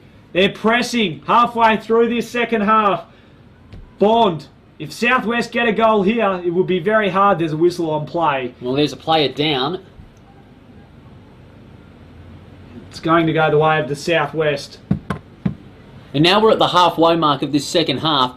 Time is going to be at the essence for not just Kimberley, but for the Southwest as well. Southwest will want to hold on to that lead for as long as possible. But as we said in the second half, how long can you lock the ball in before one team cracks? Well, that is the question. Only time will tell. Bouncing ball comes out. Here's Brooks again. She's done well today for the Kimberley. A shining light for them. Soccer off the deck. They have the pace. They have the toe. Here's Vinicum. Tried to spin around. Oh, how about that for a kick? Got it then to Shepherd. Kick smothered by Fry. Bouncing off the lines. And then gets it through the middle of the ground. Hart has options out on the outer side. She tried to find him. It's cut off though by James. She's done a superb job off half-back. Southwest have flooded the defensive half, trying to hold on to the lead. They can't concede one. And a play down there for the Kimberley, possibly a knee problem. It's either Fox or McAlpine for the Kimberley side. Both important players. Holdsworth goes up to half forward. Good spoil came through the defensive pressure from Bond. She's been enormous in this grand final. The big players stand up on the big stage and she's one of them. Here comes Wickstein bursting through the pack. Wanted Bond. Handball's a little too hot for her. Now giving chase is Gubbins. Gubbins, the spin move. Left Bond in her wake. How about that? The kick wasn't good. It goes over the back. Little toe poke came through. Now the Southwest, they have a chance to rebound and respond. Fry gave it over the top, looking for Wharton. Another good defensive presence. Oh, ball possibly! It's a high tackle again for Holdsworth against the Kimberley. Fair decision in the end, possibly. Well, the Kimberley player at the moment, who was down a little earlier, she was carried from the ground at trainer's assistance. Might be dehydration because of the conditions that we have here today. Well, we certainly hope not. Shepherd's kick straight into the waiting arms of the Kimberley defence. So bouncing on end. Where does the ball sit? Turner tried hard. She now goes through with the one-handed pickup. How clean was that? And drew the free kick as well. Made the umpire call that. Smart play there from the Southwest player, Ogle. Did just enough to get that free. And as the time starts to evaporate for the Kimberley, you feel one more here from the Southwest could be massive. Spoiled their own teammate there. The Southwest. Holdsworth's down. Bond recovered beautifully though. Is it there? It doesn't fall short. It does. It's through. They're going to win the grand final, the Southwest. Bond on the big stage gets a big goal. The recovery, the finish, the class to get the Southwest second. It's out now to a comfortable margin. 2-3-15, 1-2-8. Southwest leader on the Sportal scoreboard. What about that finish from Bond? As you said, the recovery under tremendous pressure, and then to follow it up, clean possession, a quick shot for goal off a couple of steps. If you need a player to stand up on the big stage, it is Bond. She was incredible. She might be getting a pair of Archie thongs coming her way at the end of the game for best in the grand final. Still time though for the Kimberley, but it's a big task now for them. The tap, they need to win this clearance. They don't though, because it's Brown just bustling her way through. Got the kick up to half forward. Spoiled from behind. Again Bond. She's in everything at the moment. Up to full forward. Bouncing ball. It favours now Paul, who comes away with it. Takes a bounce. Running through the defensive 50. The kick. Well, it worked out okay. It was a bit of a tumbler. It goes into the hands of Frido, who just palms them all off. Puts them into the waiting arms of Fielding. Well, I thought she might have held that. She didn't in the end. She dropped the mark. Falls to the ground. Handball over the top. Bond, can she get a second in as many minutes? She doesn't. She does the unselfish thing and gives it to Wharton for her to line up to put the results beyond doubt for the Southwest. With 5 minutes remaining, they're going to go back to back. They were throwing the challenge early as Wharton on the runway falls short, spoilt from behind. The recovery was good though from Holdsworth. Went across the face, good pressure from the defender there in Coffin. She kept it in, probably should have rushed that one through. Bit of an error in judgment. Tried to go off the deck, it goes out of bounds. How does the umpire see this? He'll throw it up in the attacking 50 for the Southwest. One more might just be the straw that breaks the camel's back for the Kimberley, unless they can muster something. Holding the ball, caught cold on that occasion, Brooks. She's tried her heart out all day. She's done very well. But the Southwest, with the shot on goal, the Breeze will make this a tough one. Kicking against it. The right foot. Is it straight enough? It falls short. Nearly rushed over. No! On the line. How about that from Holdsworth? Knocks back into play. And she just said thank you very much on that occasion. Katie Holdsworth finishes off the job. And they are well on their way. Lacey Holdsworth, the girl from Donnybrook. And that's the third for the Southwest. 3-3-21. Kimberley 1-8. How the heck would you not rush that in? They had two chances, Kimberley. They had to rush that one in. Not once, but twice. They tried to keep it in play. That's not the best way to do it. When you're deep in the defensive 50 and you've still got a shot of winning the game, you had to rush that ball through to settle Kimberley down. They did that. They looked panicked in the last 5 minutes, and that's what's cost them the grand final. I'm happy to eat my words, Southwest. Just too classy in the end. They are. Up to half forward again. Chance for another one possibly. Bond, how good has she been today? The snap around the corner. It's going to get out the back. Holdsworth again with another sniff. Instead, this time it's Dworeski Hose. In fact, it's Fielding. Fielding finishes off the job and puts the icing on a sweet, sweet cake for the Southwest Footy League. 4-3-27, 1-8, and the Southwest chant goes up around Lane Group Stadium here in Mandurah.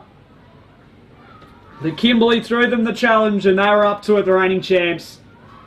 Never knock a champion. Is there a late rally? It looks out of reach now with 2.5 minutes remaining.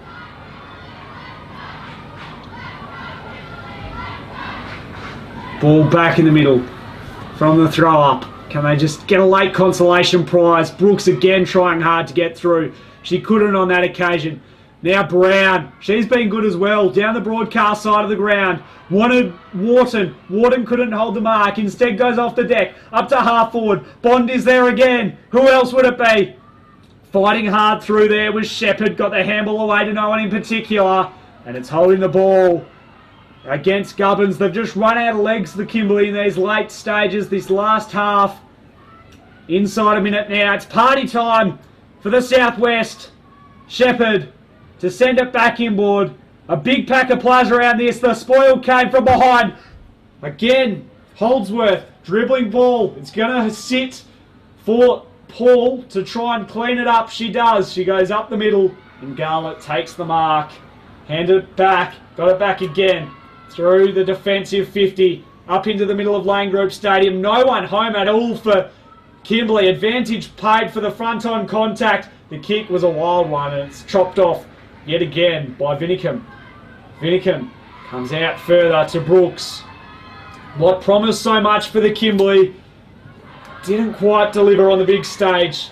Winetti, can she just gather and go? She can't. She's put under immediate pressure from Oval. How about that? Even though the result is beyond doubt, still throwing her all at them. The Southwest girls, they're a tough breed.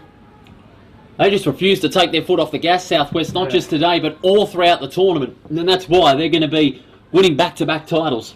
They are. Both rucks had a piece of that one. Knocked forward. As the time winds down. Inside a minute remaining now. Holt, caught. And the umpire will throw it up again, just in front of the Southwest bench. A very happy bench down there as well. Max Jetta. Coach will be a very happy man from Donnybrook. He coached the Donnybrook women's team. A few Donnybrook representatives in there as well today. It's great to see a small country town producing so many superstars. Tapped away, out into space. Varney was there, threw it on the left.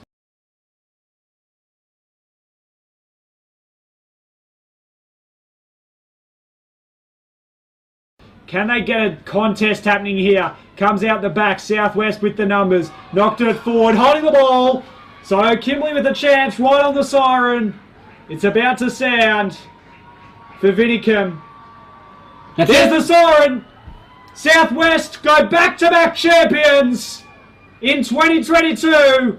They were thrown a challenge, but it's not about how hard you hit. It's about how hard you can get hit and get back up. And that's what the Southwest did. They've gone through undefeated. They were the hot favourites heading into it. And now Vinicum will line up to trim the margin down. I can't see her getting it though. It's across the face.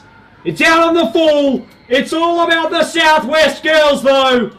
The team from the South rise to take home yet another premiership by 19 points, 4-3-27. To 1-2-8. Well, that's a well-deserved win for Southwest. They were thrown the gauntlet by Kimberley all throughout the game. But when the time mattered, Southwest, they just put on the turbo and they were just not going to be contained in that second half. They were terrific when need be. Those final 6 or 7 minutes belonged to the Southwest. They put their foot right on the turbo and never let up, especially that forward line of Bond. In particular, Bond as well as Holdsworth, who made the difference in that second half, was just terrific. Well done to the Southwest. Back-to-back champions in the WA Country Series. Yeah, they are formidable lineup right throughout, whether it be women's, Colts or the men. They are a breeding ground for superstars, the Southwest. Obviously a very big league, a very successful one as well, and very well deserved for them. They tried their heart out the whole day, but the Southwest, they pull through and end up as champions. What about the Archie Award for Player of the Match, James? Who are you thinking? I'm thinking Beth Bond from Donnybrook from the Southwest. She was very lively up forward. The pressure and the presence of mind in those big moments. She worked hard all day long. She fought hard, and for that reason, she gets the Archies. Yeah, I'm going to have to say as well, the same player. She was absolutely tremendous. Bond, as you said, up forward, just made the difference when need be inside that forward half. But also, just the way she was able to create those opportunities for her teammates. Her class under pressure, her grace with the football, and her goal kicking, massive difference, Bond. Yes, exactly. And when it mattered, I said it during the call, the big players stand up on the big stage, and she personified that. She had been good right throughout the tournament, but today she went up a notch and rightly deserved the Archie thumbs. What about the player of the tournament? If you were given Archie to the player of the tournament, who would you give it to? Hard to go past Taya Palmer from the Great Northern. She was a superstar right throughout the carnival. One to look out for as well. We spoke to her before the day. That'll be up on our socials, all those interviews with the Archie winners from yesterday. But no, she was superb right throughout. She was a consistent performer, and when the GNFL needed someone to stand up, she was there. Nathio Hansen, he could throw her into the middle, and she would always make something happen for them. So congratulations, Taya. You're walking home with a pair of Archies. Player of the tournament, congratulations, Taya Palmer from the Great Northern Football League. Both the players are now just gathering to the presentation area, which is right in front of our commentary position now. Simply terrific stuff. A job well done by Southwest, the champions for 2022. Yeah, no, they thoroughly deserved it, as I mentioned. They went through unfair. They were a team to beat, and obviously they run out. Let's go to ground level for the presentations, which are about to get underway soon for the Southwest. They've held on to the pennant, back-to-back champions in the WA Country Women's Championships, thanks to Nutrien AG and Rio Tinto.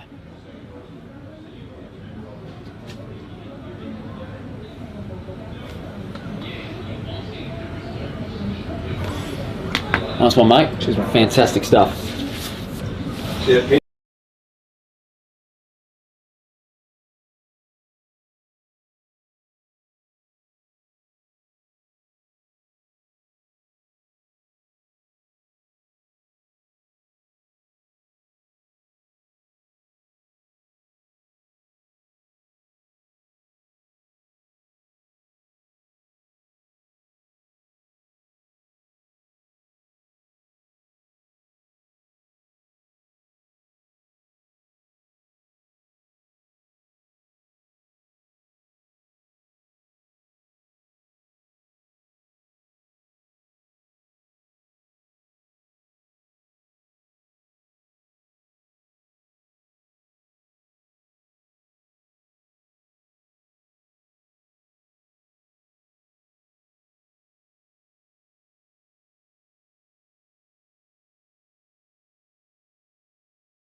C acknowledges that we are meeting today on the lands of the Noongar people and acknowledge the Aboriginal peoples of Western Australia as the traditional custodians of this land, and we pay our respects to their elders past, present and emerging.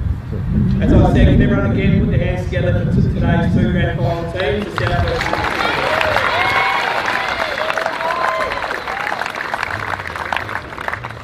Over the past 2 days, we've witnessed some outstanding football. I'd like to take this opportunity to acknowledge some key partners for helping to allow this to happen. Firstly, the Nutrient Ag Solutions, who are now into their 48th year of supporting our country football championships, which is an amazing partnership. Thank you to Steve Wright and Hugh Perusal and all their team for allowing us to do what we do. To Rio Tinto, who are the naming rights and key partner of the women's division of this year's championships. They've come on board and allowed us to expand our championships to have 8 teams this year, so we thank Rio and Tinto for their continued support.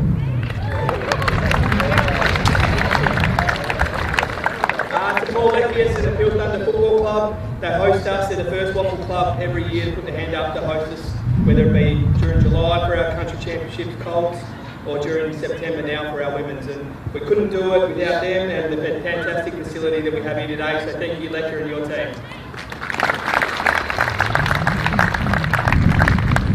To the WHC staff who are standing over here in the black shirts, most of them I think a lot of the women will know because they're based regionally.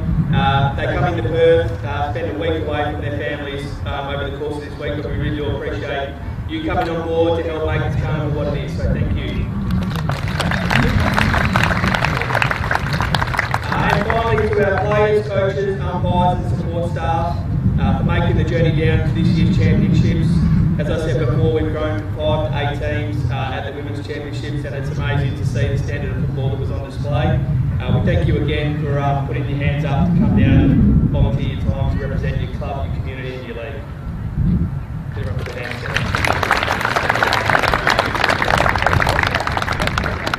down. Before we move on to today's awards, I'd just like to welcome Bonnie Mason to the stage, the Superintendent for Indigenous Affairs at Rio Tinto, who will assist with the presentations.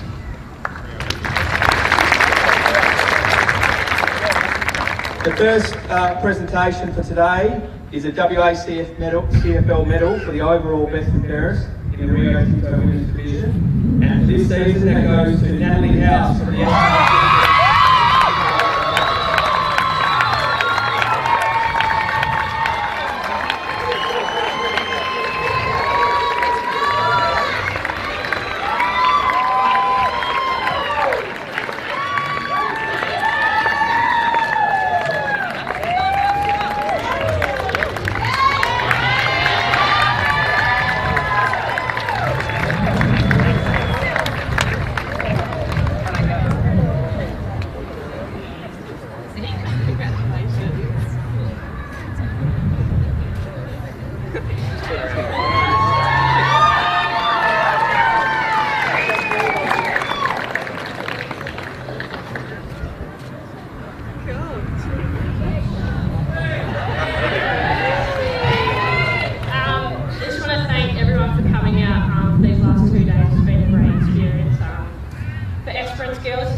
From Esperance, Natalie House.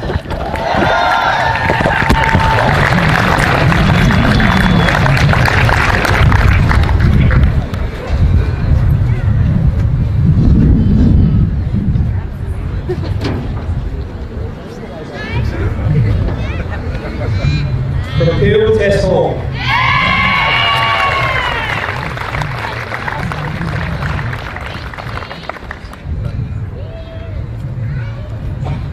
Also from Peel, Bailey Lloyd.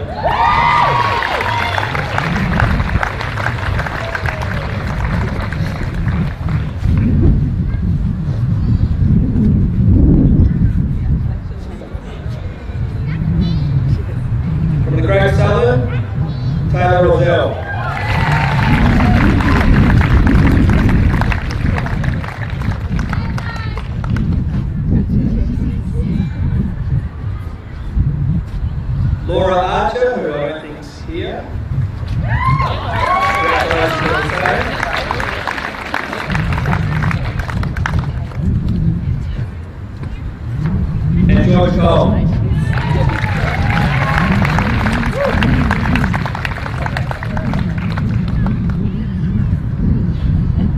From the great northern side, Jasmine Johansson.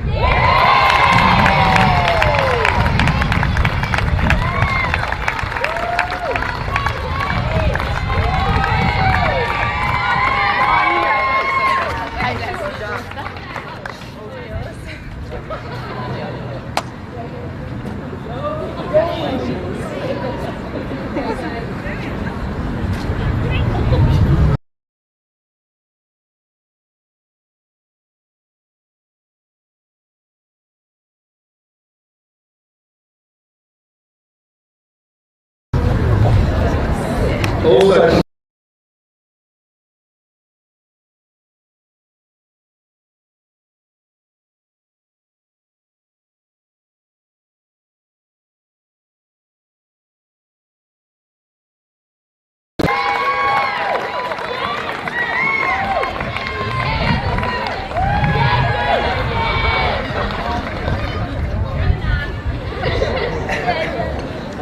from the Kimberley, Tegan Brooks.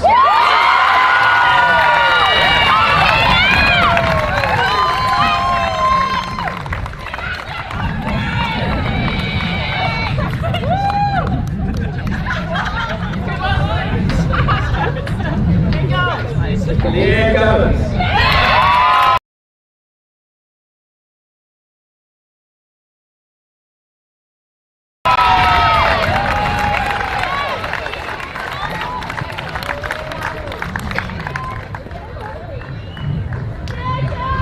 John Minicone.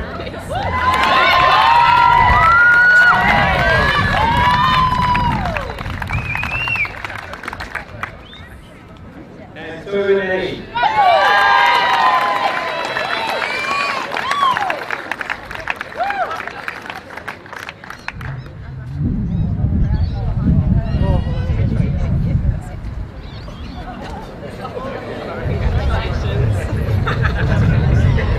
From the Southwest, Emma Borrellini.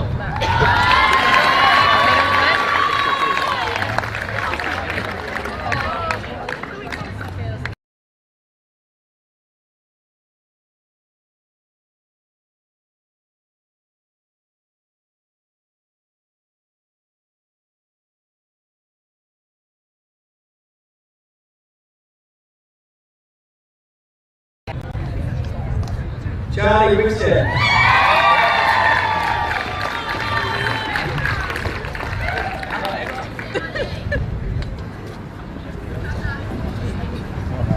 Rachel Shepherd.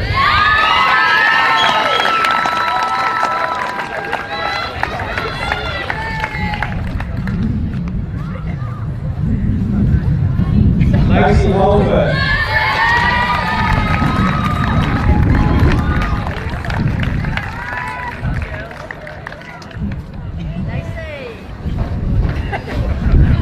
Kate Beauty.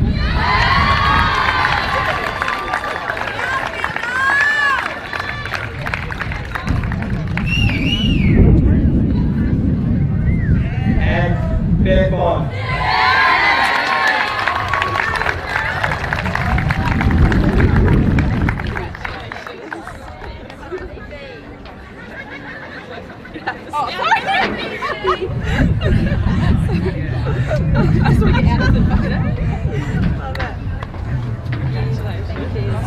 Congratulations once again to our Rio Tinto All-Stars for 2022. Sherry.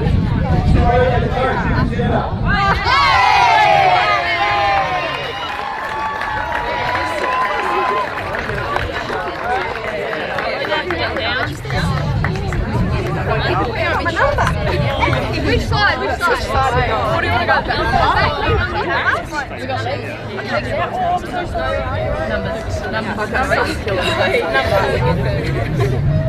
Oh, that burns. Yeah. 21. Where are we looking? I'm looking at it.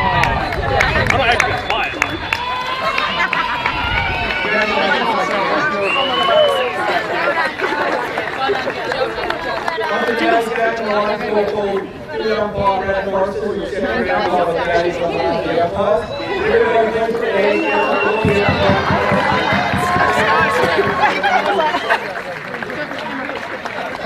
are you going?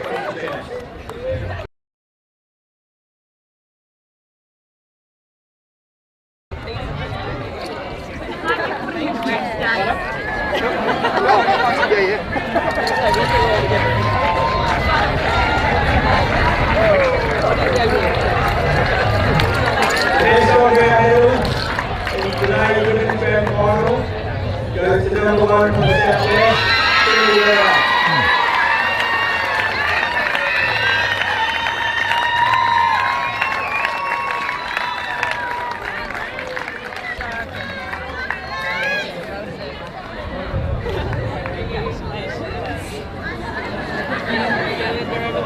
There we go.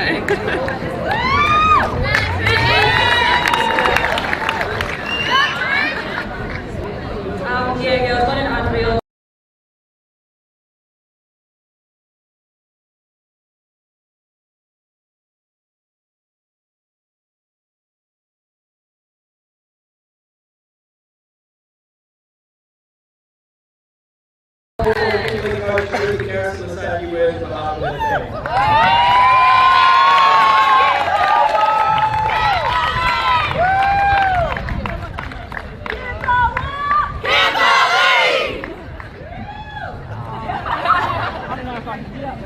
I'll give you a hand, eh?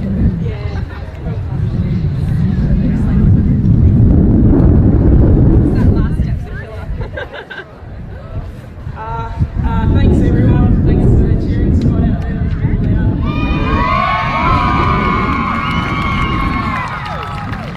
It's just a privilege for us to be here. We, for those that don't know, we kind of got together on 2 days before we got here and we just gelled. So thanks my team. Thanks for being adaptable, coachable and just getting on. Thanks Southwest for such an awesome match. I think I've lost my voice a little bit from shouting. Became light this year, so just want to say look out for us next year, right? Thanks for all the volunteers, thanks for the sponsors, and thanks for everybody that makes it possible. So,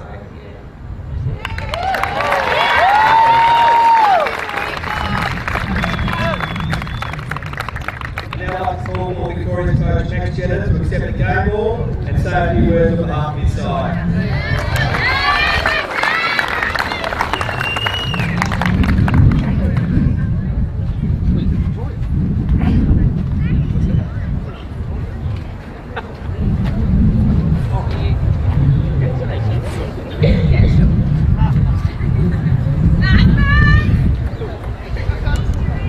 Yeah, just thank you for everyone for coming down and supporting us, watching women's footy. It's a growing sport. Thank you for the volunteers, staff, also my Southwest staff as well for appointing me coach this year. I'm very honoured for seeing women's footy grow and seeing just today. I was pretty stressed over there, so it's good. Didn't know which way I was going, but that's because women's footy is getting better. You look at it, the skill and talent that we have, not only in our team but all over WA, is awesome to see. And, thank you so much. And see you later.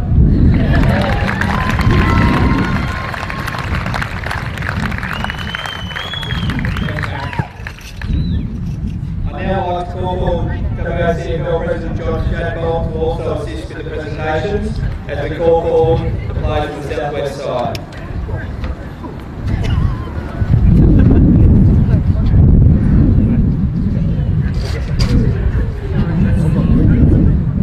Number 1, to the ground.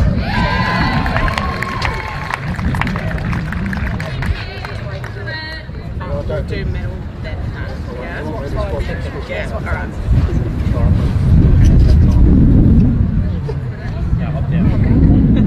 Congratulations. Want to do another one? Number 2 is Sophie.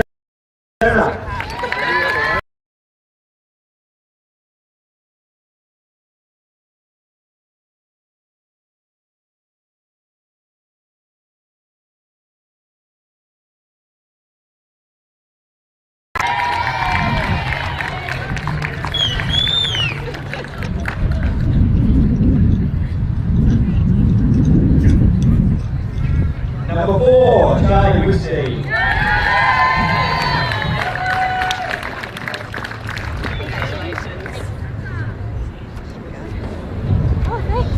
Thank you. Number 5, Rebecca Fry.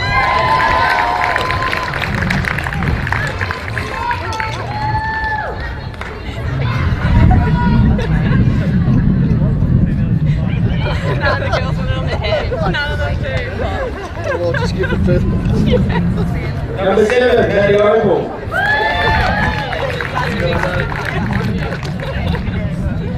Well done, I'll give you.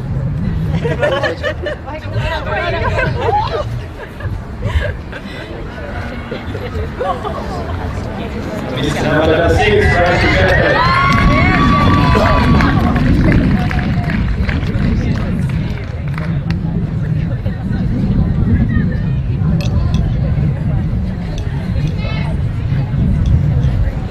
Number 8, Lacey Walford.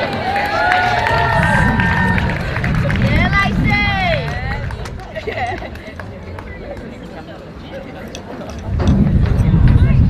Number 9, Riley Bryan.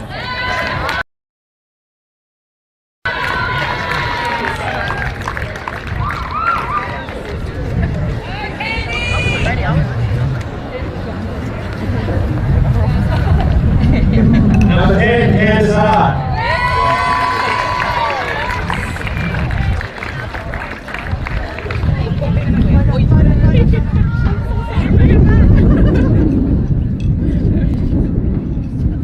Number 11, Gemma Walton. Yeah, Gemma.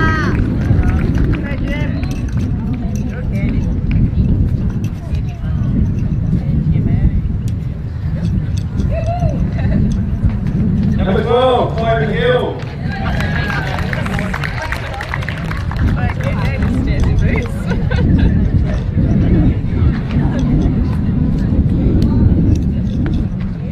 Number 13, Kate Billy.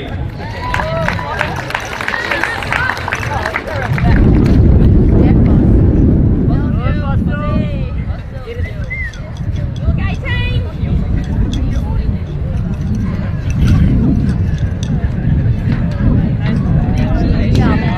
Number 14, Harley Suzuki Road.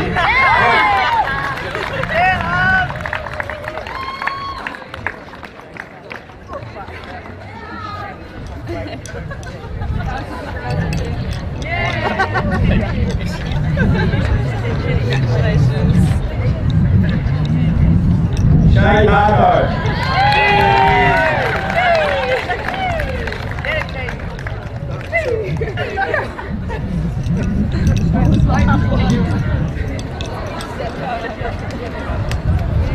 Shelby Anderson.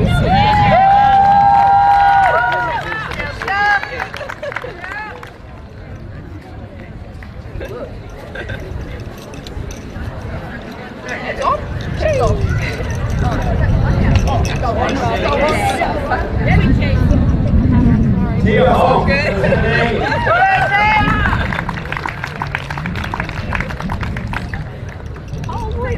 They're so stiff.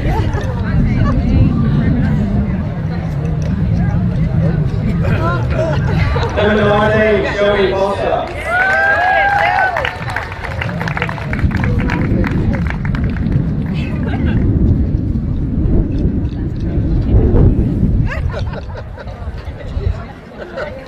Number 20, Bethany Bond.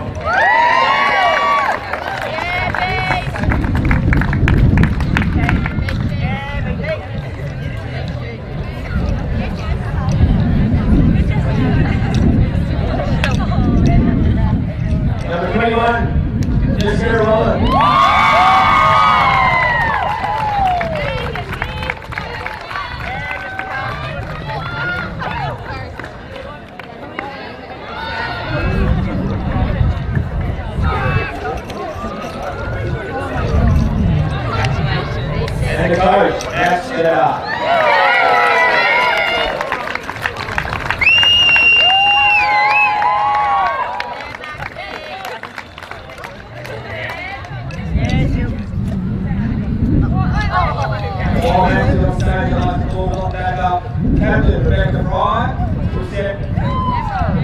Women's Rio Tinto Division Championship Shield for WCFL President John Shackle.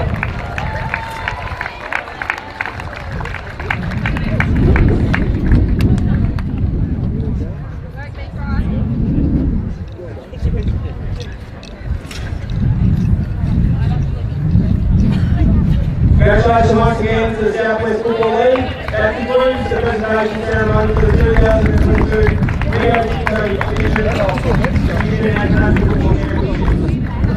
We will thank you again for coming along for the 2 days, and we hope you all come to drive home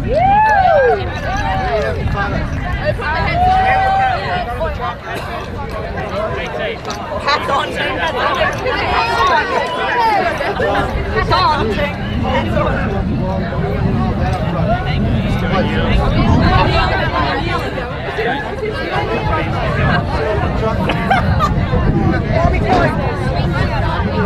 Let's go ahead, time to close. We'll take some of the off, but we could have one.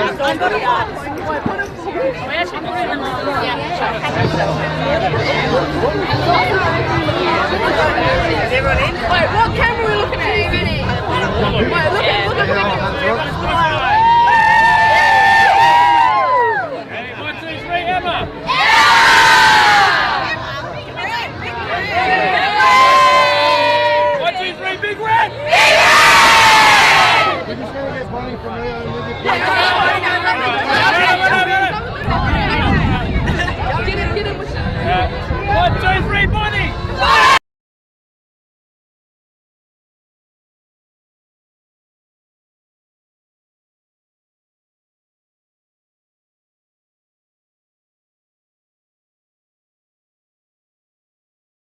Thank you. 1, 2, 3.